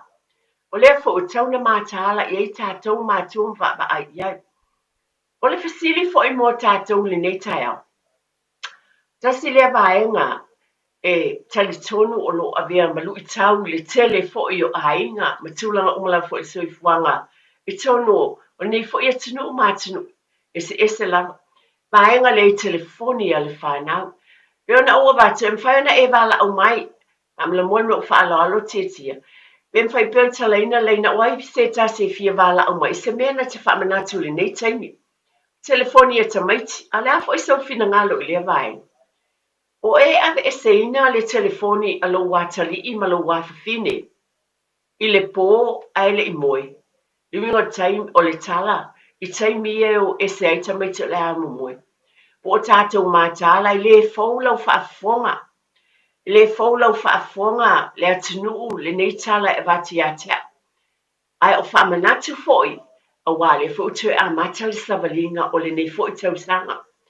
O ave ese le telefoni mai alo ma whanau, o le ale whainga o lo o iei te tonu o lo tau ainga, I e tulo lava, pe lava na o watu ma le whaalo alo, I le whaatonuina le polo kalame lo tau pa ia ma le mamalu. Ai na whamanatu atu, o le ale tūlanga o iei, o whangu atu tamaiti le tai ao o wawe whiala I lunga. Wa pe lava i le folo tau whaafonga ni so taimi whape o moe a la lava e screen lava le telefoni tono le pot. E a fo ila tau masini ia pe ona iai le fuboto i sila fia tūlanga masini u whaonga ina tamaiti. O iei se maanga fo ile o vava ai ma iei se wha taatianga e te tonu i loto ainga e ab e se nai telefoni ma tūlanga whapena o masini ia ina ia malo lo tamaiti. Ia, o le whamanatu o le tue te pai le ainga, whaina e wala o mai o a fo inisi o me te whina ngalo e whailo mai a wala wale manui o ainga le tāpena o whanau. O a tei mua lea o whamanatu tua i le nei tau sanga pa o tala noa tua i nei vaenga. O telefoni ma masini ia. Nisi fo o teimi, e le lei o tamaiti foi tulo, ia e whapea tātou tele i loa. Pai e whai mea o ngai i ole o whai mai lunga i a lato masini. A le tilo tu e le teimi le. A o lo wau e se wau i se teimi whai mai o tono le potu e whai i a lato mea o. A e le ai e se mea la mata i ai. Tulo lava o le whaamanatu. E le fōu lau whaafonga. Wa e si la fia fo i le tele o teimi e whaamanatu o tuai. Tono nei por kalame manisi fo i o teimi le nei la wala leo. Lo wha leo ina i pe o se lu i tau. Se lu i tau mō tātou ainga. Mā taala i le nei tau sanga. O a mai le ainga. I tūlanga i e telefoni. O ni mea o ngā. O masini o ngā mō le whanau. Ai e ye le teimi e te tau wai o na ave ese. Ina ia malo lo le whanau a wa a watu. O te ta watu ma le whamaoni e leo se tala fatu. Iei whai a onga o tala noa iei malato moli mawina foili. O atu ta maite vai le tai au. O no le tūlanga lea le o lava le malo o lo. No winga o lo iei ta maite o lo mata whaati nuina nei mea. O le whafangu lava atu te pale ainga. Ia ba ai i nei tūlanga umalanga. A malulua te tia te otu mo ta whasalong whapisinisi. It's summer, a time for reconnection and sharing quality time with whānau and friends, but a time that measles can be shared too. It spreads easily and can cause serious illness. Before you visit whānau, check that you're protected against measles. Having 2 doses of the measles vaccine is the best thing you can do to stop measles spreading and protect those you care about. It's free for most people. So visit bookmyvaccine.nz or contact your healthcare provider today. O le Casa Beds and Appliances, o le tali o umanaonga, i o loa e whaatotonga ilo mauta, ini tau le lei, toi ananga tā, e mawai moenga ngau si tutono New Zealand, whaapea se tino fōa o le potumalo o lo, laulau aimano fōa, TV, la au pese, usa aisa, masini tā lava, telefoni fe aveai, maisi. A whiu ane loa i le whawhituwha Great North Road o tau, po le tolo whituiwa Great North Road i Henderson. Le Casa Beds and Appliances. Telefoni ovalu selau, lua, 5 ovalu selau, lua, 5 O fia maua sau ta avale po sau piki apu, ai tongi ta iwa yaso, lua va yaso, pe ta imasina, o le sleek cars o le a maua ai le fsoswani. Ua ta pena le au whainga luenga a le sleek cars, mo oi malo a inga. Aua e te popole i se mea e tasing, te tala fitu aso, mai le sfulu i le tai au, angai le afo le ono le afiafi. Tele la lai au kilani i saute, vili mai loa, i le o lua tasi fa, fitu lua selau, po le o lua o, fa 5 tasi 5 tasi. E te manae maua se luma nae manuia o la wata li I polo wa whawhine. Ua se fulu nei tau sanga o whaatino le Pacific Advanced Secondary School lea au o nanga. Na whaawaile nei a onga e Sir Michael Jones. E whaonga I nae ngana le Pasifika I le NCEA. Maua fua o fua o ngā toe lea ni pilia onga. I le tau sanga lua o loa whana maua lunga I le whainu mera o alonga whana wale pass na au sia tongi e ulufale ai I le universite, po le university entrance, I le tele o kolisi I au kilani. Ua uti ava noa mo le lua o lua ono, mo nisi whamtalanga wala au loa le pass I le ovart se lau valu o fitu lua fitu. Ovart se lau valu o fitu lua fitu. Tasilima Ivatolu Amo Radio Samoa. whakanea tātou pokalame o le tue tepa i le ainga i le nei tai au. Pea na o watu le taimi i le watu nei. Whamanatu i tūlanga telefoni. Ai e iei fo se vaenga tā ua lava o te whamanatu atu mo le whaaloalo. O le awala e te tala noa atu wai le whanau mo le vaenga le telefoni. Mantua fo o nisi o taimi. Whamole mole lava. A wani a whaina lo finangalo. Pea na watu i le whaatonuina le pokalame. Po a uneli tina. Ai o le anganga lo tamaru. O le awala tātou tala noa me whaamala malama i le whanau. Wa nisi o taimi e te i lavau sa meiti wa abe ese whaafosei po le hali turong. Ai mua ulava ia. E mawhai o na talia e le tamaititi fo i pea e tala noa iai mawhai iai i a talii. Abe ese le telefoni a le lava lau malolonga. Abe ese le masini lea o te mana o i lea malea whaafitai tele lava. I le whaatonuina e au nei. Au nisi o taimi e le talia ina fo i e tamaiti. O na o ai le inisi o tūlanga. Whaingatā ma le alofia i tutono o tātou ainga. Peo oi fo i na wha o lima le tamā po le tina i le whanau. O le winga leo se tala o wao i tasi le vaenga tāua o te fia avatu i tātou porkalame i le netai au le mea moni lava o mea o lo o te tupu. I te maiti i tutono o tātou ainga. A usu atu la le whanau nisi o teimi poari mena tupu tono o tātou ainga. E nisi o teimi o tamaiti pele mau tono o lātou langona i tono o whalea onga.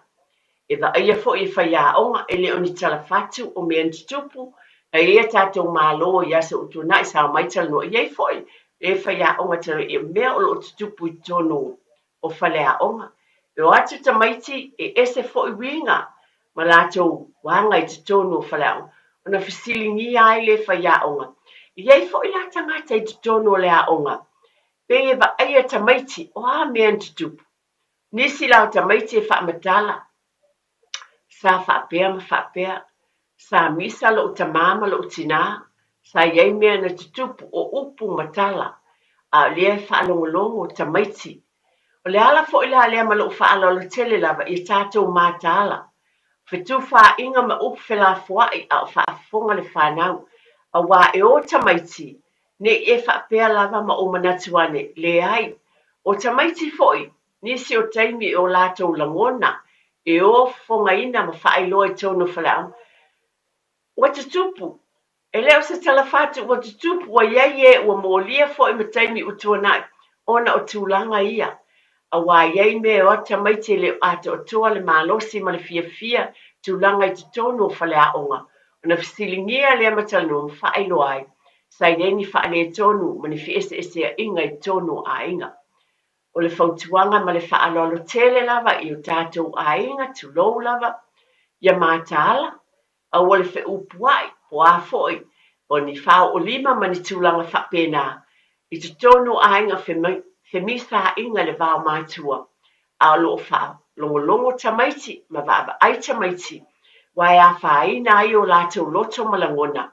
Na watu le i whalea onga e whapena fo na whaleo ina i whaia onga wai e swinga. E piki apu pe e loa e whaia onga i eile me le tupu le tamaititi le sau le tai au le nei. I eile mea lai whaale tonu i lona loto o lona mawhauwhau. O na whapena le o na o tuai ma whaina ai nisi o tātou ainga. Ma le whaalolo tele lava na ana o tui whamanatu. Ia tātou mātaala. Mātua ma le whaalolo tele lava. Pea lava na o batu. Whawhetai au tau ngā luenga le lei. Whawhetai o lo o tau se ai ei fo i taimi. O lo o iei lava le whaatamala. O le whaamanatu al toi te pale ai. I ei le ono sai ma le whaapale pale. I taimi i le tau singa o le whanau. Ne i o tātou manatu o tamaiti la iti. O na whapena le o na whaipeo le misa. A o le whaalongo le tamaititi, e o lau fo il whe upua inga po te tono le ta vale po whea. E ngona le tamaititi le stemi lo na whewhe, pe popole lo na loto a o le ai whemisa i mātua. E luatu le whalea onga, e ese o na langona, whesili le whaia onga, ma o i nā o le a, i loa ai le mele tupu i tono a inga. O le whautuanga ma le whaalolo tele lava pe o na vatu teo tepa i le a inga. Va ai i nei tu umalava, ai lava e te sila fia o lo manibia ma le lei mea uma. Whawhetai, ai a whai e se wha manatu o lo wha pēnā o na tu ina atu le nei tai au. I o tātua, ana tua foi. Iei le wha au tauta e le lei, o le tangata alofa foi le tele o taimi. Po le whanau la haiti, po le vaenga le umate o polisi o la foi e universite. O le mana iei ole, na o whaalongolongo foi le tai au le nei. O tasi nei vaenga tāua o te whawhitai e le atua. O le whaitawina le o le whata oto i tai au uma. Nau te loa o te whaalongo foi e te whaalongo so. A iei foi le upu na toi whamanatu mai foi e le whaitawina i sunga le awa. I le whata oto le nei tai au whai. Na tau po suma le fitu al whai po lua suma le fitu. Whai mai. O le ua iei le poto e tau fia e ia na upu. O le tangata. O le wanga malufoi. O le tangata whautauta lea. Na piki o talinga le upu lea fo le ese le mai. Wala te maa fau le prokalame le nei tai au. Au whaaloa te fo. Ma nei e whaitawina mai e sunga le awao. E a wa fo tot sila fia o fo ia te uia. E le fiula ta whaaloa. E ma nei le upu nei vai so uma o so uma e whaitawina le au whainga luenga. A le Radio Samoa. Na tō sina, va vea o talinga le upu le wale o te manatu le meane o te fia tufai. O upu e tau tala atuai mātua I lumo o tamaiti. E o atuai tamaiti wale mautonu inisi o taimi. Ai le o mana tunatu iai. Pai mai, pai upu e lua sumalfit. O le ua iai le poto. E tau fia e ia na upu. Whaatali se I o tamaiti o a fo ni me te ese ai le ainga. O tātala no. A le taimi fo I le aita I le tamaititi. Mai, o le ua iai le poto a. E tau fia. E te toi manatu lava I lo walofa I se o watali I ma se o a fin. Mai, o le ua anga malufoi. O le tangata whautauta lea. Whautauta I o tau whingalo ma lau fo I tala. E a o fo I a tea. Tulou lava, e o fo I lo ainga. E lea I se ainga e ato toa. O le ala fo I lea peona ua watu. E te langona le upua le atua. E feta lai mai peona whaitawina I le tai au ma le tai au.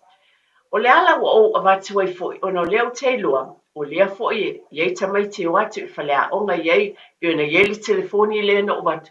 O iei se taimi o e whapea tuai ma masinia. A le a fo I la le awala. Le te tala noa atu I le na whapea. A veske fonginga. E iei le awala e te rata sau. Ai oi. Wa lava le nā mata le. I lau masini na. O le awala. O le awala e te momoli e tua e moni e le upu. E iei le whautauta o le tangata. Iei le poto. E tāo fiofi I lo. I upu tātou te avatu. Ma le fafonga ina. Ma le tala noa ina. E le fōlau whaafonga. E wat soa nei por kalame. E tausanga e tele. O le tāua o upu tātou tautalai. Ma lo whaalore tele. Nana o toi whaamanatu ai le nei tai au. E ese le mānaia. Pe a tātou tala noa le whanau I telefoni.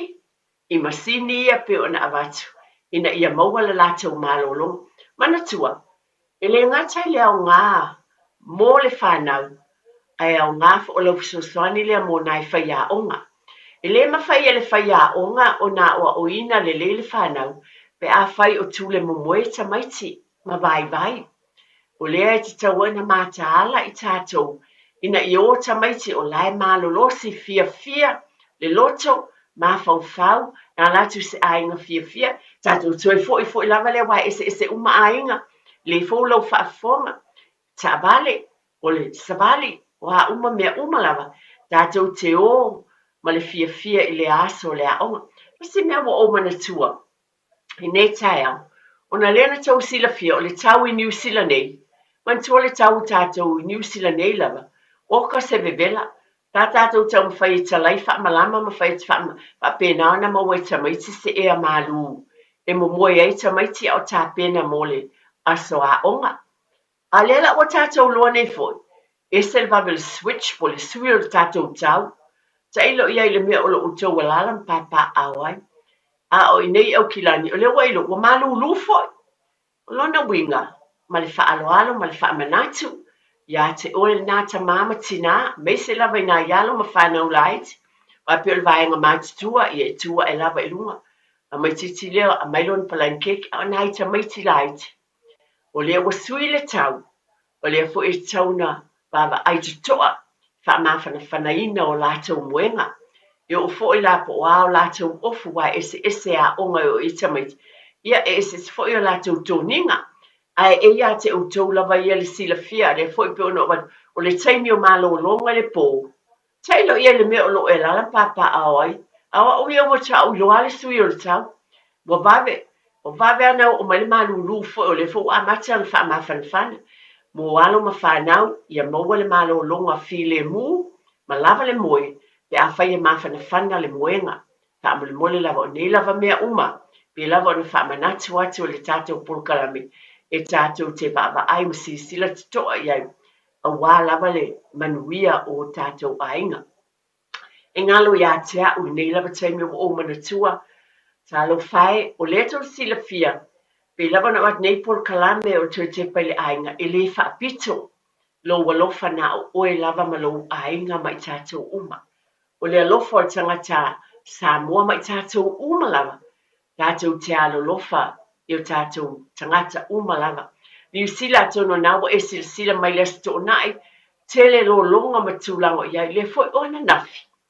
Le foi o tātou pa ai ati o tātou uswa tangata i Wellingtone, nā pito nu o whaaleanga ina i lo longa o whanua matulanga uma.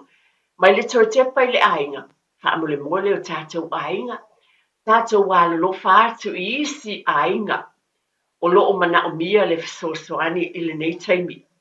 O tātou wala awina ia, toi tepa i le ainga, e te mana o e manuia lo ainga ma fia ma le lei, lei ainga talo fai, o le wai ei a onga, o tāpunia le nei aso o te talo, le ngata le tātou wala fai, mana tua i tātou umalava malo whaalo lo tele lava, le lava e mafuta mai ai, e whaafonga mai por kalame toi tepa i le ainga. Peona o bate ba ai nei por kalame i tu umalava, tino loto mafau ma le anganga. Tātou manatua, leo ba ai o tāpunia le tele wa onga o kolisi, tūlanga lua o tūlanga whapena, i tūlanga ua whaina ai o na o lolonga ma timunga, swinga o le tau New Zealand nei. Tātou te talo, mole mole lama, a talo se mea lofa e sili o na le lei ma ia te oe ma ia whapena ana wawe tā pena e le malo o wala e sosoani e tuai.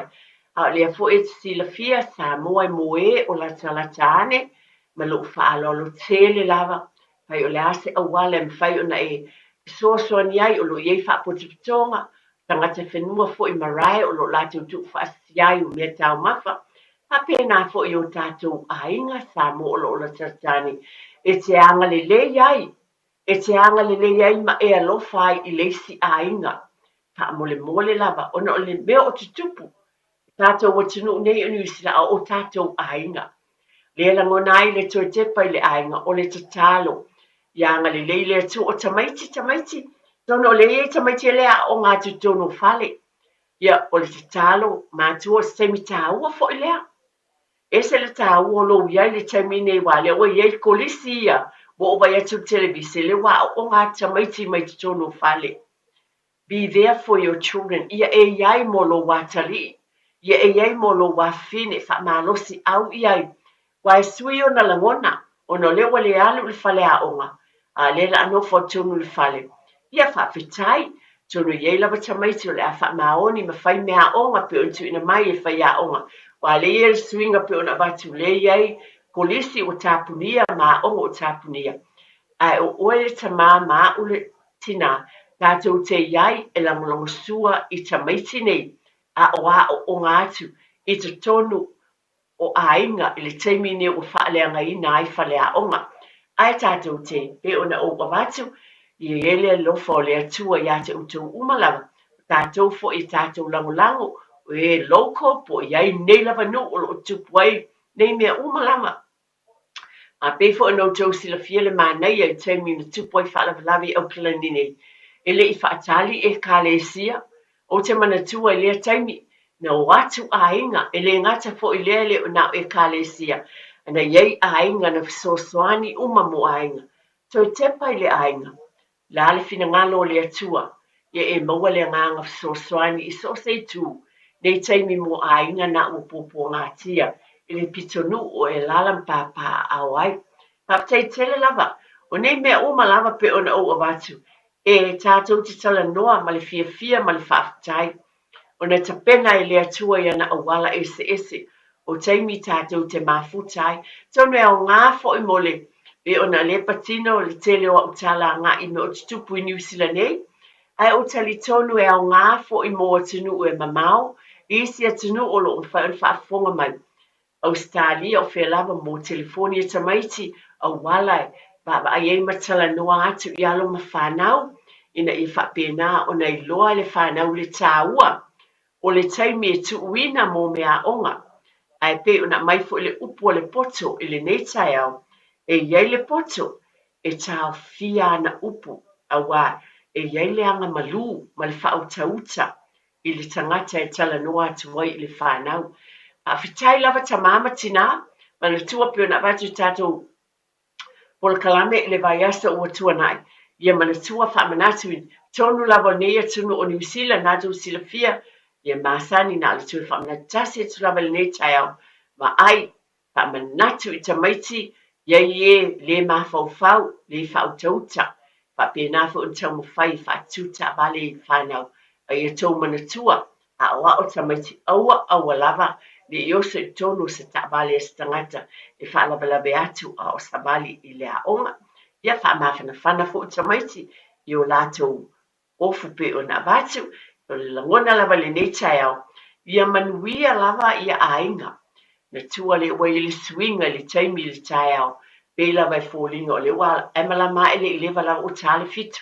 ia la e mumua iā isi pe ona avatu ia foʻi ua iai le suiga i le tau ia e tatou te vaavaai totoʻi ai i nei mea vaega tāua uma lava pe ona avatu tatou polokalame i lea vaiasā ma lea vaiasā faafetaitele lava faafetai matua o matua i loutou lagolago faafetai foʻi e kalesia pe lava ona avatu o tatou nuu ia tonu e kalesia i suga ia o taʻitaʻi o e kalesia ese faafetaitele lava le foʻi e iai le vaega tele lava ai tonu ailoga i ese e kalesia e lē tatalo ai ia le faifeʻau po o le tagata o loo taʻitaʻina po ai lava tonu o samiga i lasa lagona e tatalo mo aiga uma ia manuia aiga uma i tuuma pe lava ona avatu e inā i alo ma fanau tui faamanatu lava ese lava loo ua lofa inā i fanau pui o mai mai atunuu e mamao pe ona avatu le anofo aʻoga i universite tulaga uma faapena faamanatu lava le tuetepa i le aiga ia manatua lava ia manatua i lau tatalo pai foʻi mafai ona e faafe i se toʻonaʻi i lou fale ua me e masani mafai ona mafai e aiga foʻi e noo faia foʻi aʻu ia so ia tamaiti skolasipi mai Samoa le a maisi asau faafe e toʻonaʻi e fale o le agaga lea o tagata anuu Samoa ma le alofa faaleaiga lea feel comfortable foʻi lea tama ma lea teine malaga mai Samoa po o le sipitanuu o niusila e nofo aʻoga na te lagona le mafanafana o le alofa faamatua o loo avatu iai mai leisi aiga po lesi foʻi tagata anuu tau silafia e oo po o tagata toga masani na ou faafe se teine toga i te tonu o lo matou fale ma matou toʻonaʻi ma matou mafuta i lea taimi e ese le alofa o le atua ua e lē faatuaʻo ia le alofa o le atua e faamanuia foʻi le atua iā te oe e silasila foʻi le atua iā te oe ma lou aiga ma galuega lelei uma lava o loo e faia faafetaitele lava le taliaina o aʻu totonu i outou maota ma laoa faafetaitele lava o tatalo lava mai nei polokalame pe lava ona avatu ia le alii i lou alofa i lau fanau ma lou aiga a talo i faamuamua lava le atua i tonu o tatou aiga ae o te avatu la foʻi se upu o paʻopapa i lau faafofoga o se faatamala iā te aʻu le tinā i se upu o talanoa atu ai e lē tusa ai ma lou finagalo o le tatalo lava faamagalo iā te aʻu lagona lava Ai lava se ainga e tasi. Wao ngā i se tala o ni tina ma se wha manatu ma le loto wa. Ma ulalo i le nei tai au. Ia vi ia ai le atua. Ia, o te talo i wha manuia le atua. Ta se lo nā lofa te te ia tu lo tu so i fua ma lo ola nā po i vai asu. Ko se tasi wha poponga tātou por kalame. A te tele lava i. Lau sunga tia ma le au whai ngā luenga i le nei fo i tai au. Ia manuia lava ia tūlanga uma wale au nai mo le tātou o tino. A manuia tātou o tino Samoa. Pea whai o whaafonga mai Samoa. Ia vi ia lava le atua. Ma ia mana tua. O le atua. O le tamā ia. O ainga o malava. Radio Samoa. Taslima Ivatolu. Ama. Aloha, we're the Katinas, and you're listening to Radio Samoa on 1593 AM.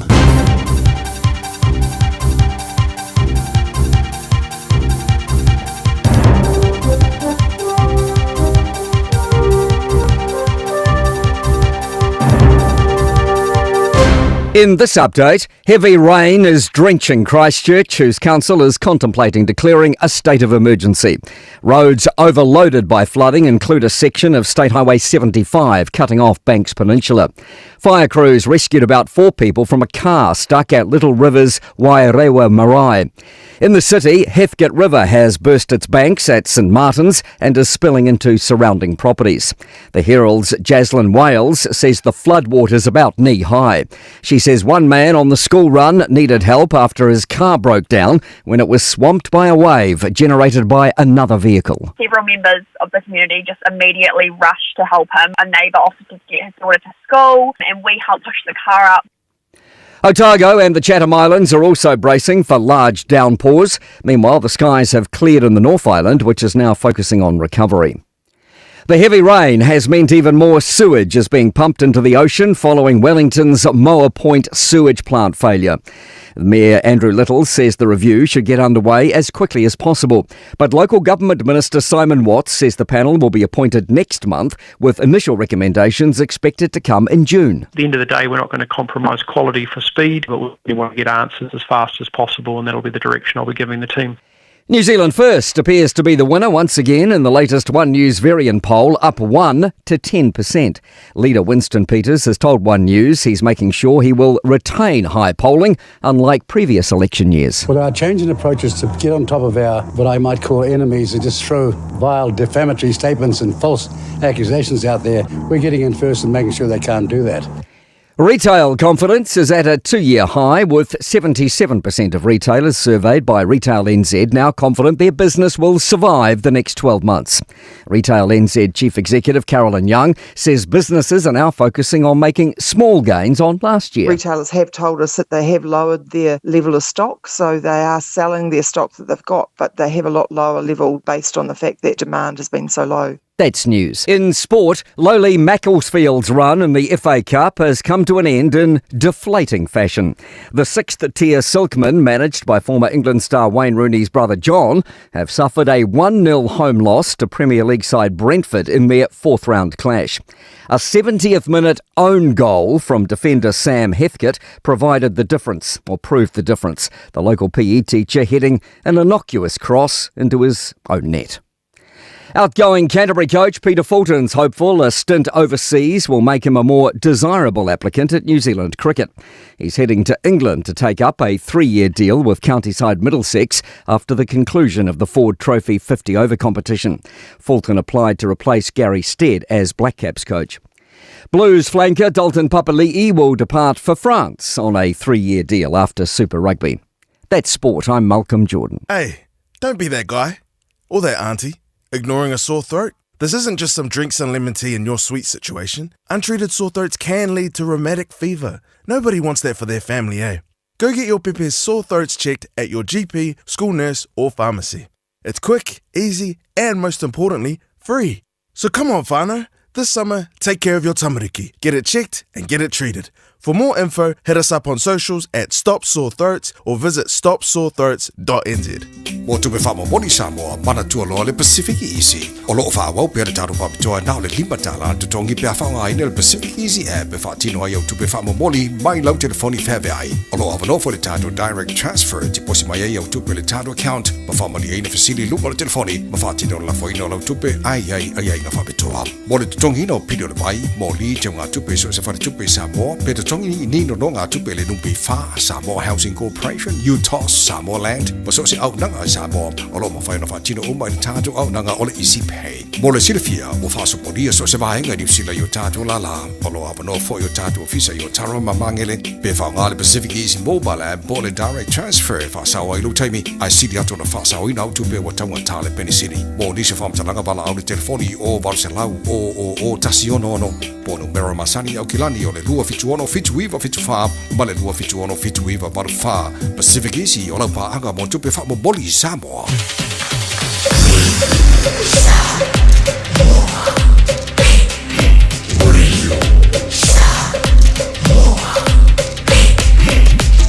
Tasilimo iwa tu, amo.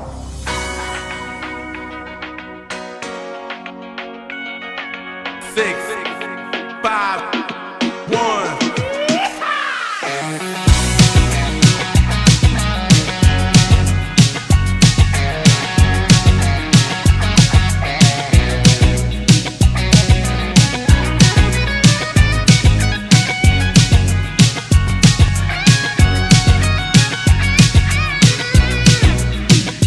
Just like you got a girl, me oh my.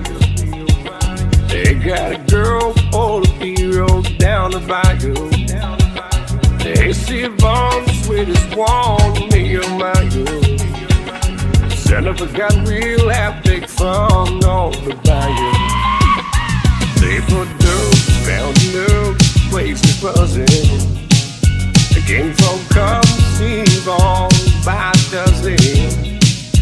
Dressed in style, they come walk wild, me oh my. Santa got real epic fun on the bayou.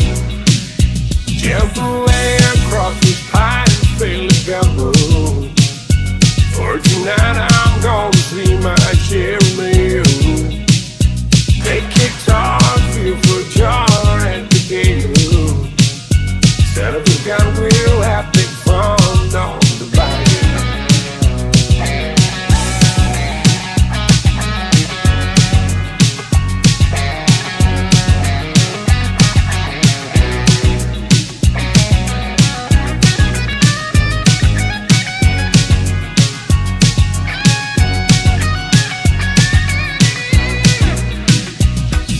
Down, far from town, get in the field, and you'll catch all the thieves in the bayou. Swap these months by a bomb, watch me do. Santa the gun, we'll have big fun on the bayou. Jump away across the pine, fail to gamble. For tonight I'm gonna see my share of meal. Take guitar, feel for jar and the gate. Santa got real happy fun on the bayou. Jump away across this pine, fail to gamble. For tonight I'm gonna see my share of meal. Take guitar, feel for jar and the gate. Santa got real happy fun on the bayou. Santa got real happy fun on the bayou. Santa got real happy fun on the bayou. Lo nu ue Samoa wai la le le vasa. La le oe inu o le vasa.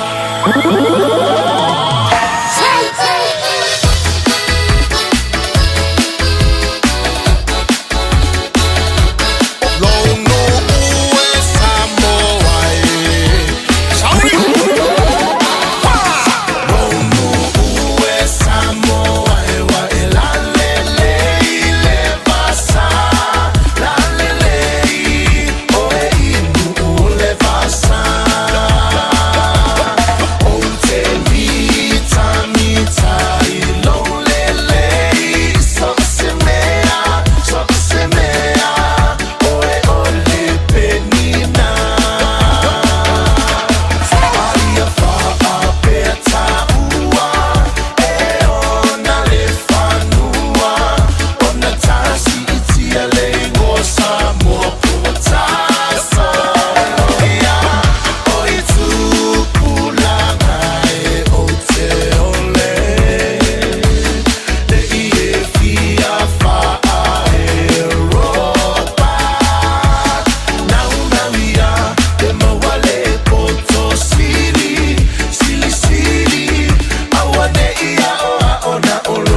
mana ufa alia li malu ai tile fa Samoa wana ole nanu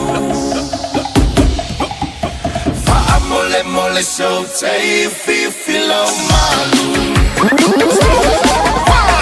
ole te feel it in Samoa ya mala mala male tano le sua le palua pa male sulla tonga ya mana tua ya mana tua o te pulanga tala boine ya so kasimana ufa ali ali malu ai tile fa Samoa wana ole nanu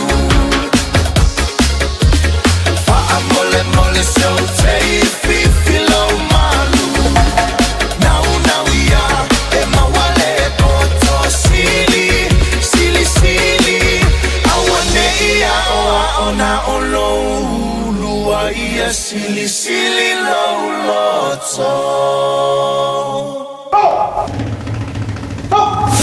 Radio Samoa, tasilima iwa tonu amo.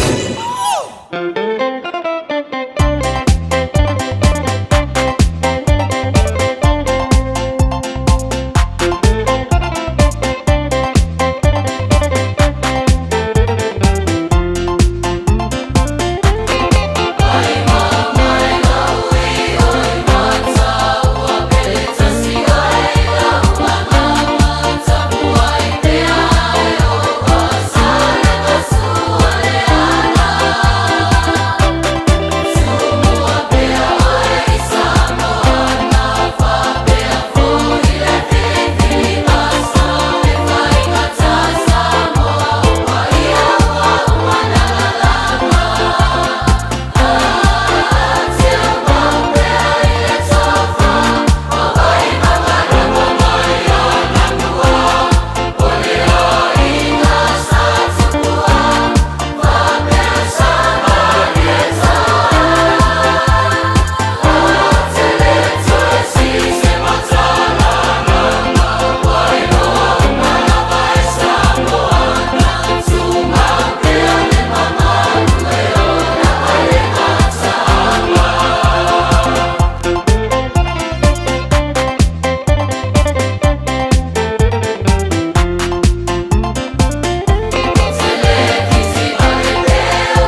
So is it? Yeah, the family. So is it? What do you want? Huh? Family. Yeah, man. Hey, kini kita tahu. Dah ada si Miko yang nak oi. Ufai pulai ngamea. Ule koya yo se ano kumo. Le koi faya ongi pulo u family ai makako.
Samo Luku, AR Production, ang mga boys, Tawa Boys, Isivaman, hey, Ol saule alea, masio na nga fatausi, ol tau tua, stonu ainga, tau tua ile nuu. Aluenga alhea tua ol sililena e faya maleava lau au na ole ala ile pule ole tau tua malole tau tua ile au manga tole foa nu upainga ta se papa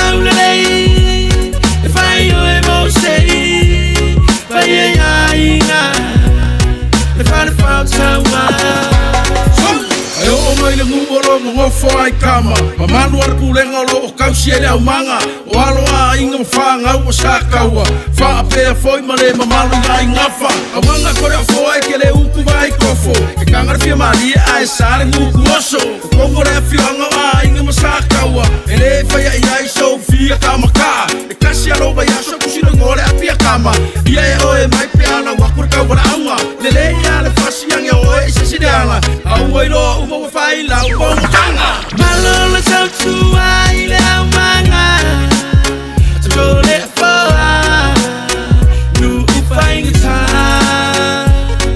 se papa ulele e fai oe mo sei vai ia inga le fa le fa tawa Vedela le mepea e kofo ai senga e kangi mai alisio like oh my lo sella e lima flash singa kabu kalo koko e sale ke kisaina le ia pai me kule ia le mako area le oso ama le viki wa ai ka fo mua la umanga ane senga finiki mai saboli e o ongo ai lo vika falongo no umako kuma ipe ai lo vika oi ole malo sioli nu e maluai le saufa inga amatai e vai malima i lau tau tua wa i masani ai ole falea o ngalena ea o i lau a mia pulea o na fai tau tua matawela tau tua vai fa alo ole a fifi ai malolo tau tua i le amanga tuko le foa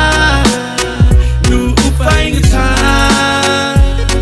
se papa ulelei Yo emo sei vai ia inga le fare falta wa malolo tau tua ile amanga to le fa nu ufai ngata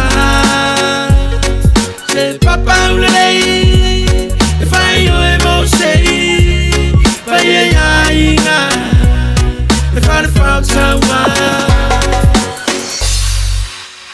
It's summer, a time for reconnection and sharing quality time with whānau and friends, but a time that measles can be shared too.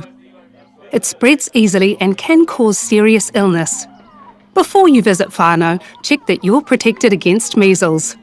Having 2 doses of the measles vaccine is the best thing you can do to stop measles spreading and protect those you care about. It's free for most people.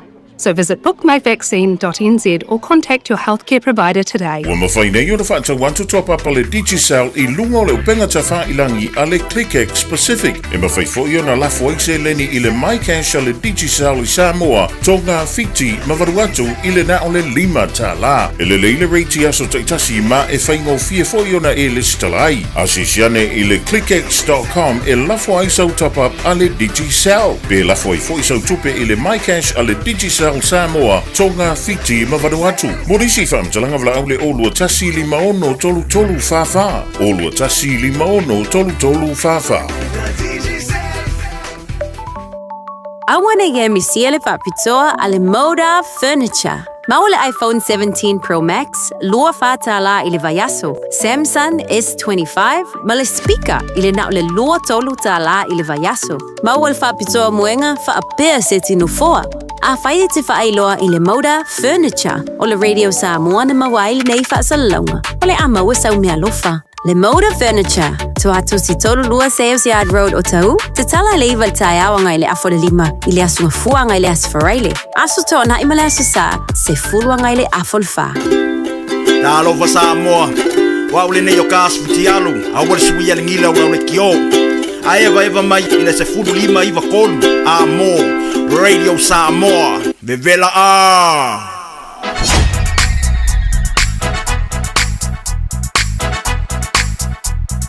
DJ Magic.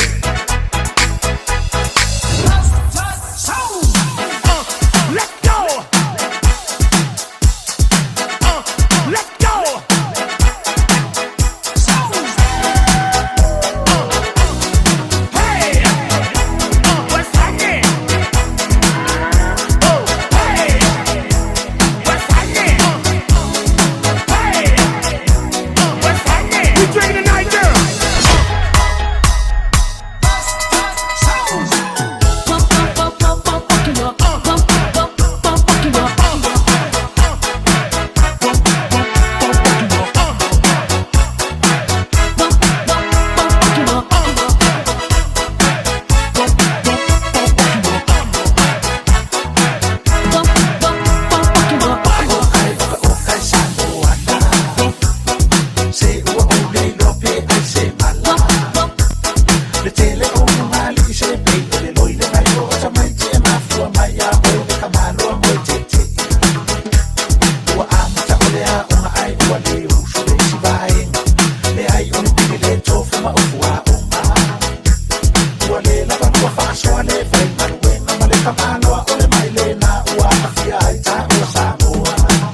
DJ Magic.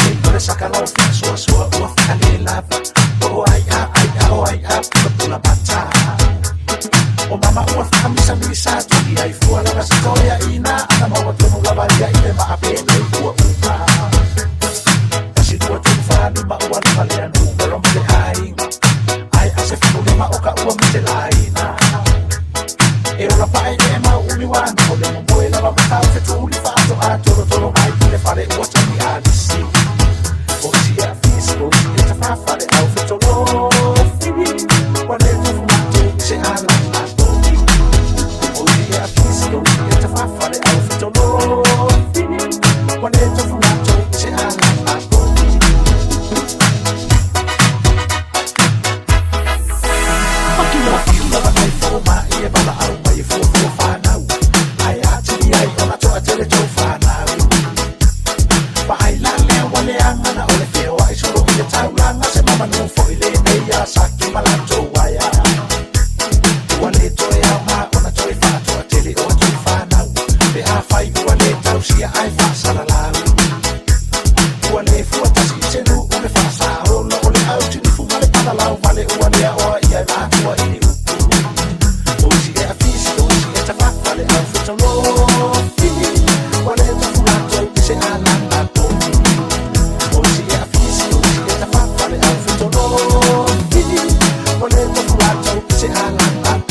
mau. Limai kenge, limai pea, limai kama, limai pea, limai oi, limai whapea, li fofole sa ole ea, e vai nangali, aleli, aleli, e la asmea. Limai uncle, limai auntie, limai mama, limai papa, limai oi, limai whapea, li fofole sa ole ea, e vai nangali, aleli, aleli, e la asmea.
Mua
Toi luas 10 minuta tano le tula sumal tasi fa fong le tato wa tunu inisio tato musika fa fifianga si filoi.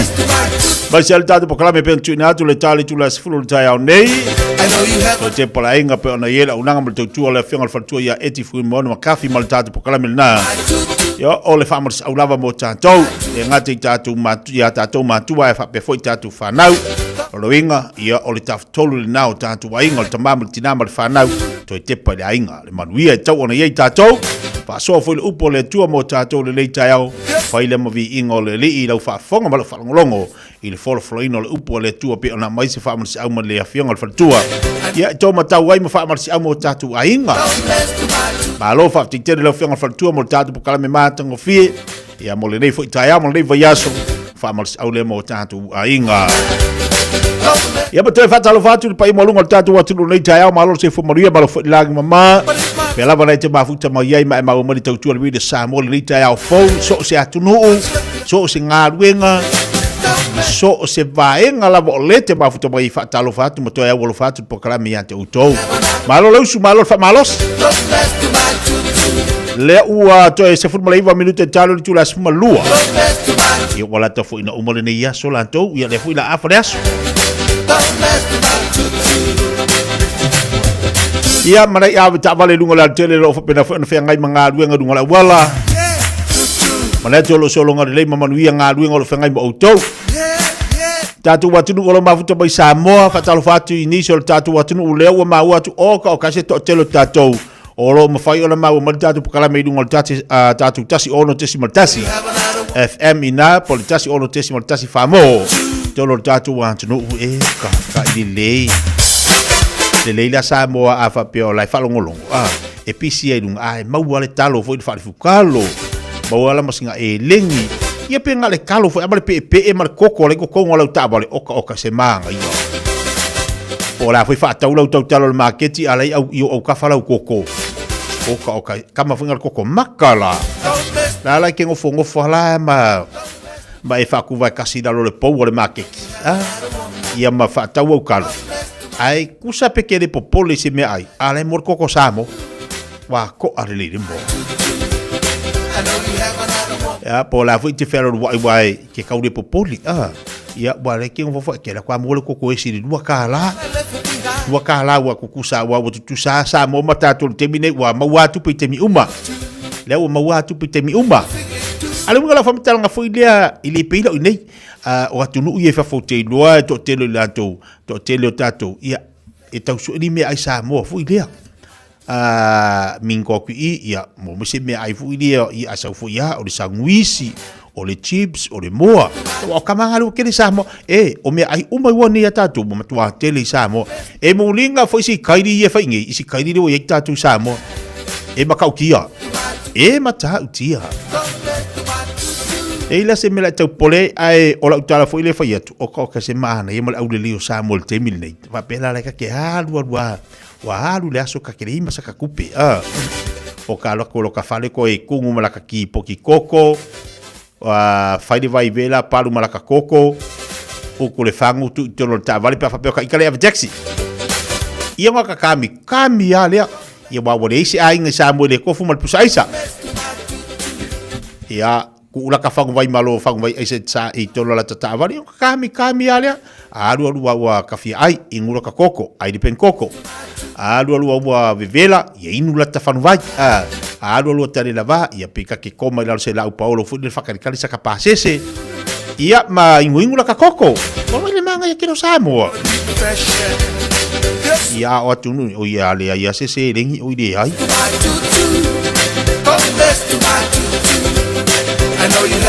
Vatalo fatu ele ya to umala valo mafuta mai ngol tatu pakala betolo tatu watu no ya ile anga le o le tu manga luenga mesel tatu fa ngamalo mai sel tatu fa ngamalo e te lo vaenga le fu wanga ile atu no ni vai temia on sa tatu on sa ia tatu o fatino po ani vaenga Malaysia mea ayo ia tanga te longa lo te fani o ia tatu nei o ngalu ea ai lo save no Facebook ia vai mai o ka le halu la le fa ngoka le no Facebook ai alu ku le wins o se save wa le se den wins Ele le alo ka save wala ka ke kuku fa fenga luenga alo ka save una le kuku le win wal kal le wins anga mai alo su sa unga luenga ia mo mai fo le wins pinga se la uli ma se fu yo le ale mera ama wai e fa ko iva ka mai ki ia mal ka mai ki ko se fu ai se la uli ma se fu le wins I know you have another one. Don't mess to my tutu. E fa me fera ma se la uli ma se fu ia singape ki fiki ia e fa i longo wing oh ka ke lo fa ka mai ki o e ka mai ki mal ki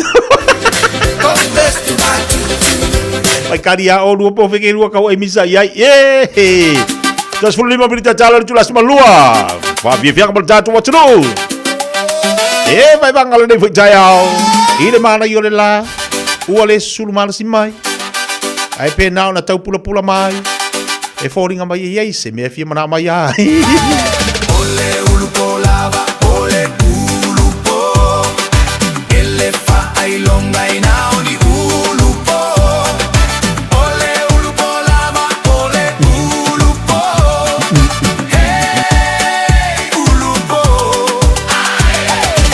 ole ulupo lava ole ulupo ele fa ai longa ina oni ulupo ole ulupo lava ole ulupo hey ulupo fai falele au mea ali ulupo o enga ke ya mai le fale ole pulengu ole ai kala mai kanga ka ole ulupo makue fa ale kongunga kele se fa malie aku ko ya inga ese se le ulupo onga ke fai ai ola ulupo o ele ka apo ele moe kolofo ila ulupo ole ulupo lava ole ulupo ele fa ai longa ina oni ulupo ole ulupo lava ole ulupo hey ulupo ole ulupo lava ole ulupo ele fa ai longa ina oni ulupo ole ulupo lava ole ulupo hey ulupo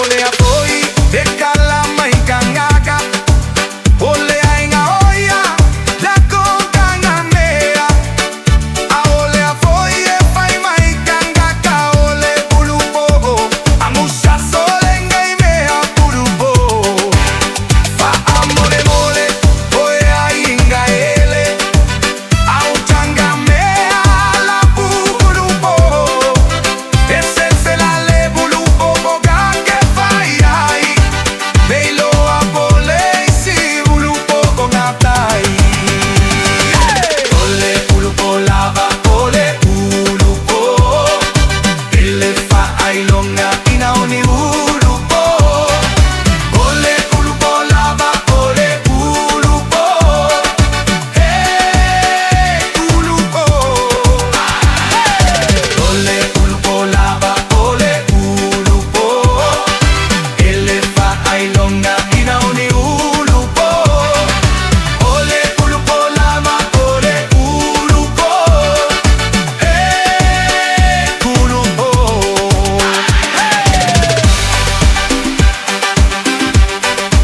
Tapi buat jelo jas football 5 minit jalo late semua jasi minit jalo itu lah semua lua.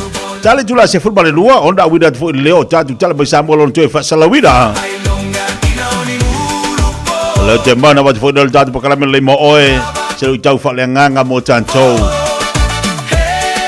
Fa lewa amat jatu tam sangal te wila pe ona yer fa ngola bayaso le na mabaya tunei. Ai o le te lo tātou awal te wila luas fulu awali i ASF o vai ate o tamai tai a te lo ole mara i o tamusanga o ka se au le leo tamusanga o le tamusanga la tamai tai i le tamusanga momua na ta alo le awa tua ma le malama mai saute le te vai ate numanu malo i le malama mai saute Happy Girls ta alo mal fitu fou ta alo i a maru malo le fitu fou o le awa tua ta alo mal Happy Girls maru malo i le awa tua tini o le va tino le va lele ta alo male malama mai sauti maru malo ile le au le malama mai sauti o tamusanga na tomai tai o le tamusanga le awali i ile pool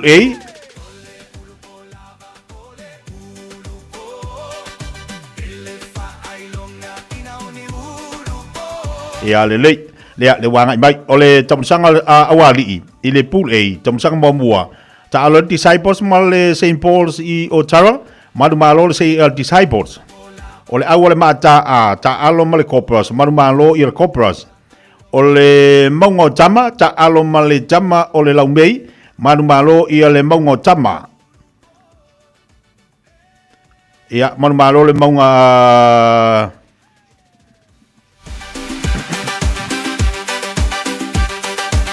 te fasa watu maungo tama ta alo male tama le laumei manu malo le maungo tama o le ao ta alo ma tama le ula fala manu malo tama le ula fala o le strong tower valwiva a ta alo male happy boys manu malo i le strong tower valwiva a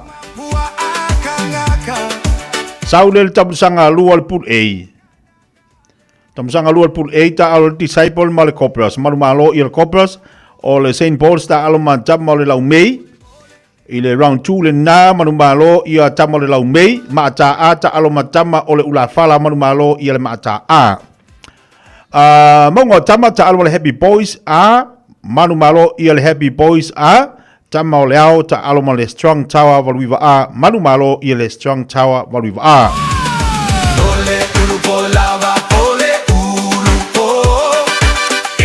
ile tamusanga lona tolu ale pool A ta alo le disciples ma le tama le laumei maru malo i le disciples o le corporals ta alo ma le tama o le ula fala maru malo le corporals o le St. Paul's o tawa ta alo ma le happy boys maru malo i le happy boys A ma ta alo ma le strong tower valuiva A maru malo i le strong tower valuiva A maunga o tama ta alo ma tama le ao maru malo i le maunga o tama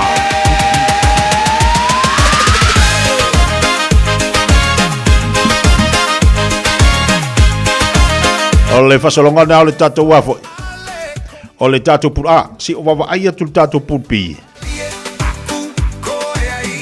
o le pul P o le unga talonga le pul P ta alo ele laula au ma le maatapi manu malo le maatapi o le tamo le valele ta alo ma le awatua manu malo le awatua liona ta alo ma le strong tower P manu malo liona o le Sand City ta alo ma le happy boys manu malo i le Sand City o le Prema Bull ta alo ma le fetu fou si o kanga wa ya ko po ira le manu malo ka alonga le langa fa ale mangingo le kalo fa ya o ti toi fo i mata alonga le ona ele manino le langa fisi pa e kelo le ole background le mele tau le manino ila ia le ole ngota alonga au te toi fo i mali pupi pa mai ata to pokala mele mo elo no winga mai ata tu tala mai samolo to fa sala winner town day ia ona toi manino le tatu tam sanga le pupi pe ona ia te mele wati to no minute talo tu la suma lua 24 hours a day, 7 days a week. Radio Samoa streaming live on www.radiosamoa.co.nz.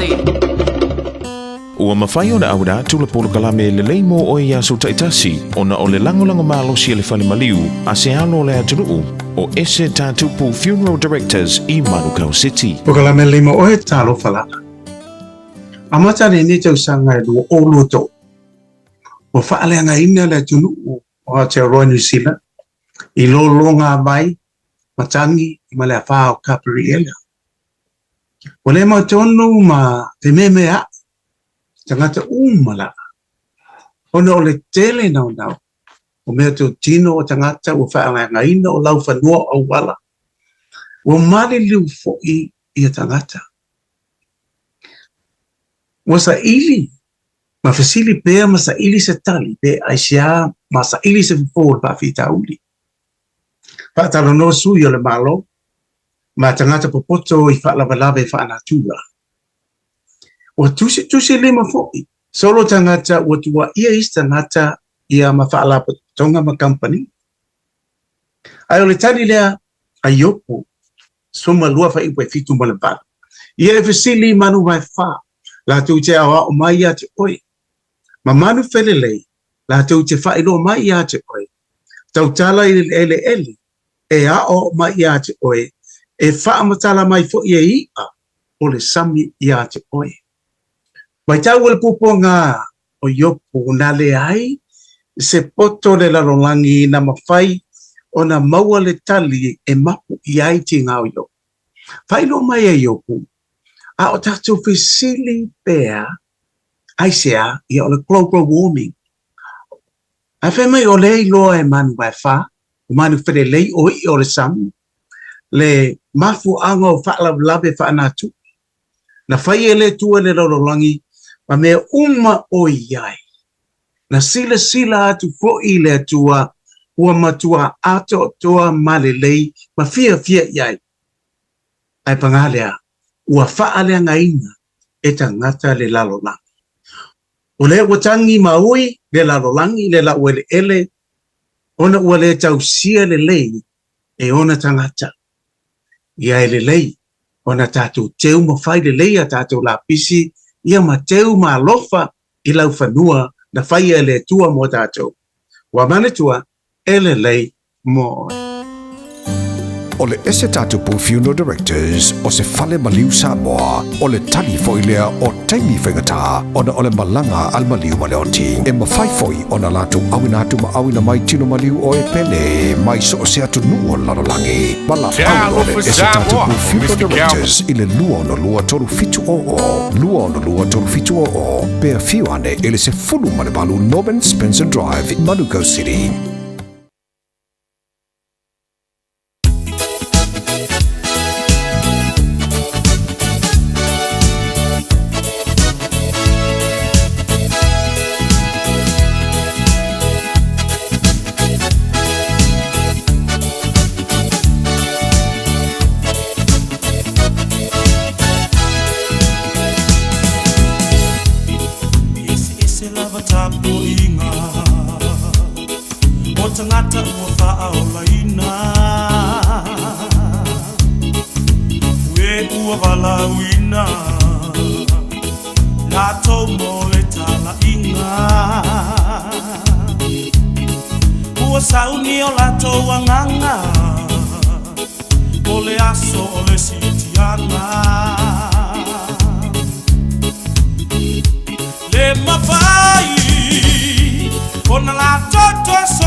lau whaafofonga o le whaapoponga fo ele nei o talafau mai Samoa. Awina sa mai mo oe e lau leiti o whalongalongo le Radio Samoa tasilima iwa tolu amo.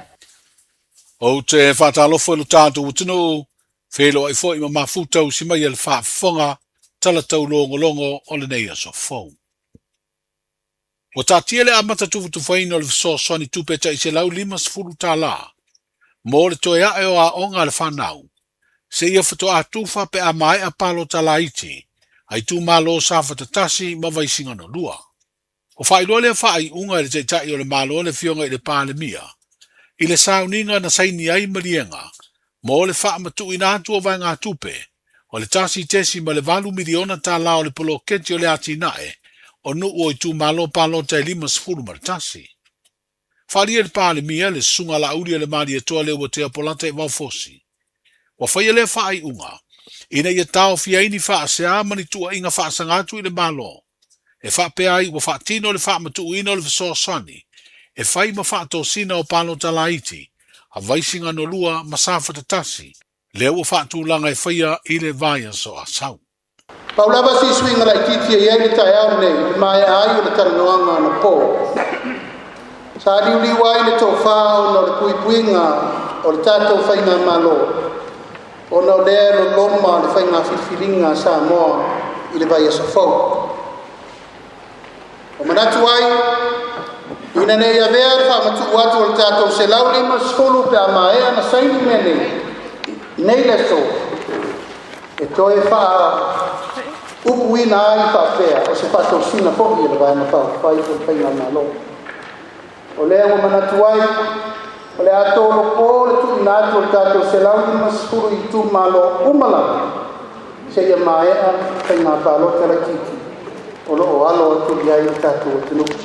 O manatu, o le mea pito i siri lea na whamaoni. Ma o le mea pito i siri fo i lea o na manatu ai nei mea ne fo. Ia o tu maa ai maa ia au. Ai maa lie, o le aso lua se puro kitu. O le masina le nei, whaatau nu o le whainga parota. Ia o lono winga o le aso lua se puro ma le vanu le aso nai iso soa. Ia whato a matala i loa tātou sārea. O le tu inatu o le se lau 5 tala. Mō tangata umalawa o Samoa atoa. E lei whaingo fia te furia ino le tāu nei. O nei manatu ia le lava tau te whawaivo inisi o malmaloa pispisa o whaso sā. A tau te whawinga se ai ma tā upu o lena una watu tātou whainga malo. Ina ia whata oto i le angatonu me uma e tusa ma whamai moe. Ona winga, whapupu, whato a tala uma, a tātou whamurianga, o se lau 5 tala, i le aso lua se furu ma le valu o le masina le nei. Le fionga i le pāle mia sunga la uri le mari e toa leo o tea polata e waufosi. O whale atalua se tasio i tu malo wha palonta e siria le se furu afe, lona whaita ua o whai, po le numela leo tangata o lo alala ma wha mautu wai. O le sosoni e le malo le toi fo i le aonga le ema wai e le tangata e to tasi, ma i le pepe fto a whanau se i o i se tangata au pito matua tau sanga o le soifua, le se lau 5 se furu tala.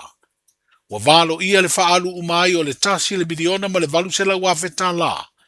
O tupe o le poloketi e le fono wha vai, a lea i tu malo. O whailo le whaipule, ma le tasi o teitei fono so wha tasi o le fono wha vai a whale atalua, le tō whale atinu uwain so i alo, i le upenga ta wha ilangi le api o fōringa. O le whaiteua o whai o tangata e tusa ma le se furu afe ilo nei tu malo. O le ao fiai ma whanau, o lo tausia le no whanga o le tō manga mo e pōpua ngā tia i tuana i mato, o se vaenga o lo la vea i le whaafanua o le tu malo pālota o whale atalua. O whaeloa i le sui whaipule i tangata umo le tu malo i lunga o le au wala o fiso ta inga, whaona po nei. O le tu whaina o le fiso swani se lau 5 tala, o le ale whaiaini polo keti, ai o le awhato a whaatino pe a o atu i le tu whatufanga o le 2 miliona, i le tausanga wha le tupe fong, le ai a mata ia i ulai o le tausanga nei. O le asto na i luas furvalu o whea puali, e whatoa a mata wha so ai le fiso swani tupe, o le toe fo i le a onga o lea i tu malo maisi i tu malo uma, pe a mai a palo talaiti o lo lomanei i le vai o sa fau. E ui na sa fesiringia ni sio fai pule o le itua ngai. Suinga wa whaatino le tofi o te fono whapea sui o komiti o fono whawae. Peitai o le saini ai o marienga mo le whaamatu inatu. O vai ngā tupe mua o le poloketi miliona. Mo le paya inga fau o le pā le mene se furu le valu. O mori mawina ai o le o au fi ai tu malo o le pā, fale ata tolu, ma fale a lupo. I marienga na saini ai le asonga fua o le nei vai aso. O na o i tu malo e tolu e le o au fi ai marienga ua mai a sainia. E au fi ai ano a maatasi, le tu malo palo tole min sta lo i ai le vai o le poloketi, o le tu malo si umu, ma whaasale le anga dua. O lo iai toa o lo mafu ai, o na le sainia marienga si umu mano a maatasi. A o whaasale le anga lua ua iai le whaai unga le kāpeneta e taofi, o na wha matu iai tupe o le poloketi, o na ele o talia ele ai tu malo suinga ua whaata oto ele malo, i le filifilinga o te fono masui o komiti. O le toe wha ua wina o le poloketi o le atina e manui o nuu mafio anga i tu malo i le paya inga foule nei e le pālemene, mo le isi 5 tausanga. Wa whaatino ai ma se isi o suinga, o le saini whaatasi uma leo marienga, ma a mata whaatasi ngā ruenga o le atina o i tu malo, se ia vanga na ai fono whaavae tolu e peo na whailo atu. O i tu malo palo te fast furu valu o mai a sainia marienga, o le a wha matu i ai le tai miliona, valu se lau wafe tala. O le tai o le malo le fionga i le pāle mia na sau noa e te tala, le sainingo marienga mo sui o fono whaavae, ma le apo inga i a tautua nā, i a sanga tonu ma manino le wha ngai o ia o ati nae, i o ngatasi ma te iala o le poloketi. O le fuafuanga le malo e ave se mai ma le matanga luenga o tina ma tama itai, a tina e o fio anga maanga faso tai le poloketi miliona. O le a matai le vai o sofou, o na wha talatala noi upolu wha pesa vai, le ata wha itai o le tūla fono tau wha aufi, mo le wha vaina o se pūlenga fou, po se isi au nanga le malo, na te pūlea ma vai le poloketi o le atina e o nuu mafio anga i tu malo palo ta uma o le tātou putino. Wa wha iloa le mtanga ruenga o iei nei le pūlea ma le vai o le poloketi miliona. O sa vai o le a mata ia wha talatala noanga i le solua o le vai so fou. Ai o le solulu e whai ai uponu. Wa whautua ina ai le mamalu o le atinu e a wai e wha ali o lātou whingalo. Ai maise o sui o komiti o fono wha vai, o sui o nuu ma sui tama i tai o fio anga. O lo iai le fuafuanga o le a wha ai ngoa lea au nanga fou, o le pūlenga o ati nae o i tū malo. O a mata o na whaatala noa le malo o le fuafuanga mai ni tausanga i le ima mau atu. O le a fausi ai se malai ta alo au tū fou po se sports stadium, i tuana i mato, o na ua le to e saunga le mū le malai ta alo au tū o le Pier Park Stadium. E fast food fitu eka le te leo se whanua ua wha iloa le te tai o le tātou malo. O lo o fuafua e whaatino ai lea ngā ruenga tele. O le asa ini ni pāanga le malo Samoa, lātou te whesoasoani e fausia. E tō whanisi o tamali o le atunu ua wha mao ni e le kāpeneta. Lo lātou whiriwhiria e vea ma te whono komiti whaatonu mo nisi o au nanga tū maoti o le tātou malo. O le komiti whaatonu o le whalaputonga o whaputunga tupe mo le lumana i manui o tangata. O tai whono ai, le fionga i Tangaloa Eddie Wilson, o se whai pisi nisi i ronga o le atunu. O le tō wha i a lavea tupa i matuna i ulai lavea, o le te whono fau leo le komiti whaatonu o le pūlenga, o le whare tupe o ati nae. Ma o se tamali i sa avea ma ofisa sili, o le mtanga luenga o tupe le malo i ni tausanga uto nai. O le sunga i a papali i Hansel, o avea ma te whono o le komiti whaatonu o le pūlenga, o tā longa tau peti petinga po le Samoa Gambling Authority. Ma le sunga i a tupai, sale i moa ai, o le te whono fau leo le komiti whaatonu, o le pūlenga o tangata tā whao mai whafo. O wha iloa ia tō whinga i le fionga i le pāle mia, i le whailoa inga matu sitala i le vai aso ua mawaihe. Tala i o le nei aso, Sa lofa lava, o le si ufofonga le nei o Samoa, le Radio Samoa. It's summer, a time for reconnection and sharing quality time with whānau and friends, but a time that measles can be shared too. It spreads easily and can cause serious illness. Before you visit whānau, check that you're protected against measles. Having 2 doses of the measles vaccine is the best thing you can do to stop measles spreading and protect those you care about. It's free for most people, So visit bookmyvaccine.nz or contact your healthcare provider today. Wa mawhai nei o na whaatau top up le Digicel I lunga o le upenga ta whailangi a le ClickX Pacific. E mawhai fo I ona lafu aise leni I le MyCash a le Digicel I Samoa, Tonga, Fiji, Mavaruatu I le na o le 5 ta la. E le leile reiti aso taitasi ma e whaingo fia fo I ona e le stalai. Asisiane I le clickx.com e lafu aisau top up a le Digicel. Pe lafu ai fo isau tupe I le MyCash a le Digicel Samoa, Tonga, Fiji, Mavaruatu. Morisi whamtalanga vla au le olua tasi 5 tolu tolu fafa. Olua tasi 5 tolu tolu fafa. O e sauni malanga I Samoa. Maratua lolo mana rento solo o maua ai so sei tu ai ngā taavale e talawhea ngai mau mana onga. E mawhaiora piki la taavale mai le malaiva le nei whare o lopo o whangalii. Whapelo tātou o fisa au tu I ala fua. Pe momoli atu fo I le whalitali malo o loo e whamautu ai. Ai ngā whaabitoa. Olo iea tātou insurance cover e te fili mai ai. E nani tupu se whaalawelawe ai olo o iei le whaamama avenga. Maratua olo iei le tātou account I New Zealand. Pe lafo sa o fo I le moana rentals e whaonga ai le Pacific Easy. E whaonga ai lau credit card e whaatino ai le tongi na o lo sa. Mori si whaamtalanga wala au le Pacific Easy I le ovalu se lau. O tasi ono po onu mera masani au kilani. O le lua fitu ono fitu iwa fitu wha. Po o le lua fitu ono fitu iwa valu wha. Talo sanga e transfer o I le moana. Pea si siane le tātou Facebook o le Moana Rentals. Po le upenga te whailangi o le moanarentals.com. Moana Rentals o laupa anga e taitoloina oe. Au e malanga siasi I Samoa. O mana o mie o e pose I sialo a inga se fisoso ani tau whi malanga inga moni usila.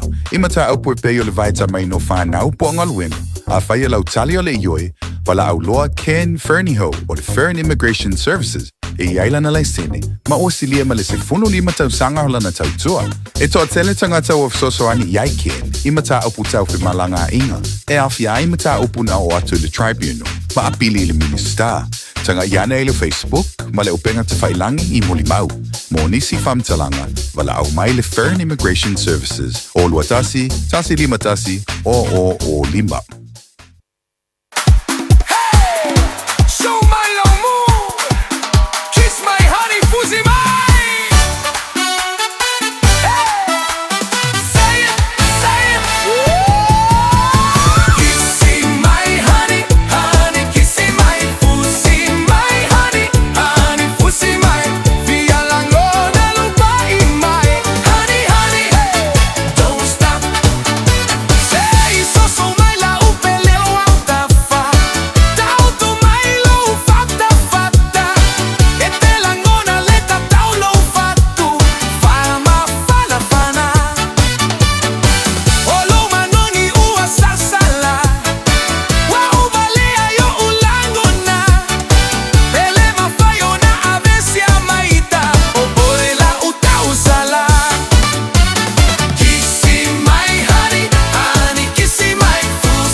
Lima minuto cek dele tula se football lua. Tabaf tanga mai engolo fenga meltatu watnu mamalo longola ne fa yauli. Malo lava mafuta vai malo folo sai. Au nga se bala kuka. Ta balo ati ati olo fe ngai mal senga to mafutanga todo fra inga ese. Para inga malava tatu watu nu ole lo mafuta vai nu tatu pakala me malo lava. To telefone atu nu banga ia tu to mafutanga. Onisi wanga ia tu fra inga Samoa. Onisi wanga ia tu fra inga lau palalami. Onisi wanga ia tu fo ia inga. Onisi la tu ono fo no fo farfinga luenga. Le ai se rengi ka. Kalau dah bagi hang. Ko inga so fa penge. Ia ole leila se me ai. Ela bukan ngofo no ka farfinga luenga buka fia. Ya. Ka ke i dalam wako la ka vale la ka kaukonga. Ala ko vakula ka lanju le udi. Ai ka kala ku nga oka. Ole steak kwa manga falai. Falai e lima le makua. E lima kaukonga. Oi di manga ia. La kwa le kaukonga mi ia la lanju le.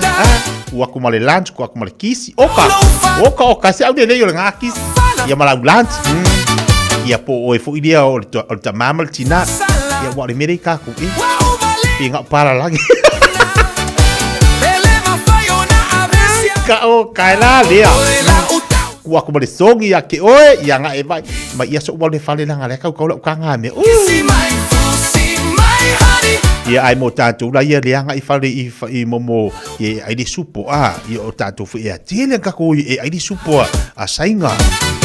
Ia au supo fo ngai ma fai fo ila ko konga fale supo. Ai ongol ngi vai kai mi o lo fifi ai. Ela e kinga inga fo ko nga fale supo o lo de fi ai supo. Ai fa ko ai mero lolo ai fa me fi ai supo. Ime fa talo fatu tatu pokala bele vanga lo li malo se fomoria. Talo fatu ya Sene Josefa. Fa mole perfetto e ta tatu pesi do bo. O que fi un po. Sene. Ya que poli macaco lo po. Si apita fatalo vatu po klabe fa malo fo Lucia Khalifa and Alieta committee malo fa tel maftamai. Malo tia miu amosa malo si fo laude lei. Le nga uputo muri fatalo vatu ale fai o vai suai lo fatu uso.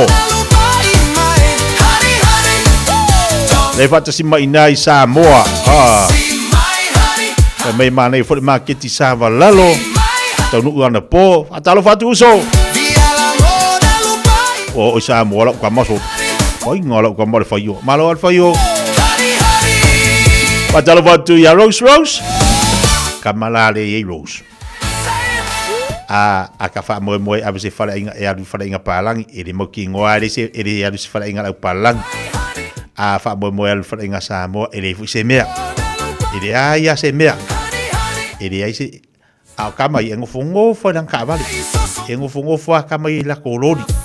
Ya wa fu yede kai a veces eu le cat eu se coupe power color kau konga ma ai me inga ko nga po ai de fi ai ya malolo alwa usa e o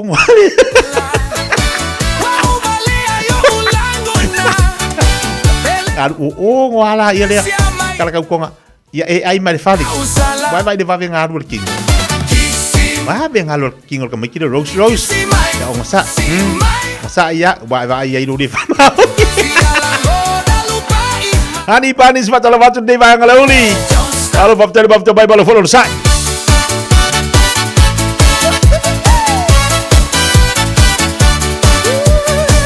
Fatalo fatu ni so ila tu wa le moni malo longo le so ono le pisi fo la tu ngaluenga fatalo fatu proclame ia ma fa malo ia na tamam la tina ma tu le fo lo eva mai fatalo fatu ya tau malo lo sai.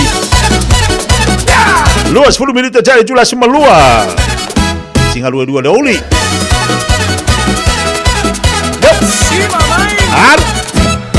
Sea este no puoi la lo è, si va mai fatamelo, ma tu si va e fai un fica.